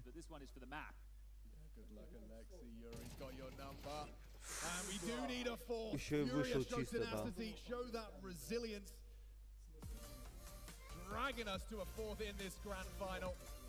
Да, ну это типа Нави просто расслабились. Na'Vi, perhaps a little capitulation, I don't know. There was frustrations from the team. 2 maps to 0 up. Early doors on Nuke. What does that mean? Yeah, maybe they're a bit frustrated. The fact that Fallen was the man that owned them in that situation, right? Great ramp holds, great rotations from him, clutches in play as well. So Fallen. И мы, ребята, тоже отходим на паузу. Оставайтесь с нами, не переключайтесь. For his teammates to be able to wake up, because you need Yakinda and you need Molodoy once you make it to this fourth map of Dust 2. Yeah. It was really Fallen who was having some really key impactful moments, KSW with a couple as well, but this series goes on, and this is more of what we were hoping for. Mirage, a blowout, right? Inferno a little bit closer, and now we finally traded a map. So let's see how much further this one can go. We've got the desk ready to break it down.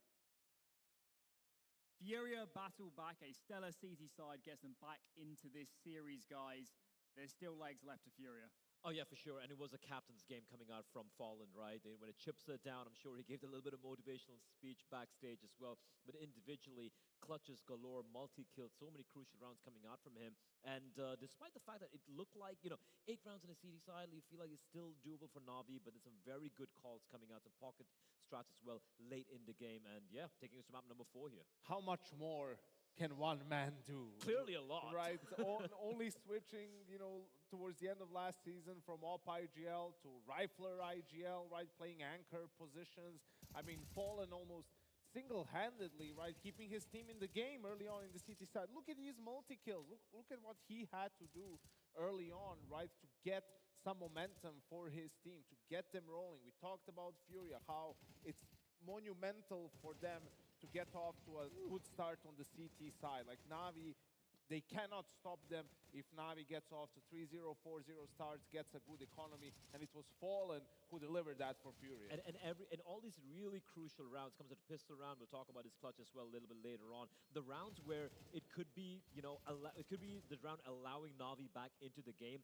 It was him being involved. And you look at the frag highlight, and you're like, wait, is he the upper bomb side player? No, he's a ramp player, man. He's everywhere, doing everything, and of course, dragging Furia to map number 4 here. Are we looking at his performance there and saying that was an experienced performance? That was, his experience over the years in those tough situations, playing games like this before, that really were the huge factor? Oh, absolutely. Like, I'm talking about a guy who's had a professional career for 20 years, right? His career is older than a couple of the players in the server as well. It's an absolute class act. But as Yanko pointed out, the thing that just defies logic is how many times have we seen the primary AWPer or like the IGL AWPer switch to a rifling role and be able to have this high level of output while still calling a phenomenal game when the chips are down, trying to pull out his reverse sweep. So absolute captain's game from Fallen. Let's think back to that first half, because at one point Na'Vi did get Furia's economy right on the brink, but on round 9, Furia got it back. Yeah, absolutely. I think it was really, really important for them, because you see here Molodoy gets surprised. Na'Vi has a 5v4 situation, and Yakinda, who's also struggled all series long, really delivers in this round. This double kill was huge. Then he finds Makaze as well, and that's Furia being able to bring it from a 4v5 and losing yard control, Molodoy being dead. Like, Na'Vi has all the information, really good situation. Yakinda just says, hey, I have to go for it, right? Yeah. Takes a couple of aggressive peeks, finds a triple kill, and that was absolutely instrumental, because their money was shot, and Na'Vi's wasn't great either, so this really allowed Furia to get to 8. Yeah, and also, I think we have a round later on as well in the second half, right? It looks like, obviously, we have a nice little lead. They won the pistol as well for the side of Na'Vi, but it looked like a magical round. I believe it was round number 14, if I'm not mistaken. Yeah. Round 14, right? And it was basically a 1v2 from Fallen. A little fortunate here, 30 HP Mac 10. He wasn't expecting the player over there. Gets the kill onto Makaze, but just the way he plays this, doesn't overextend, uses the smoke, just runs around the bomb site, plays the clock, and in the end, Bit running out of time. Also, it did feel like Bit, when he realized it's Fallen on the bomb site, it felt like he gave him a little bit too much respect, trying to play too correctly, so to speak, and Fallen just, using the clock as his ally, so to speak. Something a lot of newer players, have all these new young stars, 17-year-old freaks of nature. They don't do it as good as this guy does. They also had another round late in the half, a half-buy win and A-pop. It's safe to say that round combined with the Fallen clutch, that's what got this over line. Na'Vi definitely could have got this to overtime and beyond. Oh, absolutely. Like we saw in the highlight as well, the 3K from above, and then, going down towards vents, wrapping all the way from ramp. He was everywhere. So, yeah, I mean, at this point, if you're a Furia, just want to, be in the heads of all the players and be like, guys, the 34-year-old guy's doing it all by himself. Can we step up to the plate? And it did look like we saw some signs of life, right? I think also the problem is there was still frustration in Yekindar, in Molodoi, right? Like some table smashing and whatnot, right? But the most important thing is you win, and also there's this extended break between maps 3 and 4, so that the players can grab some food, re-energize in case it goes all 5 maps. It's an incredibly long series. And, just have a conversation over there as a team, right? Once you have more time to just chill out a little bit, to some extent, the series resets a little bit, right? Like Na'Vi, of course, obviously still in a 2-1 lead in this series, but it really allows you to reset mentally and go fresh into this map number 4, right? Which is something that absolutely has to happen for Molodoi and Yekindar. Which is also their map pick as well. So right now, you can see kind of the tides of fortune reversing a little bit in their favor. It's your map pick coming in. If they're able to pull that off, Train I think it's anyone's map, in all honesty. I thought Furia might pick Train, as their first map of the series, right? So I definitely think they have good chances if it gets to that. But yeah, absolutely. The most important thing was to get to this extended break, and Fallout got it done for them. And also, I think it took us 3 whole maps of Counter-Strike from Molodoi to finally have a round where like, yeah, that's the Molodoi I know, baby, and he got his 3 kills. So hopefully that's kind of the catalyst for him heading into map number 4 here. Let's reflect a little bit on Na'Vi's series so far heading into this break. Obviously they fell a little bit short, but still they're in a fabulous position. They look fabulous on maps 1 and 2. Individually, they're in great form.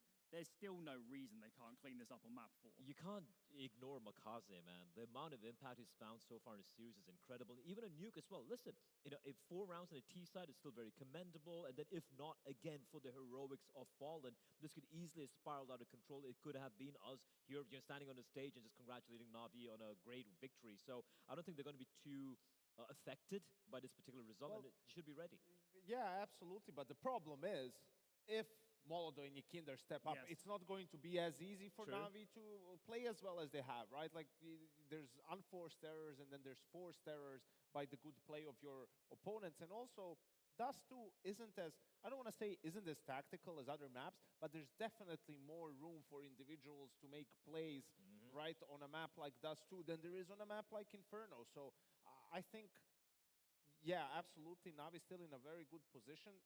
Not even, honestly, mostly because they played really well throughout this final, and especially in full gun rounds, they've been good, right? But you can't get complacent and lose focus because Furia might have just woken up. On paper, would Nuke have been their best chance to close this series? It was one of their picks going into this. Look, I feel it was a bit of a...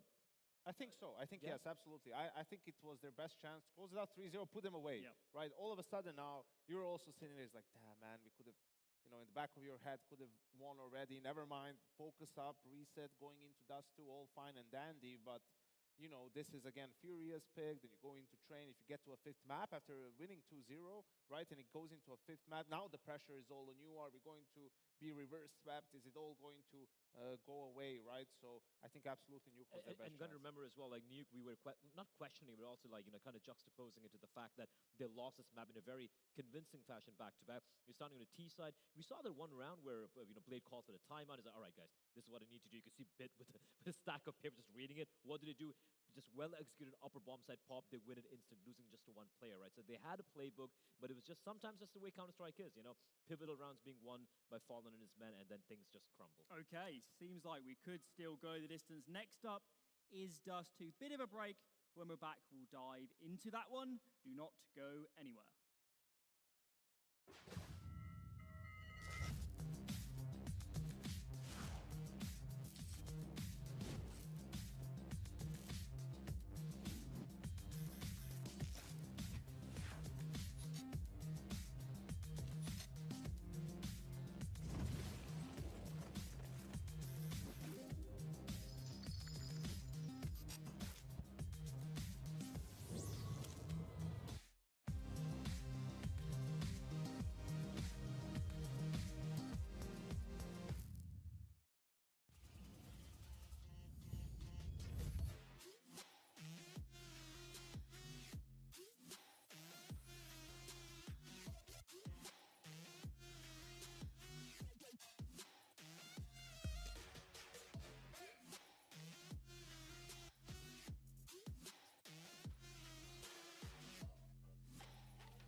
He's going to force the kill in the last second.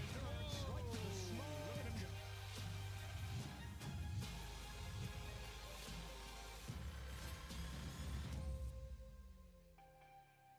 Map 4 then in this grand final between Furia and Na'Vi. It's going to be Dust 2, our field of play. And we hate to draw attention too much to underperforming players, but it's got to be said, Yakindar versus his standard form over the last few months is not playing his best Counter-Strike. He's not, but he's been serviceable, right? Like, apart from map number 1, which was absolutely a stinker for him. It looked like he was just getting countered by almost everyone else. I mean, you look at his sample size. The sample size of 3 maps right there. Yes, it's rough, but he had his moments. I don't think he's completely disappeared off the server. And coming at Dust 2, where he was so instrumental in a couple of wins they've had here thus far at this event, I'm expecting to see the Yakindar of old here. It's like a bad magician, you know, the disappearing act, not quite there, but sort of, right? Hopefully for Furia, he wakes up, you know, and so far in the series, it's been him and Molodoy, both kind of the two big names that we're used to seeing. Yeah. You know, if you go back to Fisher, which they won, those two guys were leading the way. Molodoy lifted the MVP trophy at that tournament as well. So really off to a slow start here. I know a lot of people have been hating on the new rating over at HLTV. I saw Striker around, so I'm going to give them props. Right, there's only like 5 kills in between Molodoy and Fallen, but the rating is like Fallen is 0.5 above Molodoy, which is clear if you looked at the game and saw the impact. It's all the eye test. He's been leading the way so far for Furia, but if Molodoy and Yakindar don't show up, Navi's going to win this fight. Now, the reason we bring up Yakindar is because early in the tournament, he was phenomenal on Dust 2. He had a massive map up against the Mongols. He was incredible. And this was like, you know, the best game we saw till now, right? Yeah. Like, it's such a closely fought series. This was furious map. And it was Yakindar dropping almost, I think, 30 kills in a very pivotal position as well. Obviously, on the T side is a guy, you know, going for all these plays, lurks, everything, especially towards the mid area. And if you look at, if you actually watch a full game on the CD side as well, such a pivotal position. The A rotate, by just running left and right, calm with his team as well. If, as you said, Yanko, if he doesn't step up to even like 50% of what he did over here, this could be donezo for Furia. It was 34 kills for Yakindar on Dust 2. There we go. In that Not game. too shabby. Yeah. Not too bad. What other factors are we looking at in this game for Furia? Of course, we've had discussions about individually, but team-wise, what are we looking at? I think it's the individuals, Still? honestly. Not to be reductive, Okay. but the Molodoy, you know, just the impact he can find with the AWP, whether it be the CT side, the T side, that's been something which has been setting up Furia for all the success they've had this season thus far. Yeah, I think it's also because everything we talk about on the team side of things happens to make it easier for the players to get the kills, right? To put them in good positions, to maybe have the information to know what's coming, right? Make it easier for you to position yourself and react. If all of that happens and you still don't get the kills, there's not much more that you can do, you know, except hoping that the players will step up. And I think Furia, to some extent, is at that point. What they could do as a team, I mean, it really helps when they have these good starts, right? I think if they don't win the T-pistol on Nuke, I mean, Navi, still there's a strong chance that they come back and end up closing out the series right then and there. So those good starts at the moment with Yakindar, Molodoy lagging behind a little bit are instrumental. If they step up, then they're not relying on those as much. And it's also just the fact that, you know, just this overperformance from Fallen. Of course, he has his moments, he has his few maps stepping up right there. And considering, you know, he's the one who pretty much carried you through into map number 4 over here. I don't expect to see Fallen have a similar performance individually speaking. That's when the youngsters in the team need to really up the game. And I think you look at the stats for the teams on this map. Navi only played it 5 times. Sure, a very high win rate, but you know, if they really liked the map, they would have played it more often. True. So for Furia, just the amount of reps that they have, right? We saw them have cool approaches in terms of the game plan. That Mongols game that you guys referenced, where Kinder had a great time, you know, focused a lot on just how the Mongols react when they lose long control. And that seemed to have been a lot of rounds revolving around that. So they're very good at coming up with game plans that target maybe certain tendencies that they see in their opponents. So for Na'Vi, you have to be ready for something like that coming into From a this game. Na'Vi perspective, how do you make the Furia individuals as uncomfortable as possible? I think obviously, like when it comes to overall, I think everyone's been kind of delivering on their own, right? But Makaze has been a stand-up player for me so far, for everyone actually, for the side of Na'Vi. And, you know, looking at the position it's going to be playing is going to be towards CT mid, right? It's a very pivotal position. So for me, it's about trying to not allow him to get his multi-kills, especially on the CT side. Not allow him to just, like, get control of that part of the map. Honestly, I wouldn't I don't think Makazi is the guy for Na'Vi at this point in time, right? He's been playing well, but it's the veterans who are going to have to deliver. I'm looking to Ime, who's been their best player so far in the final, and Bit to really lead the way. And Wonderful can't lag too much behind. We're talking about Dust 2, right? This is where Oppers do a lot of the heavy lifting, so he's going to need to have a good game if Na'Vi is going to close it out right here. Okay, Dust 2 waits in the wings. Can Furia send us to a fifth and final map? Let's find out. It's going to be a whole lot of fun to find out. Thank you very much, Alan, doing a great job on that desk. Yeah, fourth map of a best of 5. We are going to see the distance. Does that fifth map need to see the light of day, Chad? Yeah, this is the thing, right? The big questions are, has Fallen bought enough time for his Stars and Molodoy and Yakinda to come online in this map right now? Dust 2, Molodoy is one of those players that hits the headshot on the cross, right, with the AWP. Yeah. So we'll get to check that one out and see if they are online. If not, it's just going to be a flop fest. Like, Case Roto's great, don't get me wrong. Yuri's fantastic too. But you need Molodoy, and you definitely need Yakinda, right, with the position he's going to be playing on that CT side for his team. Now, против Нави карту даст. Смотрим. Говорят, для Wonderful это очень будет легкая карта. Для Нави в целом. Будем смотреть. Надеемся, что пятой карты не будет трейна. По крайней мере, надеемся, что Нави победят все-таки и заберут свою. But think about that extended break, right? It really gives you a chance to change the atmosphere and decompress from the maps that have just come. So, sure, you still need to win 2 more consecutive maps if you are that of Furia to lift the trophy, but you're probably in a much clearer headspace than you were, right, during Nuke. Well, yeah, and for Na'Vi, you can just tell yourself, right, boys, best of 1. Денис, зря ты не с нами тут сидишь. А гуляешь. Поменял ты нас. Sure, yeah, okay, you're down 1 map in the series and away you go. But let's take a look. The buyers come in. Imma's been given a full belt, literally. He's used a flash earlier, HE in towards the long doors, so control has been taken. Yakinda will park himself in. This will be his regular roost on the T-side rounds. That was a missed molly. Yeah, hasn't cost them. And they are tested by Wonderful. Alexi D chips in. Got a second challenge on his plate from Fallen, tracking his movements with the jumps and anticipating this aggress from Wonderful. This is a big round from him. Runs out of ammo, light on. Makazi's going to jump up new box, trying to profit in the chaos, but Molodoy finds him, catches him. Long range from Bit with the dual Berettas, not having the same issues he had with them on Nuke. That is what you want to see from Bit. That's what Yanko is demanding from them on the desk. Okay, well, that is a great start, right? We've been talking about Na'Vi being able to get off to hot start here in the dust, and maybe that'll happen again right now. Be able to give you the lay of the land of what you can expect with the setups from these 2 teams. So on the CT side, where Na'Vi is starting, Alexis is going to be anchoring down long. Imma will be the rotating rifle on A, and Wonderful, of course, for the AWP. The B defense will see Bit anchoring the site, and Makazi helping, and also as the mid to B player. Oh, being very diligent right here, not wanting to take any damage on the cross. Fallen's brought up a scout. Yakinda could have hung around. While he didn't land, flash is what forced him away. Molodoy just gunning it up mid. Scout searching short. It's a tail as old as dust to itself. Early Chris smoke of the crisscross, and they're just going to be able to apply a lot of pressure early. So Caserado flashed out, keeps Imma on a string, right? Pulls him to deal with this, and Molodoy takes the space. Wonderful comeback and glance, but it's only with a FAMAS. Yeah, and this is where the scout probably has a more favor over the FAMAS. Crap walk from Yakinda. He stabilizes, gets dinked down to 1 HP. Maybe the molly will find him. Retakes that up now. Yeah, respects the flame. Bomb going to be going down uncontestable. So short plans. This will have to be late from Imma. Yuri waiting on the smoke. Они ждут в сайте, они лонг занимают. Already kind of success. Furious both and could get a whole lot more successful. Nearly lost out. Yuri made a meal of that. Important from Wonderful. Claws his way back into the site. Goes to get tagged up. Molodoy's brought low. It's a good shot from Molodoy's scout. Hold your horses. Na'Vi can't find the second round. There's no time for this. There's no kit for this. He has to get on it now, has to hit this shot now, has to sit it. Yuri's got it done. There's no time. Makaze doesn't know it. He's hoping. He's praying. He's not defusing. Furia take the second round. Okay, a delay there. Everybody in the chaos not quite sure. Lost track of the timer on the bomb, but we've got it for everybody playing at home, and that is one way to snatch it back. That smoke, it draws Immer, they come up short, Alexi's caught transitioning to try and get towards Ramp or Goose, he's only got the MP9, they go back into a retake setup, there's no kit, there's so much more pressure in that situation, and now the Force by Wars will kick on.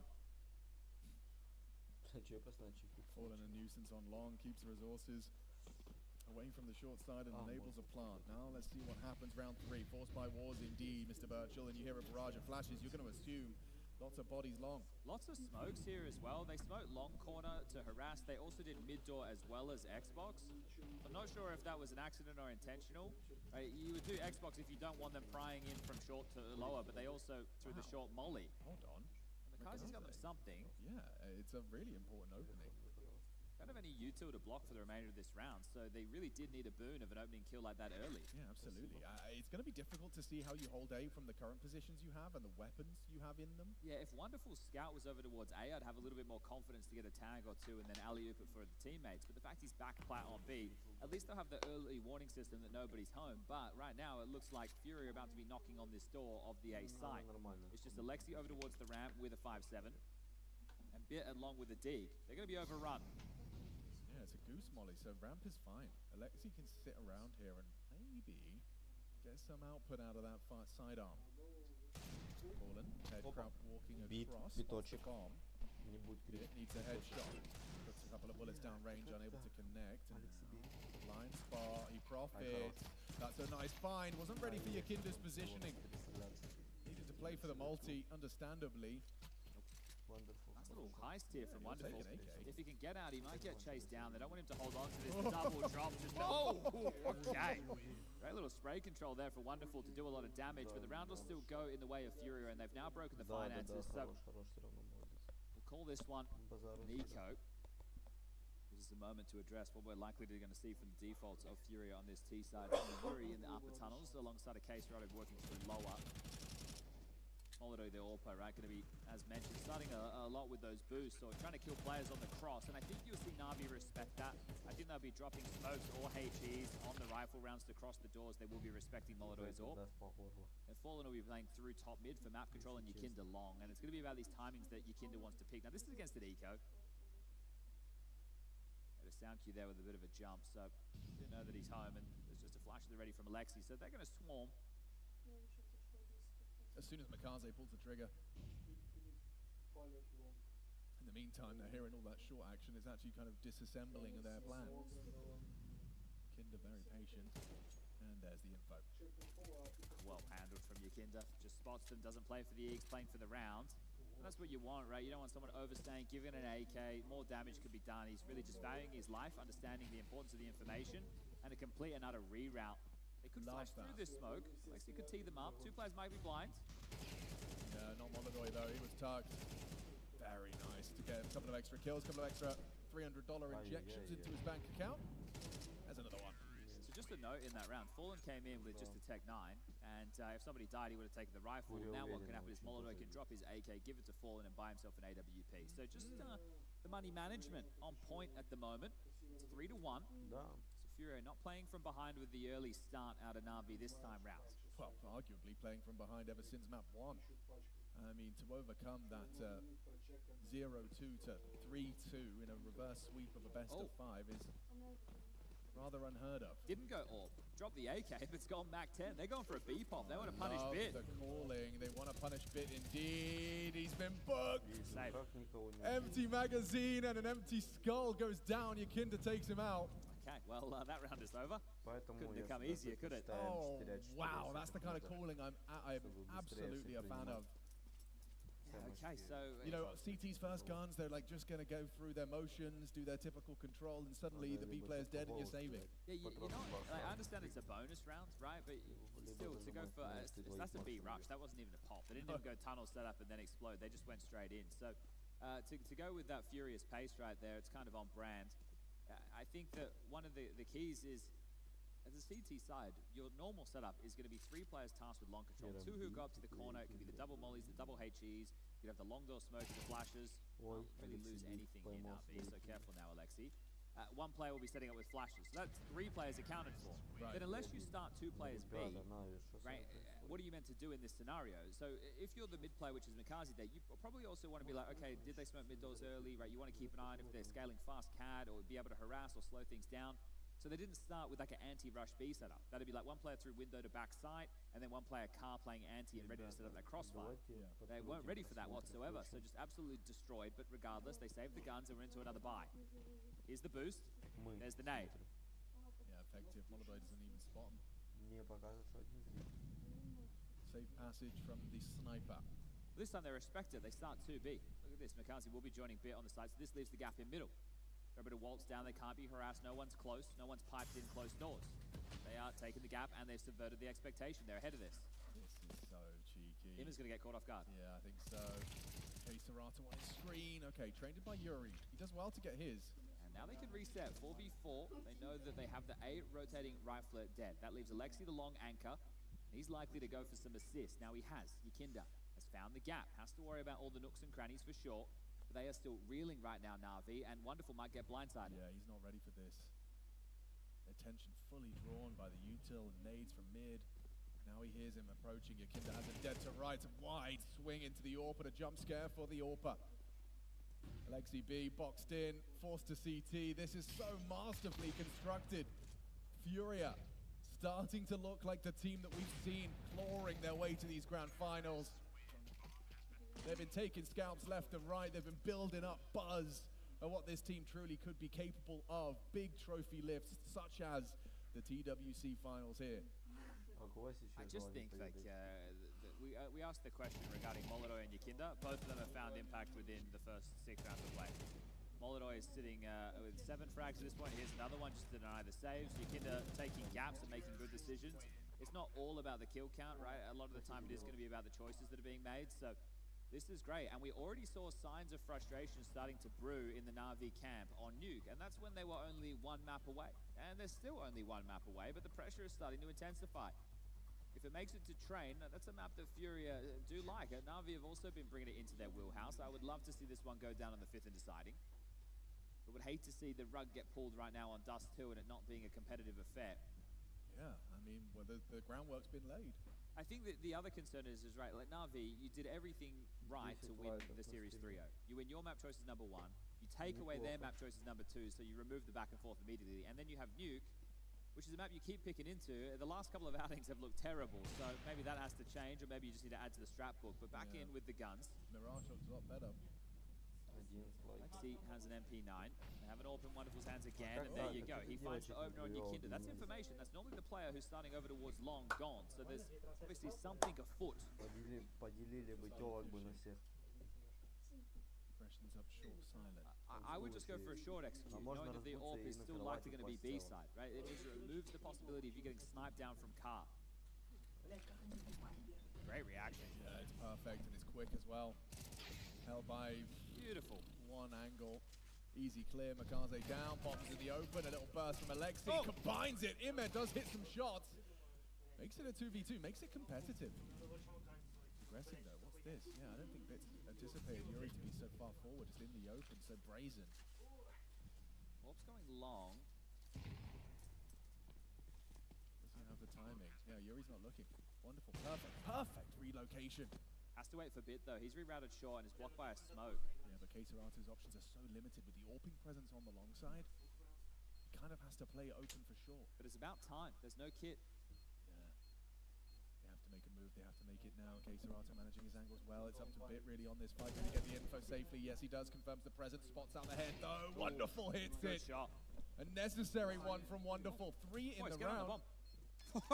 Okay. Spooking us out. But get on the bomb. All right. Just. Oh, good. I think they were able to pick up kits there, so all good. No dramas. It did feel like it was a little bit dicey for a second. Okay, well, 3 rounds the gap now. And Wonderful, who has been pretty rough around the edges throughout this grand final series, is starting to make some headway. 8-4 for him. I mean, you just heard Yanko talk about on the desk, you know, this is where an AWPer does the majority of the work, especially on that CT side. So that's a round we can attribute to Wonderful. Oh, it's a biff here. I like this. Yeah, okay, straight down the guts. Molodoi throws a nade of his own design. Able to get up posted green box looks early for a short swing. It also opens up that angle if the AWPer is sitting and waiting for info. So if like Wonderful wants to go head to head, he'll sit in roughly that position. So your players will jump across B, they'll say boost, left, right, wherever he is, and then you kind of step into that angle. So getting cheeky with it. But they don't really continue the pace off of it. It was just looking Андрюха, здорово. Чё ты, как ты, старина? Still will slink up, however. Wonderful on the line. Does he get mollied off? Looks like it.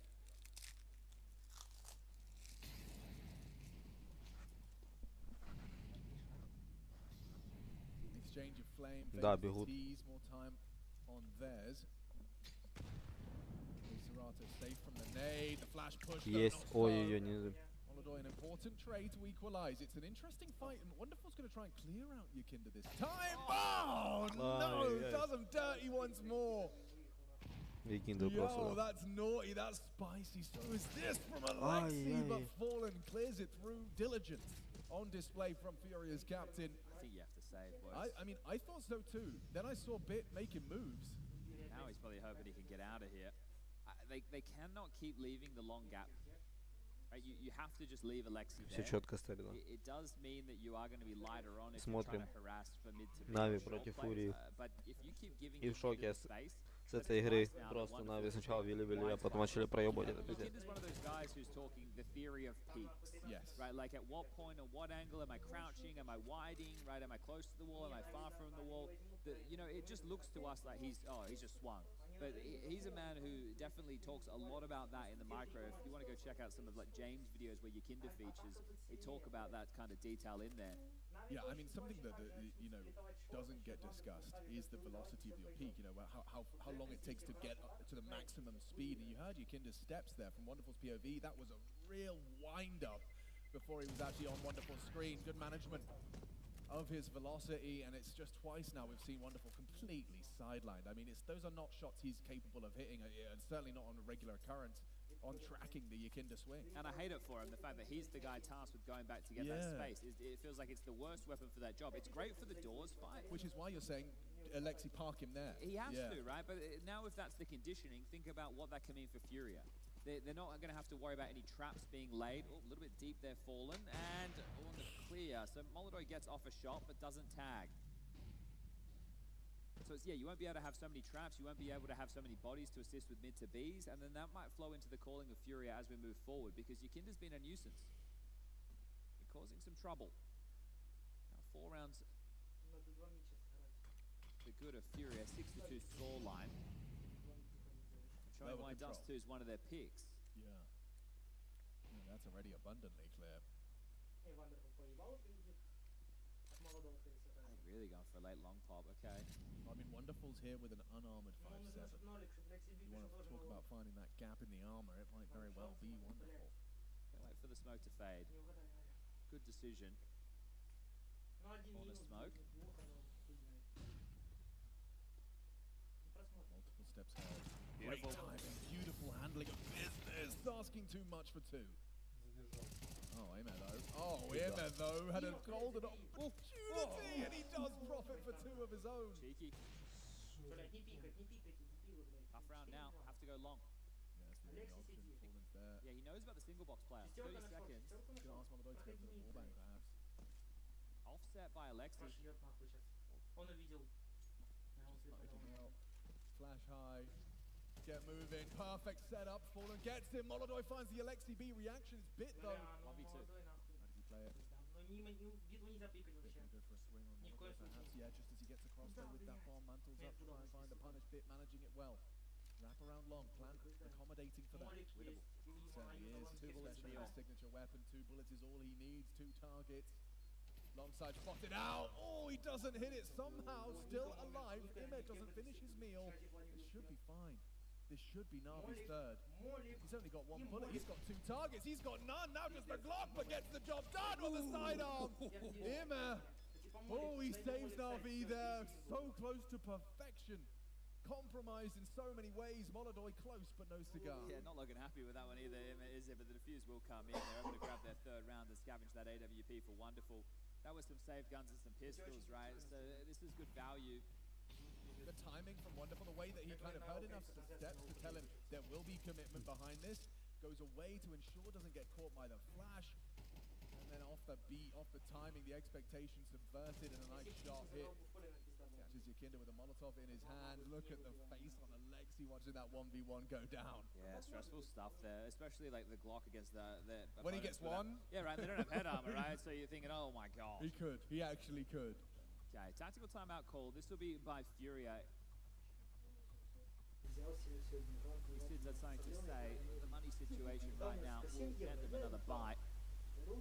Just a Galil for Fallen. Everybody else looking all good with the AKs and AWPs in the mix, but you'd hate to get broken this late in the piece, right? So if they lose this round, could be even 6-6 at the half. Loosen up again, yeah, very diligent. Sure, it's a key piece of utility. Ooh, okay. Yeah, he's trying it. Just Molotov has been boosted up to go for that deep pick a few times. So yeah, Wonderful runs out. They don't scale quickly, and he backs off. Like this exact one right here. Yeah. Really part of their game plan to try and catch some openings, but Wonderful doesn't oblige. So now the question is, does Alexi just stay long, right? Or does he think that Yakinda is done? Because this is a mind game. Yakinda doesn't have to keep going out long at a time. He doesn't even have to be there at all anymore. He has conditioned Na'Vi to have to worry about it. So that means Wonderful is now completely posted on this line. Your typical pressure short. I can't believe it. It's curious. They're not playing for long again, right? So there is a gap. This is where, you know, it's the calling the bluff of the mental warfare. Molotov is operating with a safe assumption that no one could be behind him. I think he's actually posted on that potential now, but yeah, they're just going to have to expect it.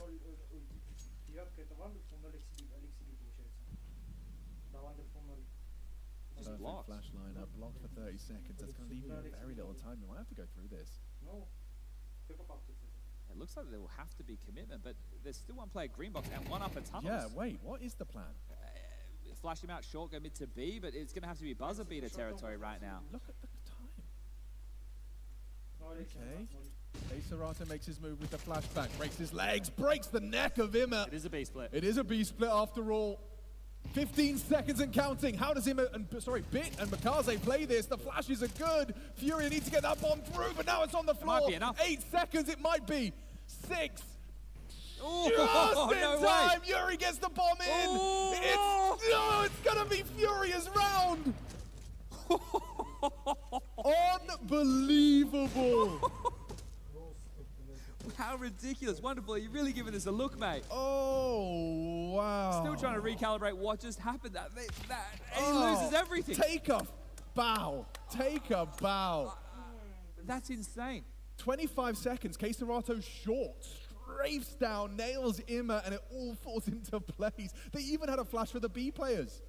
They even had a flash for the B players. Can't believe how light the time's just gotten there and they've stuck the landing on that. I'm so impressed. That multi-kill, you think it's enough, right? How's he meant to get to that? It's 8 seconds, I think, as that trade came in. He still did so much, it wasn't enough. All right, gear shift. Yeah, or keep mid, maybe. He's going out long. Yeah, quick about this. Imma, he's, he's got a choice to make and he elects to back away. This seems like the wiser of the two.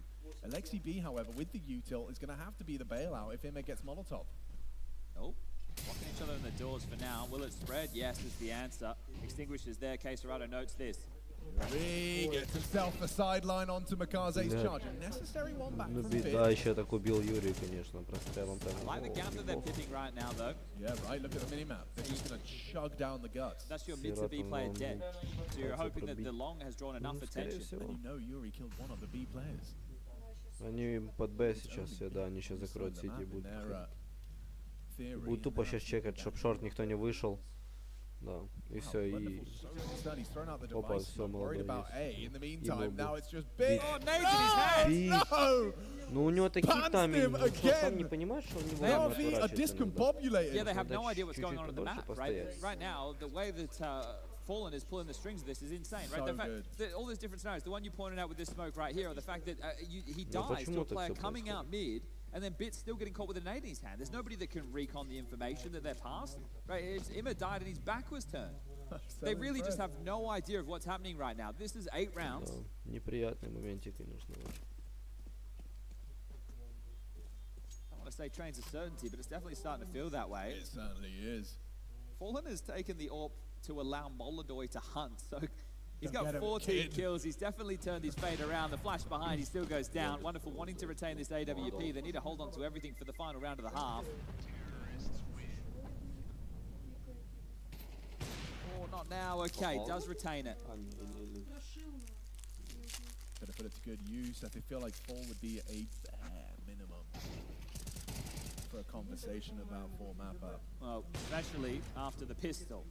Right, it started very well for Na'Vi. They convert the CT side pistol. From there, things really start to just fall apart. They lose the force.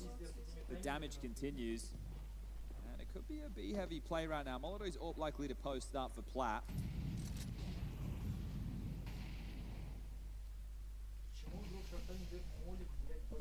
Respect that. Early smoke dropped, and Bit with well-placed bullets has the AWPer on notice for Furia. Yeah, look at the luxury of this space at a minute 30. You're already probing short, which means you're applying so much pressure to the A defense, and they already are chasing tails right now, Na'Vi, so this is just going to keep the comms quite erratic. You don't have a good read of the situation. Wonderful's AWP has been tasked to deal with long completely. The conditioning that Yakinda did earlier in the half, and now he just sits green box and watches the push, so it's crazy. You've essentially removed key pieces from these rounds because they're so worried about you taking a timing. And that's just really freed up the playbook for Furia. And it takes the AWPer entirely out of the round. Yeah, exactly. So, look, he can rotate back in time if it is a short execute. But then what if Yakinda does come through long doors? Yeah, yeah, imagine he does late. Finally, Wonderful gives it up. 50 seconds to find the finish. What on earth is Fallen cooking up now? Is it a cut and dry? So this is what it looked like last time, right? Yakinda joining this, it has to be A. Surely. Yeah, it feels like it. Molly Ram, double smoke. Looking for something. It's actually Mikaze finding But it's Yakinda quiet. They in might not be mid. believing it. They are now. Wonderful. Imet all ready for the fight. Looking to drop down. Imet finding Fallen. They're falling at the seams for the B. It's Bit though. Still on site. Scope Yeah, search, surely. this is perfect for Bit. Gets the kill. They were coming B. Bit knows it. And they have to play. 12 seconds. They're just gonna have to run at him. Well, Bit, you just survive and kill the bomb carrier, and this round is yours. You'll end the half victorious. He can't find him, can't stop him. All good, okay, 4 for Na'Vi. None of those rounds came easy. Well, none of them. Super stressful moments there, but Na'Vi, okay, they give themselves 4, they win the pistol, they're back on this, and they're still in it to a 3-1 victory in the best of 5. It's Furia are the ones who have their back against the wall. You know, this map, it feels like it's running one way, but that's the thing, the pressure could amplify now on the other side. They lose a couple of bad rounds themselves. Now if you get off to a little bit of a spree, they could find themselves stressed out. Molodoy, he's here to play, right? He's got himself up to 15 kills within that first half, so he's starting to deliver. Yakinda, sure, not a lot of frags, but definitely a lot of space and conditioning. I think Emma as well has had some really key frags in the rounds that have been won for Na'Vi within that half. And if they can grab this as another pistol on the tally, that's what Na'Vi need to inspire hope and for Train not to be coming into the station right on time. I'm still thinking about the 25-second drop CT split B Just the poise on it, right? You can't pull that off unless everyone is on exactly the same page. That doesn't happen if it's in the second half, right? You're not willing to make that. Like, you have the buffer of the rounds in the first half. Like, well, we lose it, but let's run this down and give ourselves what we think is the best chance. And Na'Vi have kept themselves, you know, in a position to remain competitive here on Dust 2. I feel a bit of a masterclass from Furious captain in the calling department, but still managing to muster up 4. Pressure amplified. Grand final. $500,000 for first place. Just reflecting, I think we've split the pistols on all 3 maps so far. So Furia pick up this one and that trend continues. Not like pistols have been the recipe for success. True. Forced by Wars have. Winning them out. 4th map, second half. Alexi B all nonchalant. We'll see if he stays that way as they get this pistol underway. All right, well, these teams like to be tricky with the U2. We've been covering that for both the CT and the T sides. Case Rider with a kit, but a full belt of nades. Fallen with a residual flash. For the Ts, 2 smokes. One of them's been deployed, a flash and a molly. That's mid doors. Oh my god. Wow. Kinder Kinder has just started with a real statement double kill. Who's the one on the T side? Who's the aggressor here? Yeah, well, he's been finding his flow state now as well. Oh, come on now. You're getting to the one-man army. He's got more on his plate here. Yeah, they're coming for him. Trying to track him down. He's done more than enough. And now he's just going to be a real pain to find unless he turns back around. He's got a read on them. Oh, go on, Yakinda! Finish the job! Send us to a 5th map and denied from the ace in the pistol. Incredible, impeccable play. All right, wonderful. Your turn. How good's your pistol? I think Yuri's going to have something to say about this. There it is. Okay. Finishes off what Yakinda started. Beautiful round. Some absolute zingers right there. That gets them up to 9. Bomb doesn't get planted. Hardly any frags. How do you justify the force fire on the T side? It feels like you might have to let this one go down the Swanee. Wonderful's opted in with a scout. Let's see, does he go for the pick and everybody stays at statues in spawn, ready to buy if he gets a kill on the cross? No, not even going for the cross, so this will be the eco behind the scout. He's going for a long corner pick. Good luck. Yeah, okay. That's it. There you go. That was your opportunity. Yeah, and now it's going to be quite labored. To be fair, Molodoi, he's wanting to add some to the stats. He's pushed into lower tunnels. Trying to suffocate Na'Vi, who we know like to play these ecos very slowly. Both teams have been deploying that throughout this final.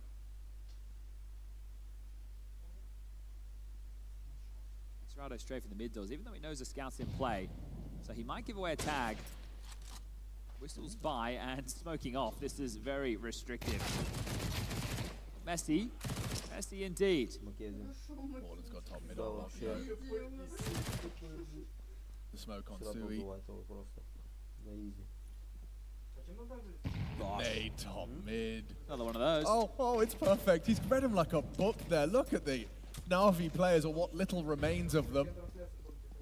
Okay, Serrato's got the Yang. And he's got himself $1,200.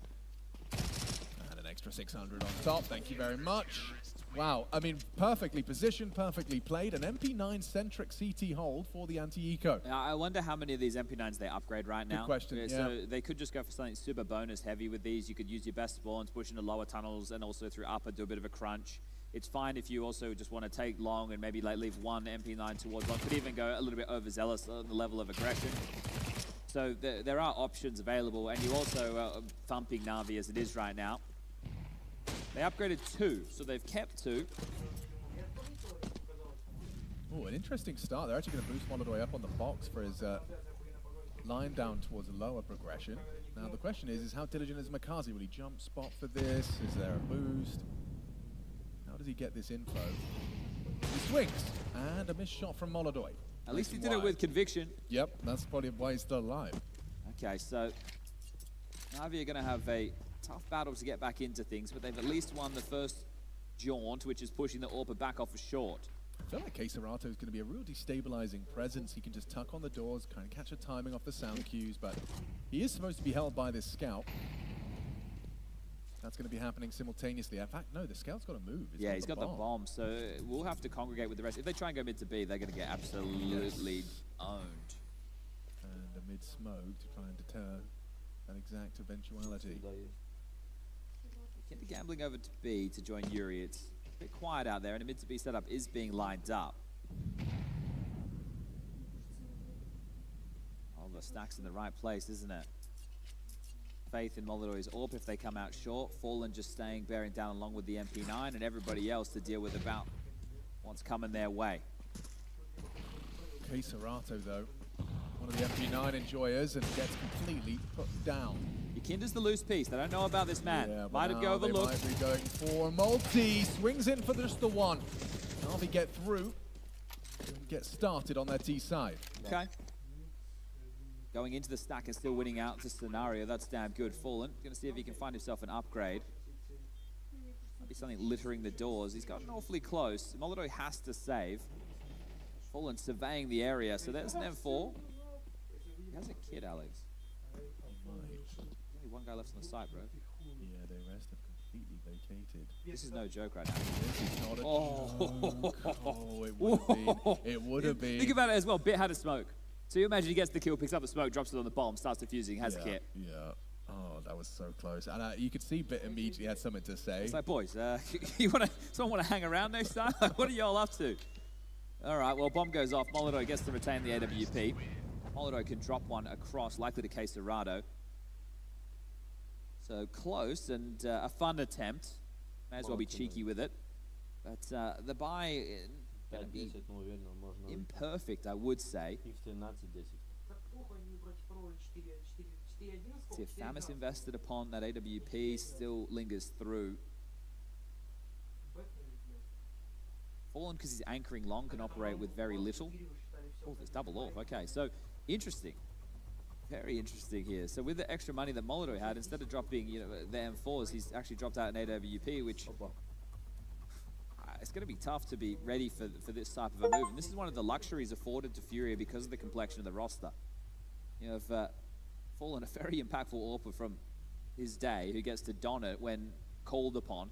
So around the other day, Molotov pushes Ivy, he dies. Fallen then goes, picks up the AWP from Ivy and gets like a triple kill within that round. It's like, that's fine, you take down the primary AWP, but we have a world-class secondary. Yeah.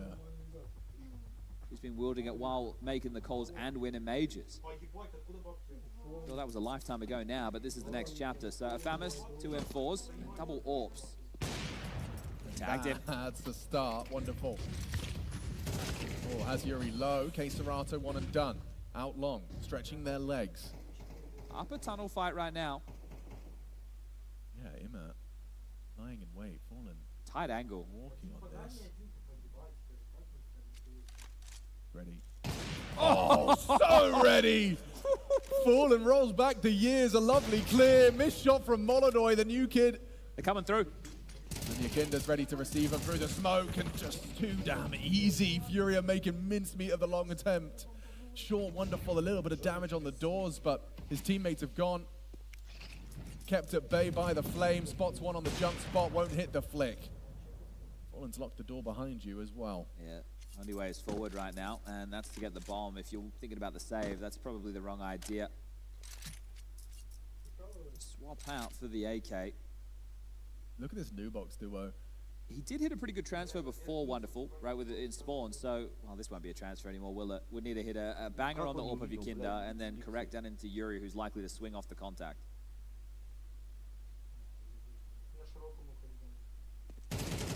Okay, Yuri's quick. Whew. Yeah, very, very much could have been a 1v1 there. Yeah, a moment longer. Why not? All right, well, that's 11. Oh, dear. I don't know, man. They look like this one round into nukes, so I don't really understand. That's a good point. I don't understand. It definitely, it's not the back and forth crazy clutches, but you can definitely see things starting to unfold. I think for Makazi, being in an environment like this, he's still very new to this, and sure, he's Cologne on the stage, but this is his first season in Tier 1 CS with the upgrade from the Academy. They've brought him into this team for a reason, and he's been pretty damn good throughout the finals so far.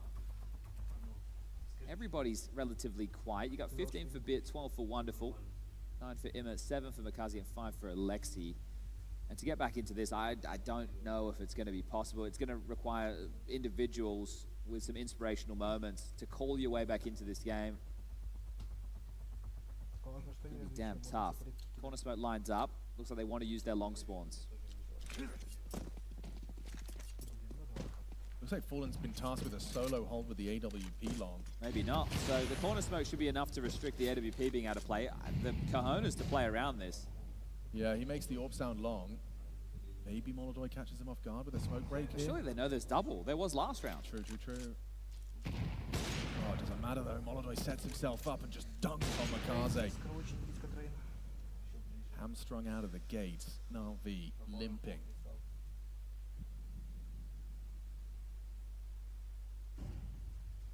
Furious, so locked in, dialed up. Getting to see the potency of double AWPs as well on Dust 2. It just frees them up, right? So Molotov can go for more picks. He's not just restrained to having to deal with leaks out of short. He gets to be a little bit more assertive, and that's great to get him playing into the game. The AWP is also going to play a factor on Train. Flash out mid. Completely blinded. It connects and he still gets output. Oh, brother. Yeah, he's the safest pair of hands, and then some. He's definitely got hands. Yeah. Well, 3v5, number disadvantage, 40 seconds on the clock. How are you working back into this? I think buy your ticket right now, Na'Vi. We need to be going to train, and what a map it'll be to decide this. 5th map decider, train. And it does feel like an inevitability now.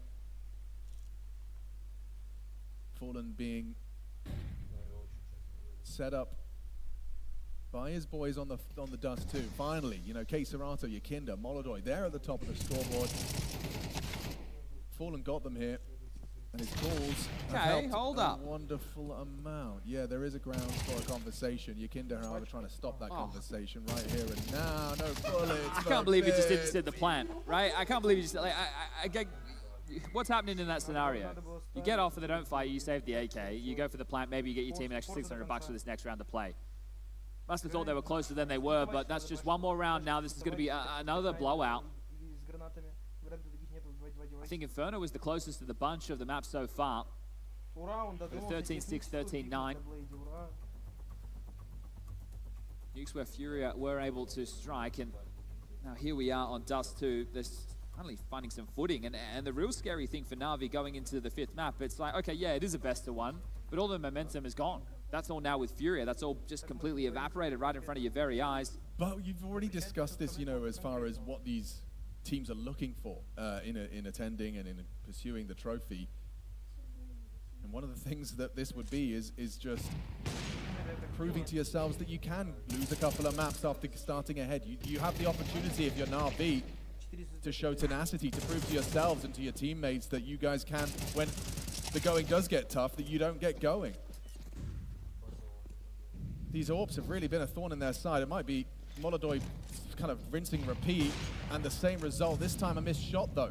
Fast up Cat, blocked immediately. Yeah, now what? You run through this and Yakinda kills 5 of you? Oh, he lets you pass. He doesn't. He pulled the trigger. He gets something. Okay, not bad for Na'Vi so far. Fallen and Molodoy. Wait, 2 AWPs. Just holding the cross. Gatling gun. 2 doesn't work. Molodoy does the lifting for both of them. Hitting the shots. Furia, they lost 2 maps in a row and show they can win 2 right back. Unless there's a conversation to be had about Immer and Wonderful pulling up their socks and going 2v3. Yeah, no matter what the score, no matter the circumstance, these boys on both sides of the server are happy to really play out these rounds. Milk every second's worth of time, see if they're able to pull off a play, not just thrive within the chaos. So right now, the reroute around the world, Molodoy, he hasn't moved a muscle. Still parked here towards Car. He's going to allow the riflers, Serato and Yuri, to investigate elsewhere. So Molodoy might be the hero of this, getting 4 out of the 5 kills to send them to train. And what a confidence booster in the right time it would be.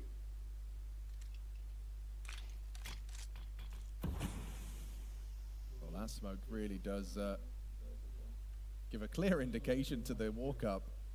Molodoy in the smoke and gets sidelined, sideswiped. He's open for business. That's if Serato misses a shot, not something he's doing an awful lot of. From down in the hole, down in the trenches of 0-2, Furia take us the distance. Spectacular calling, team play on display. Furia's Dust 2 has taken us to train. I feel like that is the rinse and repeat for all the maps of this series so far. There's been some really good team play, some great trading throughout, but the maps haven't been close. We haven't had these crazy pivot points where it's been back and forth, down the stretch, double digits, broken leg, close to overtime. Nothing like that just yet. But if it delivers on train, being the 5th and deciding map of this series, then that's exactly what we want. We've gone the distance, we've seen these team lock horns, but the big thing for me is going to be about this landslide of momentum. The confidence is now purely on one side of the server. Molodoy and Yakinda have woken up, and you have to ask questions about where some of the players from Na'Vi have gone, if they do have the mental that you were talking about to pull themselves back together for this 5th and final map. Yeah, I think that's going to be my main focus is, you know, for both teams. For Fury, it would be proving incredible tenacity in the face of adversity, and for Na'Vi, it's showing, hey, when the going gets tough, we can still pull up our socks and win that 5th map. Well, we've got to find out what the devs think about this one. Is the reverse sweep happening, boys? Over to you. Certainly starting to feel like it feels like, you know, it's been 2 hours since Na'Vi were in a dominant position in this series. What a map from Furia to put us into a 5th and final. Classes in session, and the professor's just, you know, schooling them right now. Man, that T-side was excellent for Furia. It has happened. He has said, on the fourth map of the grand final, look towards the desert, right? And Molodoi has arrived finally to this grand final, right? I think it was only a matter of time, and that's why we were saying for Na'Vi, might have been the best chance to win this final if they could have done it on Nuke. All of a sudden, the break happens. Furia continues to play well, right? Individuals start showing up. I know Yakinder didn't have the output of kills, but a lot of his kills were impactful in that first half, absolutely. 2 times out long, getting the kill on Wonderful. Those were very frustrating rounds for him. So, yeah, Furia, all of a sudden, the momentum switched over to their side. Let's talk through one of those excellent T rounds, Janko. Round 10, they cut it real close on time. Yeah, this is their bread and butter, really, in a way, right? Low on time, but the plan is still the same. Going to have K-Serato jump down, CT spawn. We're faking an A execute, but really, we're going for a B split. Time is really running low, but you have to understand, for Furia, this is where they live, right? In these high-pressure situations, when the time is low, this is where they make their bread. They can just outweight the opponents. They wait for the flash, too. The flash is perfect. Makazi can't do anything. Bit does a great job of getting the double kill. Almost wins the round for the team, but just in the nick of time, Yuri is able to get the C4, plant the bomb, right? Molodoi lurks around the smoke. Wonderful, really an unwinnable clutch for him at this point in time. And that's just something that we're so used to seeing from this Furia squad. And this is a round we saw exactly play out this way against the Mongols as well, right? We saw it's like literally a copy-paste. CK started dropping down. Yakinder going to be the guy pushing from CT as well, getting the kill. But I love that little detail, as you pointed out, Yanko, the flash. Just waiting for the flash, destroying the guy on top of the box, and then, of course, it came down to literally milliseconds to get the bomb down, but just clinical stuff. But apart from that as well, like I think it was round number 4 or 5 when they have the second buy round coming in for the CTs. They're like, all right, boys, rush B, and completely destroys Bit over there. He was calling circles around Na'Vi. Do you feel like the style of CS we saw on that T side, playing it slow but being aggressive and decisive and making very bold calls? I feel like we're seeing something here on that map that maybe we didn't see earlier in this series from Furia. Maybe a little bit because they have some more confidence. I think also how Na'Vi lost the second round after winning pistol influenced a lot of their setups in the gun rounds, right? Because they lost it by playing default, playing from slope, from ramp, giving up cat control. So Furia was able to get the bomb down real quick. In the end, they win the clutch but run out of time. So after that, you saw them mid to late round on A just leave long, right? Go back towards short, try to take control there so they can't be executed on so easily. But then that leaves Wonderful sort of in charge of looking out for long, but also being there to help them secure short control. And that's where Yakinder 2 times just took that space, right? And, for Wonderful, that's a hard timing to hit. Yakinder kills him both times. And, bro, honestly, for an Opper, that's the worst thing to do. Just let me stand somewhere and hold a long-range angle. Can you guys please watch this little, part of the map, just a little bit of space, so I can do my thing. And then things couldn't get even worse. 8-4, you're looking good. Yakinder's been, he's been finding a lot of pivotal kills on the T side, and then just this pistol round, man, single-handedly pushes up towards tunnel. Also, because you have the luxury of an 8-4 lead coming into the pistol round, and the fact that he just wakes up right there in this round, just knew this map's done. It's dusted. Having seen now maps 3 and 4 and Na'Vi not looking like the same animals they were early in this series, what fears are we starting to have for this team now going into the final map? I'm not okay. For Dust 2, obviously they were completely outclassed here, completely, absolutely outclassed. I don't think Train is going to be necessarily a map where. Making just the middle finger. F you, man. I'm back. No, he did F you in that round though. But I feel like for Na'Vi, I wouldn't necessarily count them out yet, right? Train, I think, is going to be.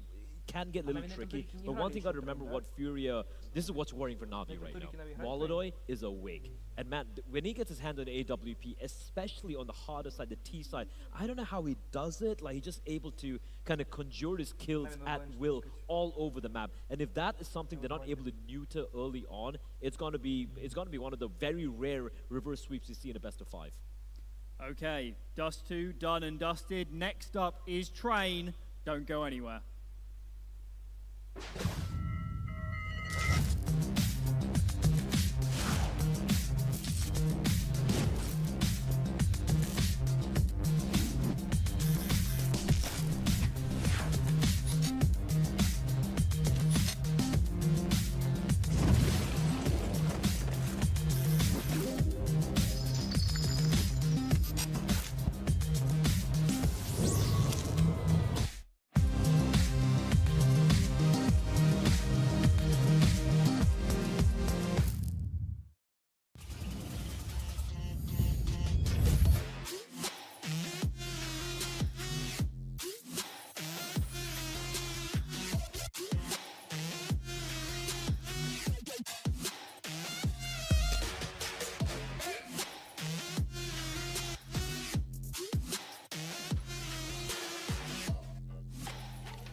the kill in the last second. Oh, right to the smoke. Look at him go.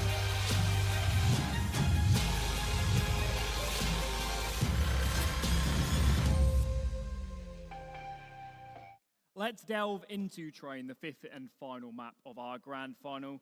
Yanko, if you're in Blade's position, what does this conversation look like heading into map 5? I think you're just trying to focus on the Counter-Strike, right? Like just tell your players, you know, whatever the game plan is, whatever you feel like the weaknesses are in Furia's game, that's what you're going to focus on, right? And try to give them some energy to a little bit of it, because it's a long series now. You're 2-0 up, right? You're going to address it, but not dwell on it, because if you can just have slightly better starts, I think you can still put up some good halves here. I think there was a couple of cues they could take from Aurora in the last game they had against Furia, right? We saw Aurora, I think it was like a 5-0 lead for Furia on their CT side. They were completely suffocating them. There was an unfortunate technical timeout. But what did Aurora do to get those 3 rounds, which is very pivotal in that game being very close? Faster pace, right? Just trying to catch them off guard. You know, just going for this inner pop, for example. And that is something which I wouldn't necessarily say it's a kryptonite for the Furia defense, but playing a little too slow, a little too default, it feels like Furia is just gonna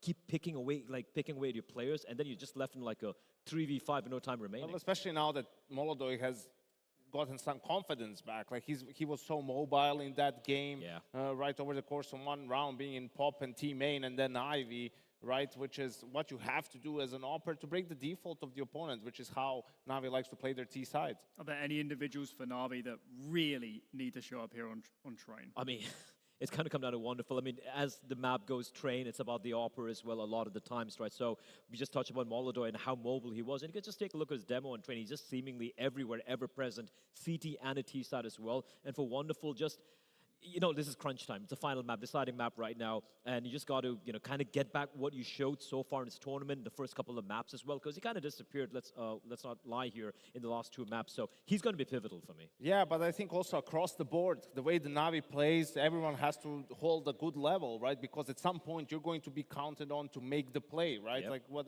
because that's how the situation is going to present themselves. But man, just what an exciting moment for Furia as well. You look where they were, you know, a couple of months ago, a year ago, they finally, you know, released themselves from the grasp of art and are able to play good Counter-Strike, right? You have Yekindar getting out of the NA version of NIP, right? Finding his form again. Yurin Keiserato lifting a trophy for the first time ever just a month ago of a big tournament. Fallen changing his role this late in his career and finding success. I think it's just awesome. I hope we get a close game because it's just been stomped so far in this final. And also can't forget, you know, like Fallen said, Malta right now is kind of the second home. They've been kind of based out of here with all the events they've been playing as well. So with the fact that they might just pull off the Cinderella comeback story, it's a very cool storyline right now. How important is the experience on some of these Furia players? I think it's crucial, right? But not as much since they're an international team now and they've changed. I think more so the experience that they just had playing Fissure, right? And being through this together, like already going 5 maps there. That was a final where teams traded all 4 of their picks, right? So it's already weird in its own right. Now you're coming back from being 2-0 down. So I think this is where the momentum you have from winning the last 2 maps, I think the advantage is on the side of Furia. Okay, 4 maps in the can, 5th and final. We are ready to go. Bring on Train.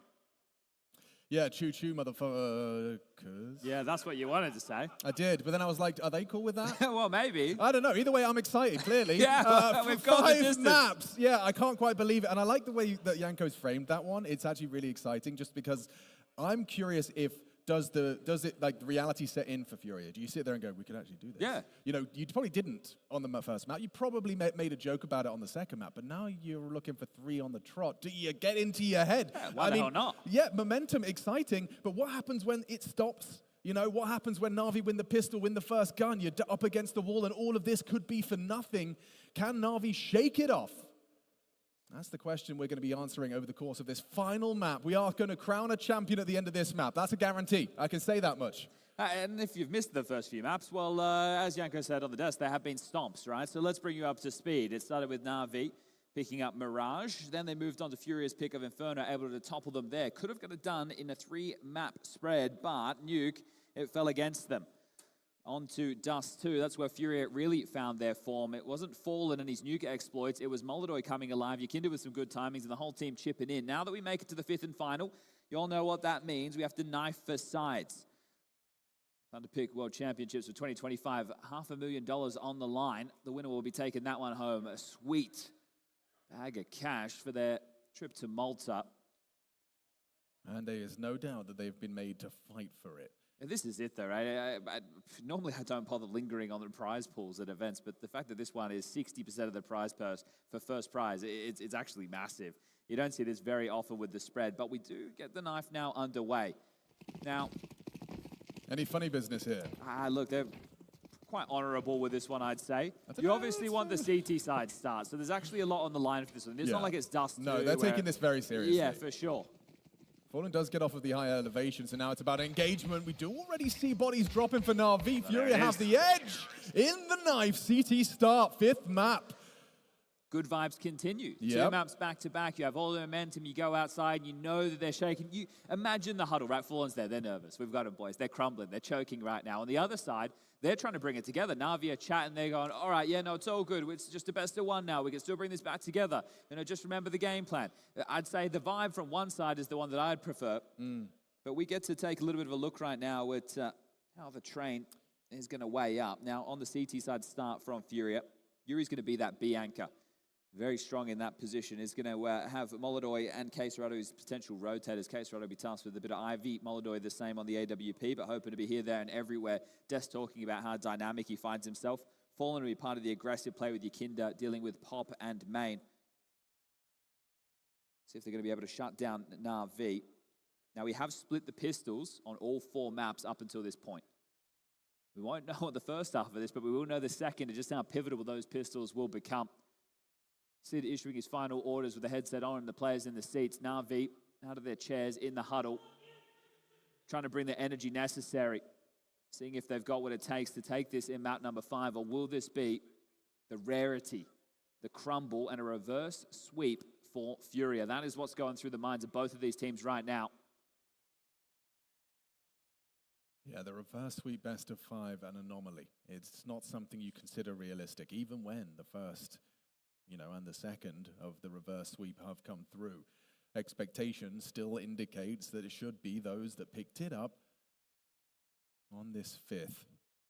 For Furia, it starts feeling a bit real now. You sit down, you've done so once, twice, the 3rd time you now take to the stage after losing 2 maps consecutive. Can you stay in that right frame of mind? Can you keep the momentum underneath you? Will you still be taking those same risks now that you're so tantalizingly close to doing what most would consider impossible? Well, this is where I look at the conversation that Molodoy started slow, but then came online on Dust 2. Fallen bought them the buffer on Nuke. He bailed the team out in a massive way with huge impact, and now Molodoy's playing. And this is the Molodoy that I think that we're expected to see throughout this final. He hasn't been online, but now he is, and I don't see any reason for that to stop. Especially CT side train.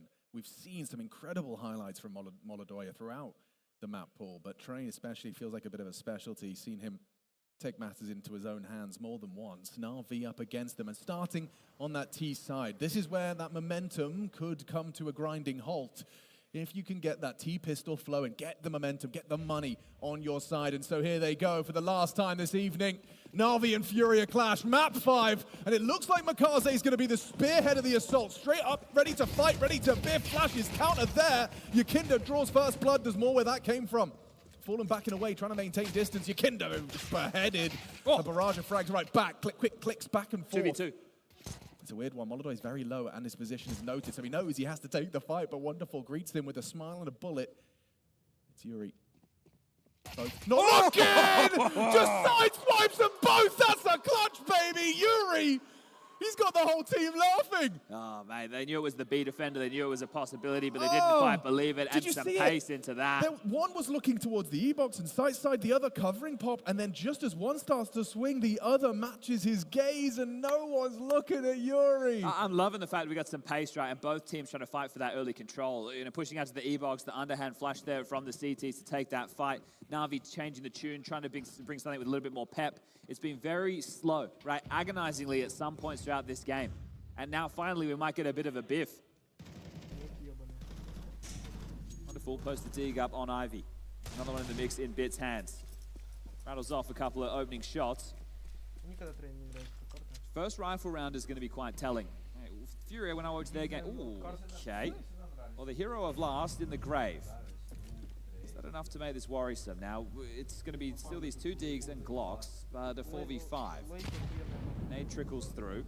Light damage done. Rotation on the way back, but want to do it silently. It'll get another chance. Oh my god! What is that? Bit's $700 pistol has taken 2 fully invested CTs out of the round, and now what was supposed to just be a deagle search, couple of kills, could be the start of something special. My eyes are on Questerado here. He's got the only M4 left over. Oh, and he's actually trickled back. Worried about that pop pause. It's Molodoy. Back of oil, and they come in. He's going to have to let them take the plant, right? So many gaps, they don't even know where they are. Oh, now yeah, there's some info. There's the bomb going down. Alexi B punching in the code. Na'Vi have been given a gift by Bit's double. Asking any more of him seems crazy, but Bit's got a third! Is it all for naught?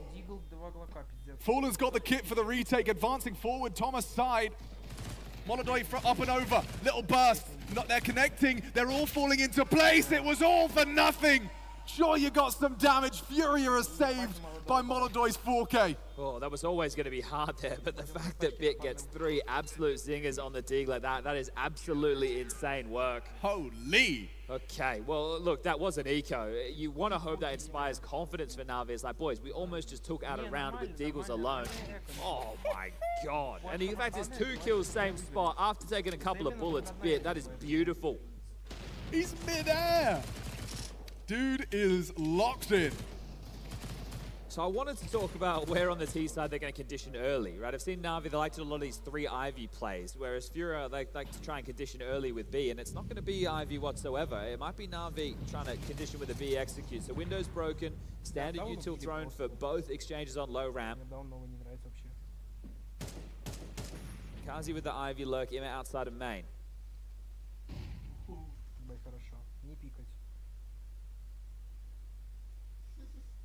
I've always seen him twice, right? This is a weird game. Yeah, it is. Oh, Makaze just tries to pull the author away to a tighter line and then goes wide. Well, they've got box holes control. Now they need pop. Bit knows they've got that because it's smoked off. Rejigging the setup on yard right now.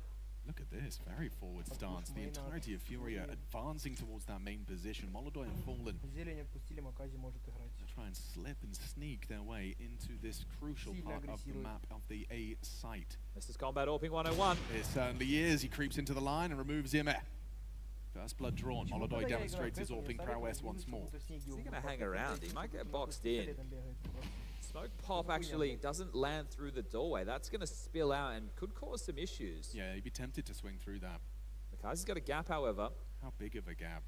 Being accounted for. Here comes Yakinda. Oh. Did he see him? Maybe there were steps towards B. He's got a really good time. 25 he is seconds. licking his lips. He knows what he's got here. They're still going to have to get past Yuri. Yeah. Yakinda will go down for free here. It's Yuri. Forward position. In the meantime, Makazi working on his catch rotation.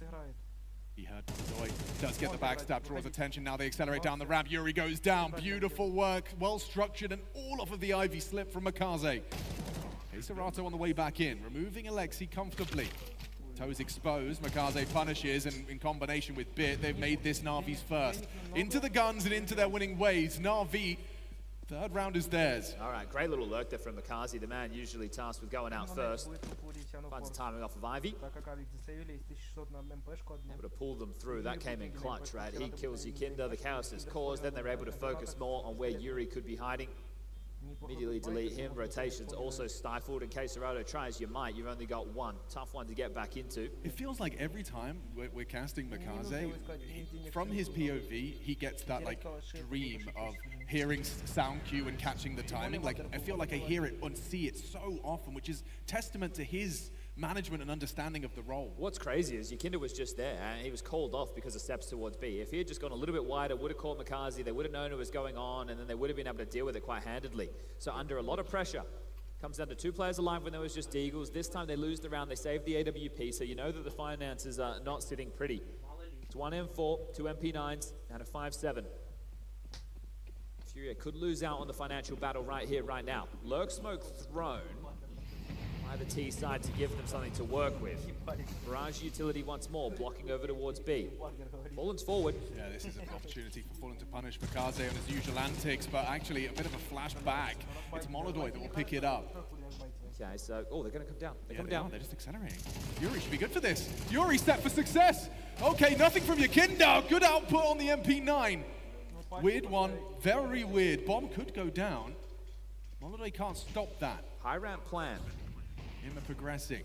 He's going to use that smoke, I suspect. Fallen does too. Holding this a little angle around the box. Mantles up, goes down, low HP. Spotted. What can Bit do? Not enough! Furia battle back! Innovative start for First Blood, remove Makaze, and the rest just falls into place, accelerating into the MP9. Yeah, Makaze wanted to punish there, but steps out into that AWP, so gives away the opening death, and that one just forced their hand into the B play, feeling like their options were limited. So AK's now scavenged back, money not broken. It's going to have to be Na'Vi the ones investing. What's the idea? Wonderful can bring out the AWP. There's AK's available on 2 to be Galil's for Ima and Makaze if they need to get the utility. That'll really depend on the call. So Molodoy to the rescue. Fallen still gets his. Don't you worry about that. Molodoy's here in a big way. That right there is actually pretty tough, right? Because if you win that round and you flatline the money of Furia, you can already get yourself a nice little nest egg of T-side rounds of Na'Vi. CT side of map, we're talking 8-4. The quicker you can get there, the better.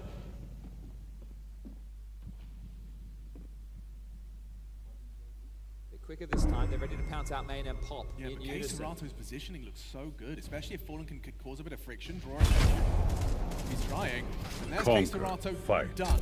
Yakinda and Fallen both got theirs though. So an advantage that Yakinda seems destined for more. Dance around this bomb site, Molodoy hoping to punish on the cross. Yep, wonderful, departs! It's another convincing round from Furia. They haven't let off the gas, Chad. No, and Molodoy's not slowing down. 8-1 right now. Right, I know a couple of those were on the retake of the B bomb site against the Eeks, but they needed to get those Eeks because everyone else died to a Deeg, so that's impact regardless of the type of kills they were. If he continues to catch fire, he'll be very difficult to track down. He can go for all different types of peaks, this kid. You can see top right of your screens just how dominant back and forth those maps have gone, but is there another dominant map on the agenda, or is this just T-side train? All right, well, the Deeg's back out again. Bit has one, so fortunate we might get to see some more of those exploits.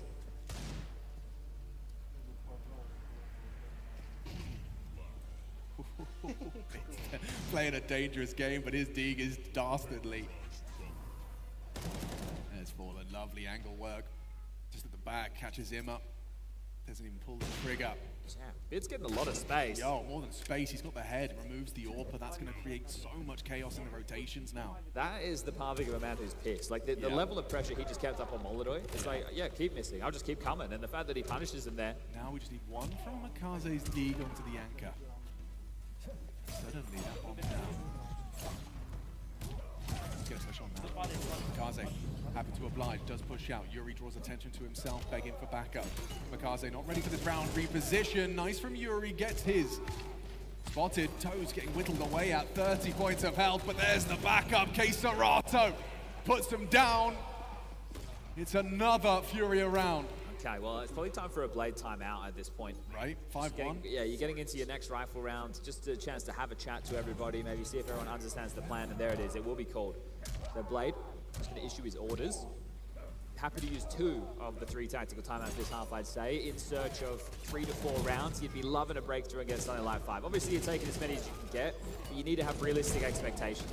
You don't want to say, oh, every time we need to win every single round. No, what are we looking for? What's the limit testing on a map like Train?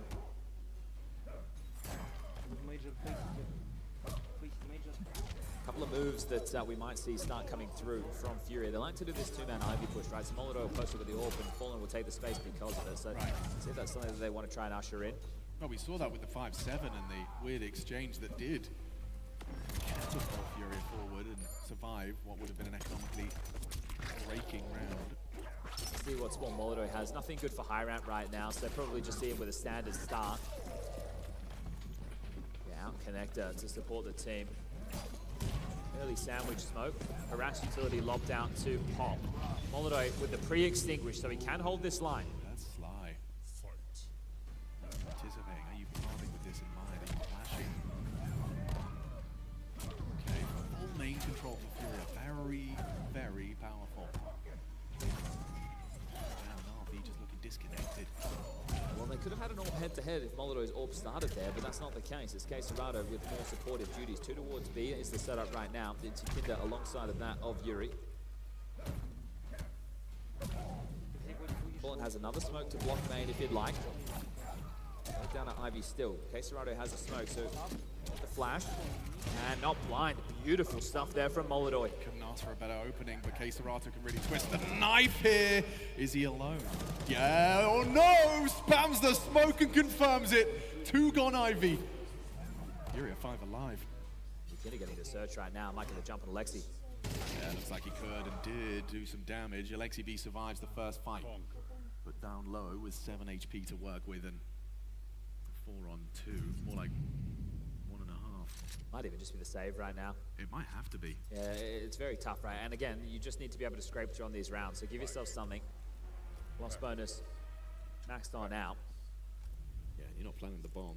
So the teammates will all be getting 3,400 into the next. This is where the flow-on effects of saves can be a little bit daunting, right? So you are going to partial on Makazi, Wonderful, and Bit. But Emma and Alexi don't have any loss bonus, so they're going to need to find kills or get that bomb down in the next, right? To be able to get the gun round on par with everyone else. So 6-1. Yeah, so this is saying that I believe we have a better chance of winning to the next round than this one. Even if it is with partial buys around our AKs. It's fortunate as well, a little bit of extra utility for Emma, so he'll be able to deploy that smoke and flash or donate it to one of the teammates. That was off the back of a Blade tactical timeout, and they didn't find what they were looking for. The crawl on Ivy gets stunted by Quesarado. Molotov gets a very easy opening pick over towards Pop, and there you have it. That's the recipe for success, the recipe for the 6th round. This reverse sweep starting to feel more and more realistic. 5 round the gap. 3 maps on the trot after being 2 in the grave, and a heroic performance from Fallen to get you there. This is a real all or nothing, all in, and of course it's the first time the Orpa goes looking for aggression. Yukinda quick to the first tap, and just like that, Na'Vi sent back to spawn. The round has only just begun. 1 minute 32 still reads at the top of the screen, and it's over. Charging to their demise. Has hope been lost? Right there, it was Dust too. It felt like Fallen was starting to call rings around Alexi and Cohen here. It's a 3-man B start. Now, that could just be based off of the spawn that Molotov has. But regardless, they still have 3 players in the right place for the rush. Those saved guns didn't even get a chance to play. And now Alexi with 3.4, Emma with the same. They're going to have to come in with Galils or something lighter. Blade will take the second tactical timeout to have the conversation. But is it too late to get them back online? Has this team crumbled? You highlighted what a trophy lift for Na'Vi would do here. It would put some respect back on the name of the best team last year. They lifted a trophy for it. A major one at that. And now they find themselves here. A 5th map. You got 2-0 to start off this best of 5.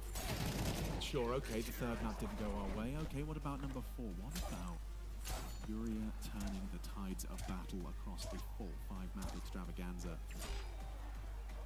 Nuke, Dust 2, and Train. What does it mean for Na'Vi if they don't? If you crumble?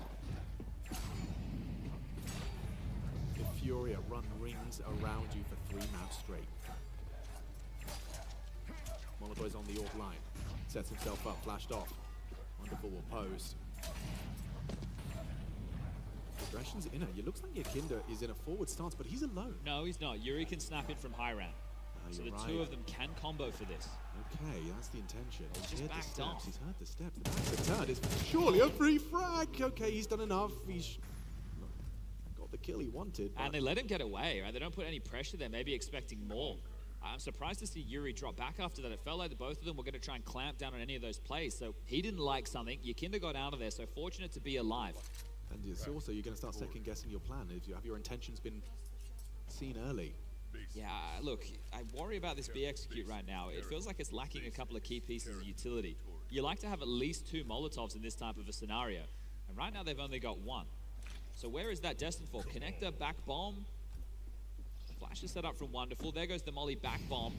Okay, Fallen can push through the smoke, no problem. Yeah, the rotation's fine. Here they come, and a headshot found. Yuri and Jakinda combine. Na'Vi crumble, Wonderful onto Fallen, but there goes Makaze, and there goes the headshot! Jakinda, the headshot machine, mows down 4 on arrival.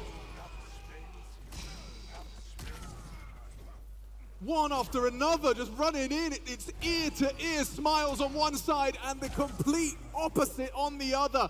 Face gloomy. Mental in the bin, covered in bin juice. Coming into this, you're talking about Furia taking care of business. Hadn't dropped a map, then they lose 2 to start the best of 5 final. Now they're back online. Now they're back in the form that they need, and the best of 5 allowing that. If it's the best of 3, it would have already been over. Been done and dusted. That's why you need those 5 maps for a final. Yeah, and no head-to-head between the two. So seeing how the veto played out, these guys are just feeling each other out in real time, as we're seeing on the screen right now. It's back down to another partial here for Na'Vi. But this is a Furia who added 2 imports. They turned it international. A bunch of playoffs. Only played 10 events, 7 of which they've gone the distance to be in the conversation. Fisher, they picked up the trophy. And here they're looking to do it again. 8-1, not far away now. You got the Fangs of Furia as sharp as ever. These imports turned out to be gold. Molidoy in the conversation for Rookie of the Year. Jakinda resuscitating his career. And then Fallen doing the same. A whole new role. All right, well, B go again. Yeah, now they've got AKs. Same result, perhaps. How's it going? Same again as Jakinda and Yuri, tit for tat, back and forth, just farming them up. Wonderful one, but a 9th CT round is doomed.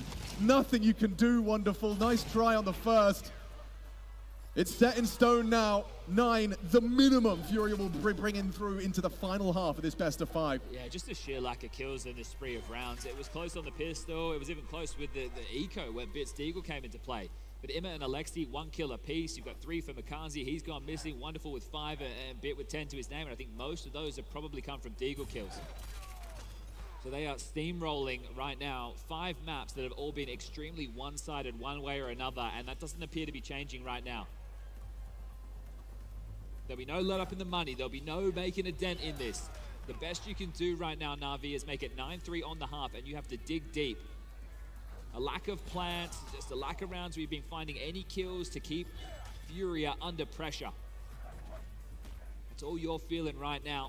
The weight of the world on your shoulders to lose a best of 5 reverse sweep after being in the driver's seat, and your map being the 3rd. This one here is gonna sting.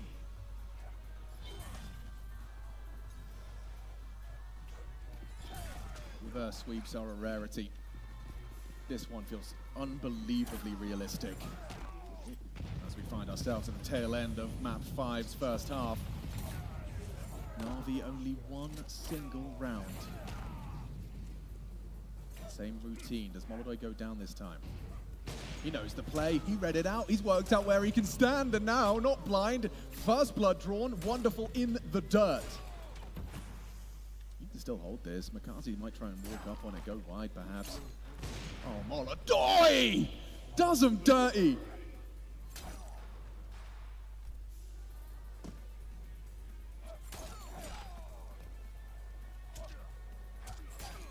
Now what? Another round where the silence is deafening. And this was Dust 2. This is all train speed. You're just running into number disadvantaged scenarios. Good luck. Oh, he's doing more. Molidoy is everywhere. Just as he was saying on the desk. You can't tame him. The untamable Molidoy, 14-2, a 7 KD in the 5th map of a grand final for $500,000.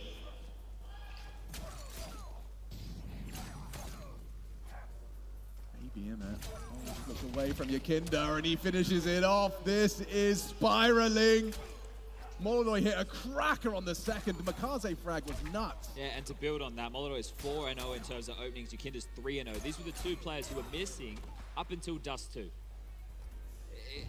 They just weren't having the level of impact that was desired. And now they are online and they are shutting down Na'Vi. This is an absolute drubbing taking place. There is 1 opening kill, and that came from Bit on round 2 with a Deagle. They're not getting any opening kills, no space. This kid has them covered. Okay, Emma's actually got a lot more space than they may realize. Not for long, hang on. Spotted out, frag up, delivered by Molodoi and Fallen. There's him revealing his forward position. Yakinda doesn't react, but Molodoi doesn't matter through the smoke. What is going on? He's just sitting on a heater.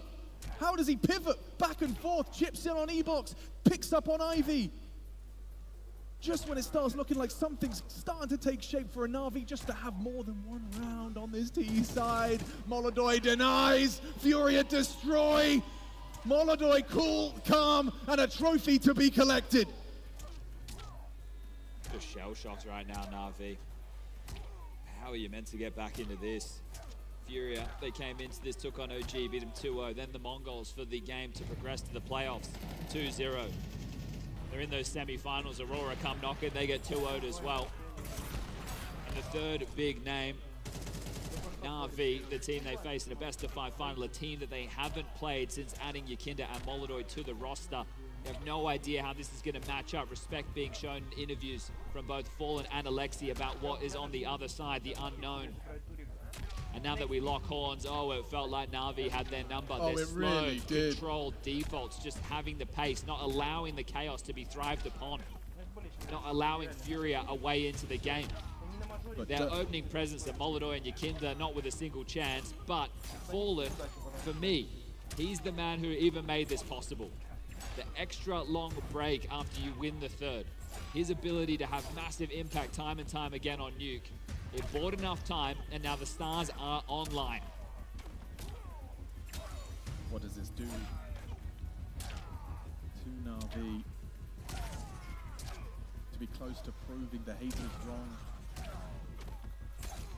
To be close to reaffirming who you are, what you are capable of. And having 3 chances to close it out. And the reality slowly, begrudgingly sinks in that you just don't seem to have it. Furia showing you what that looks like to have it. And it's right there in the bag. 11 rounds already. If they win this pistol, it's practically a trophy being delivered to them. What's the call from Fallen? His experience kept him in it. The individuals have got them through it. Yakinda's faking outside, they're just rushing B. They're just rushing B. Bit, what have you got to say? Nothing but a bullet in his head. And what can you do, Na'Vi? K-Serato on the warpath. It's nice from Fallen. Tracks Makaze's entrance. Another from Fallen! And he's got 3! That's the round, that's the game! Sit down! Class is in session! The professor has a demonstration to provide. It's 12-1. Yeah, Blades at the major would be Na'Vi's exam. This assignment right now falling flat. Not the passing grade they were looking for.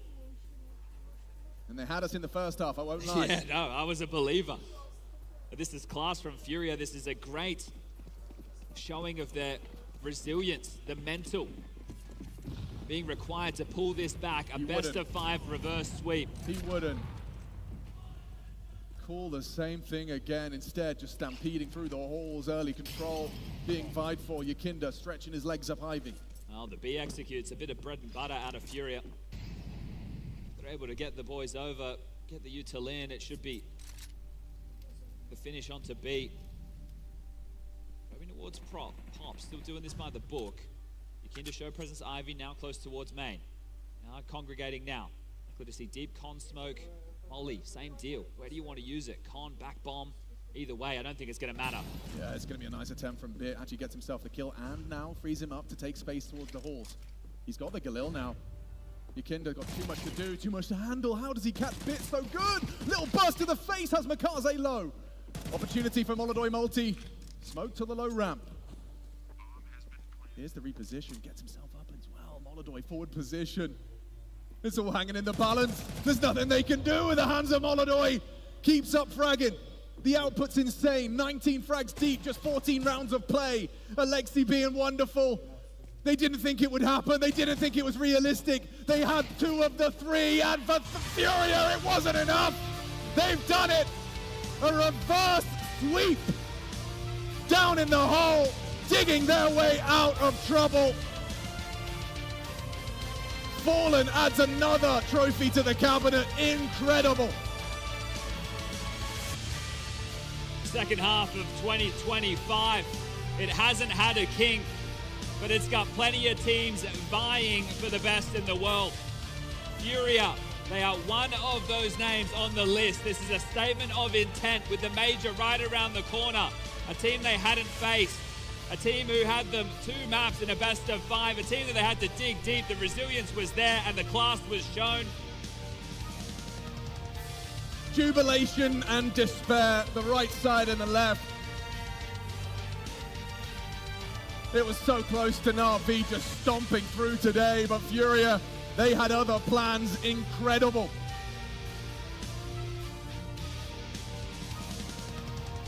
Furia with a demonstration of their pedigree. Collective belief in overcoming the adversity, round by round, map by map. They claw themselves a trophy. Na'Vi were ripped to shreds today. And Furia claim the Thunderpic World Championship!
Huge congratulations to Furia after a catastrophic reverse sweep here in the Thunderpic World Championship Grand Final. Boys, have a chat to me about that one. What was going through your brain in that second half? That pistol, the one that you needed to make it look so easy on train. What was the chat at halftime?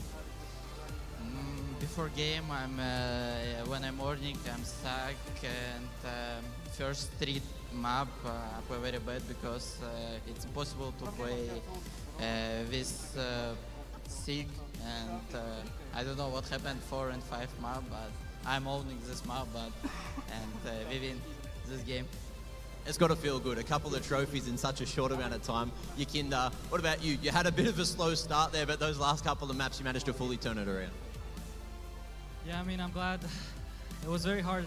Navi is a great team, and I'm glad we overcame ourselves because today we woke up with the wrong leg first, and Moldo is sick. Everybody's fucking exhausted. But instincts, or I don't know what you want to call it, but something came after on this 3rd map and 4th map and 5th map, and I'm glad. Congratulations, everybody. Congratulations to everyone indeed. Now look, it might have been chemistry, it might have been the professor, sending everyone back to school. How was your brain working through that one? Because that must have been a long battle, like crazy warfare against Alexi. Hello everyone, it was a great game. I felt like I didn't play too good on the first map. On the defense, was very difficult. They're playing good strategies, we're not one step ahead. And then on the second map, I felt like we had a chance to win it. Didn't really call well, make some mistakes, but I'm glad that on Nuke I found my form back and I was able to get a lot of crucial kills to put the team back on the fight, And then from that point on, I think we grew. Maybe they felt a little bit nervous because they were so close to winning. And I know that when we're close to winning, things can change a little bit mentally-wise. And everyone started hitting. I think they came back to the server again, and we played so well. So I'm proud of everyone. I think you have to be proud with that one. It was a stellar game. Sid, what about you? What was going through your brain, especially 2 maps deep with your back on the wall? I didn't even know what to think. I just felt like we were down, we were in the ground. But this team showed today that we can do it all. We can do it all, and there's nothing we can't accomplish as a team. So that was a very impressive game from everyone. Daniel feeling very sick, and still he pulled through the entire game. And wasn't easy at all. 0-2, we had a talk in the team room, and we said, let's just play our game. We need to enjoy it more. We weren't enjoying the game, to be honest with you. And it was weird. We weren't here, first 2 maps. But then we came back, and that's Furia. What can we do? That's Furia. When you show up, that's what you get. That is what you get, and it was real. It was beautiful. I need to have a chat with Yuri as well. Mate, there were some rounds in that game where you managed to completely wake the team up. Yeah, actually I'm so tired. I have no energy. It was a tough game. But yeah, we got it. I'm so proud of the team. Now we're gonna have some days for chilling, and we deserve it for sure. And I love my team. Thanks so much everyone for cheering for us. Salve pra galera aí da Red House, tamo junto, vocês são foda e todo mundo que torce por nós aí no Brasil. É nóis. Very good, thank you. And of course, one of the stars of the show, one of the many stars of the show, K Serrato. Quickly, is there anyone out there you want to be thanking as well? Because that took a Herculean effort, you know, have your moment. Thank for all of you guys, because probably is gonna push cheer for us, probably having a header attack. Watching 0-2 to 3-2 is pretty tough. We are tired a lot, so yeah, bro. I'm really glad that we did it. 0-2 to 3-2 is really hard. You absolutely did it. Give that trophy a lift one more time because you guys deserve it. That was a monster series. Give it up one more time for your champions, Furia!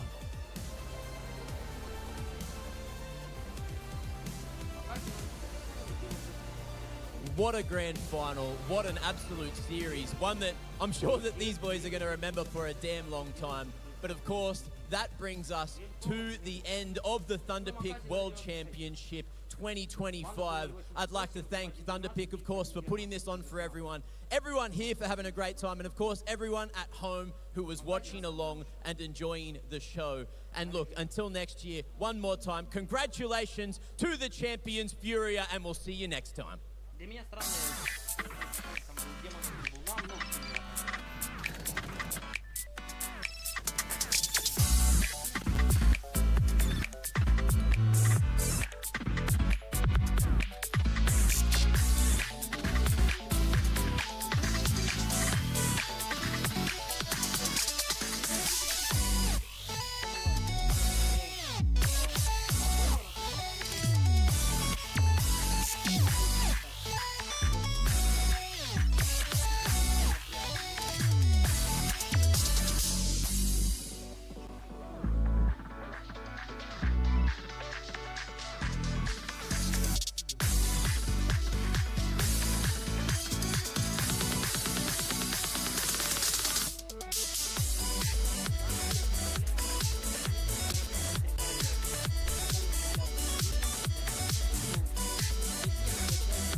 такой странно звучит, конечно, народ.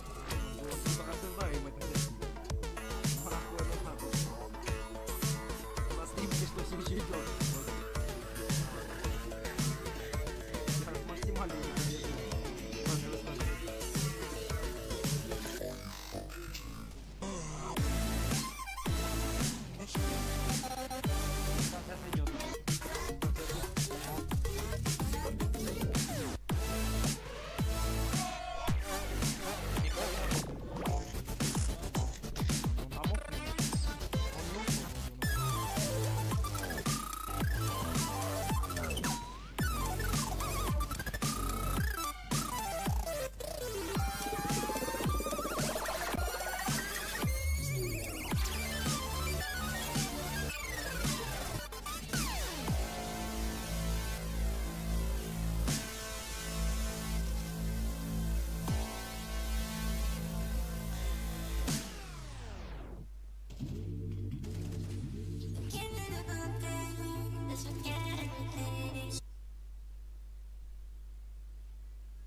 Сайт пошел.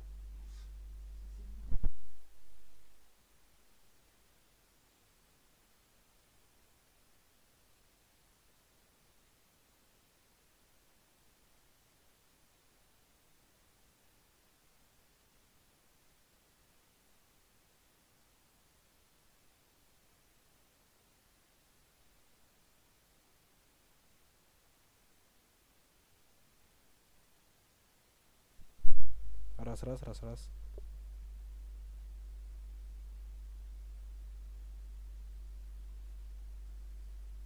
Нет? Ну, работает. Я говорю, работает.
Всем спасибо, кто пришел на стрим. Благодарим за поддержку. Всем хорошей ночи.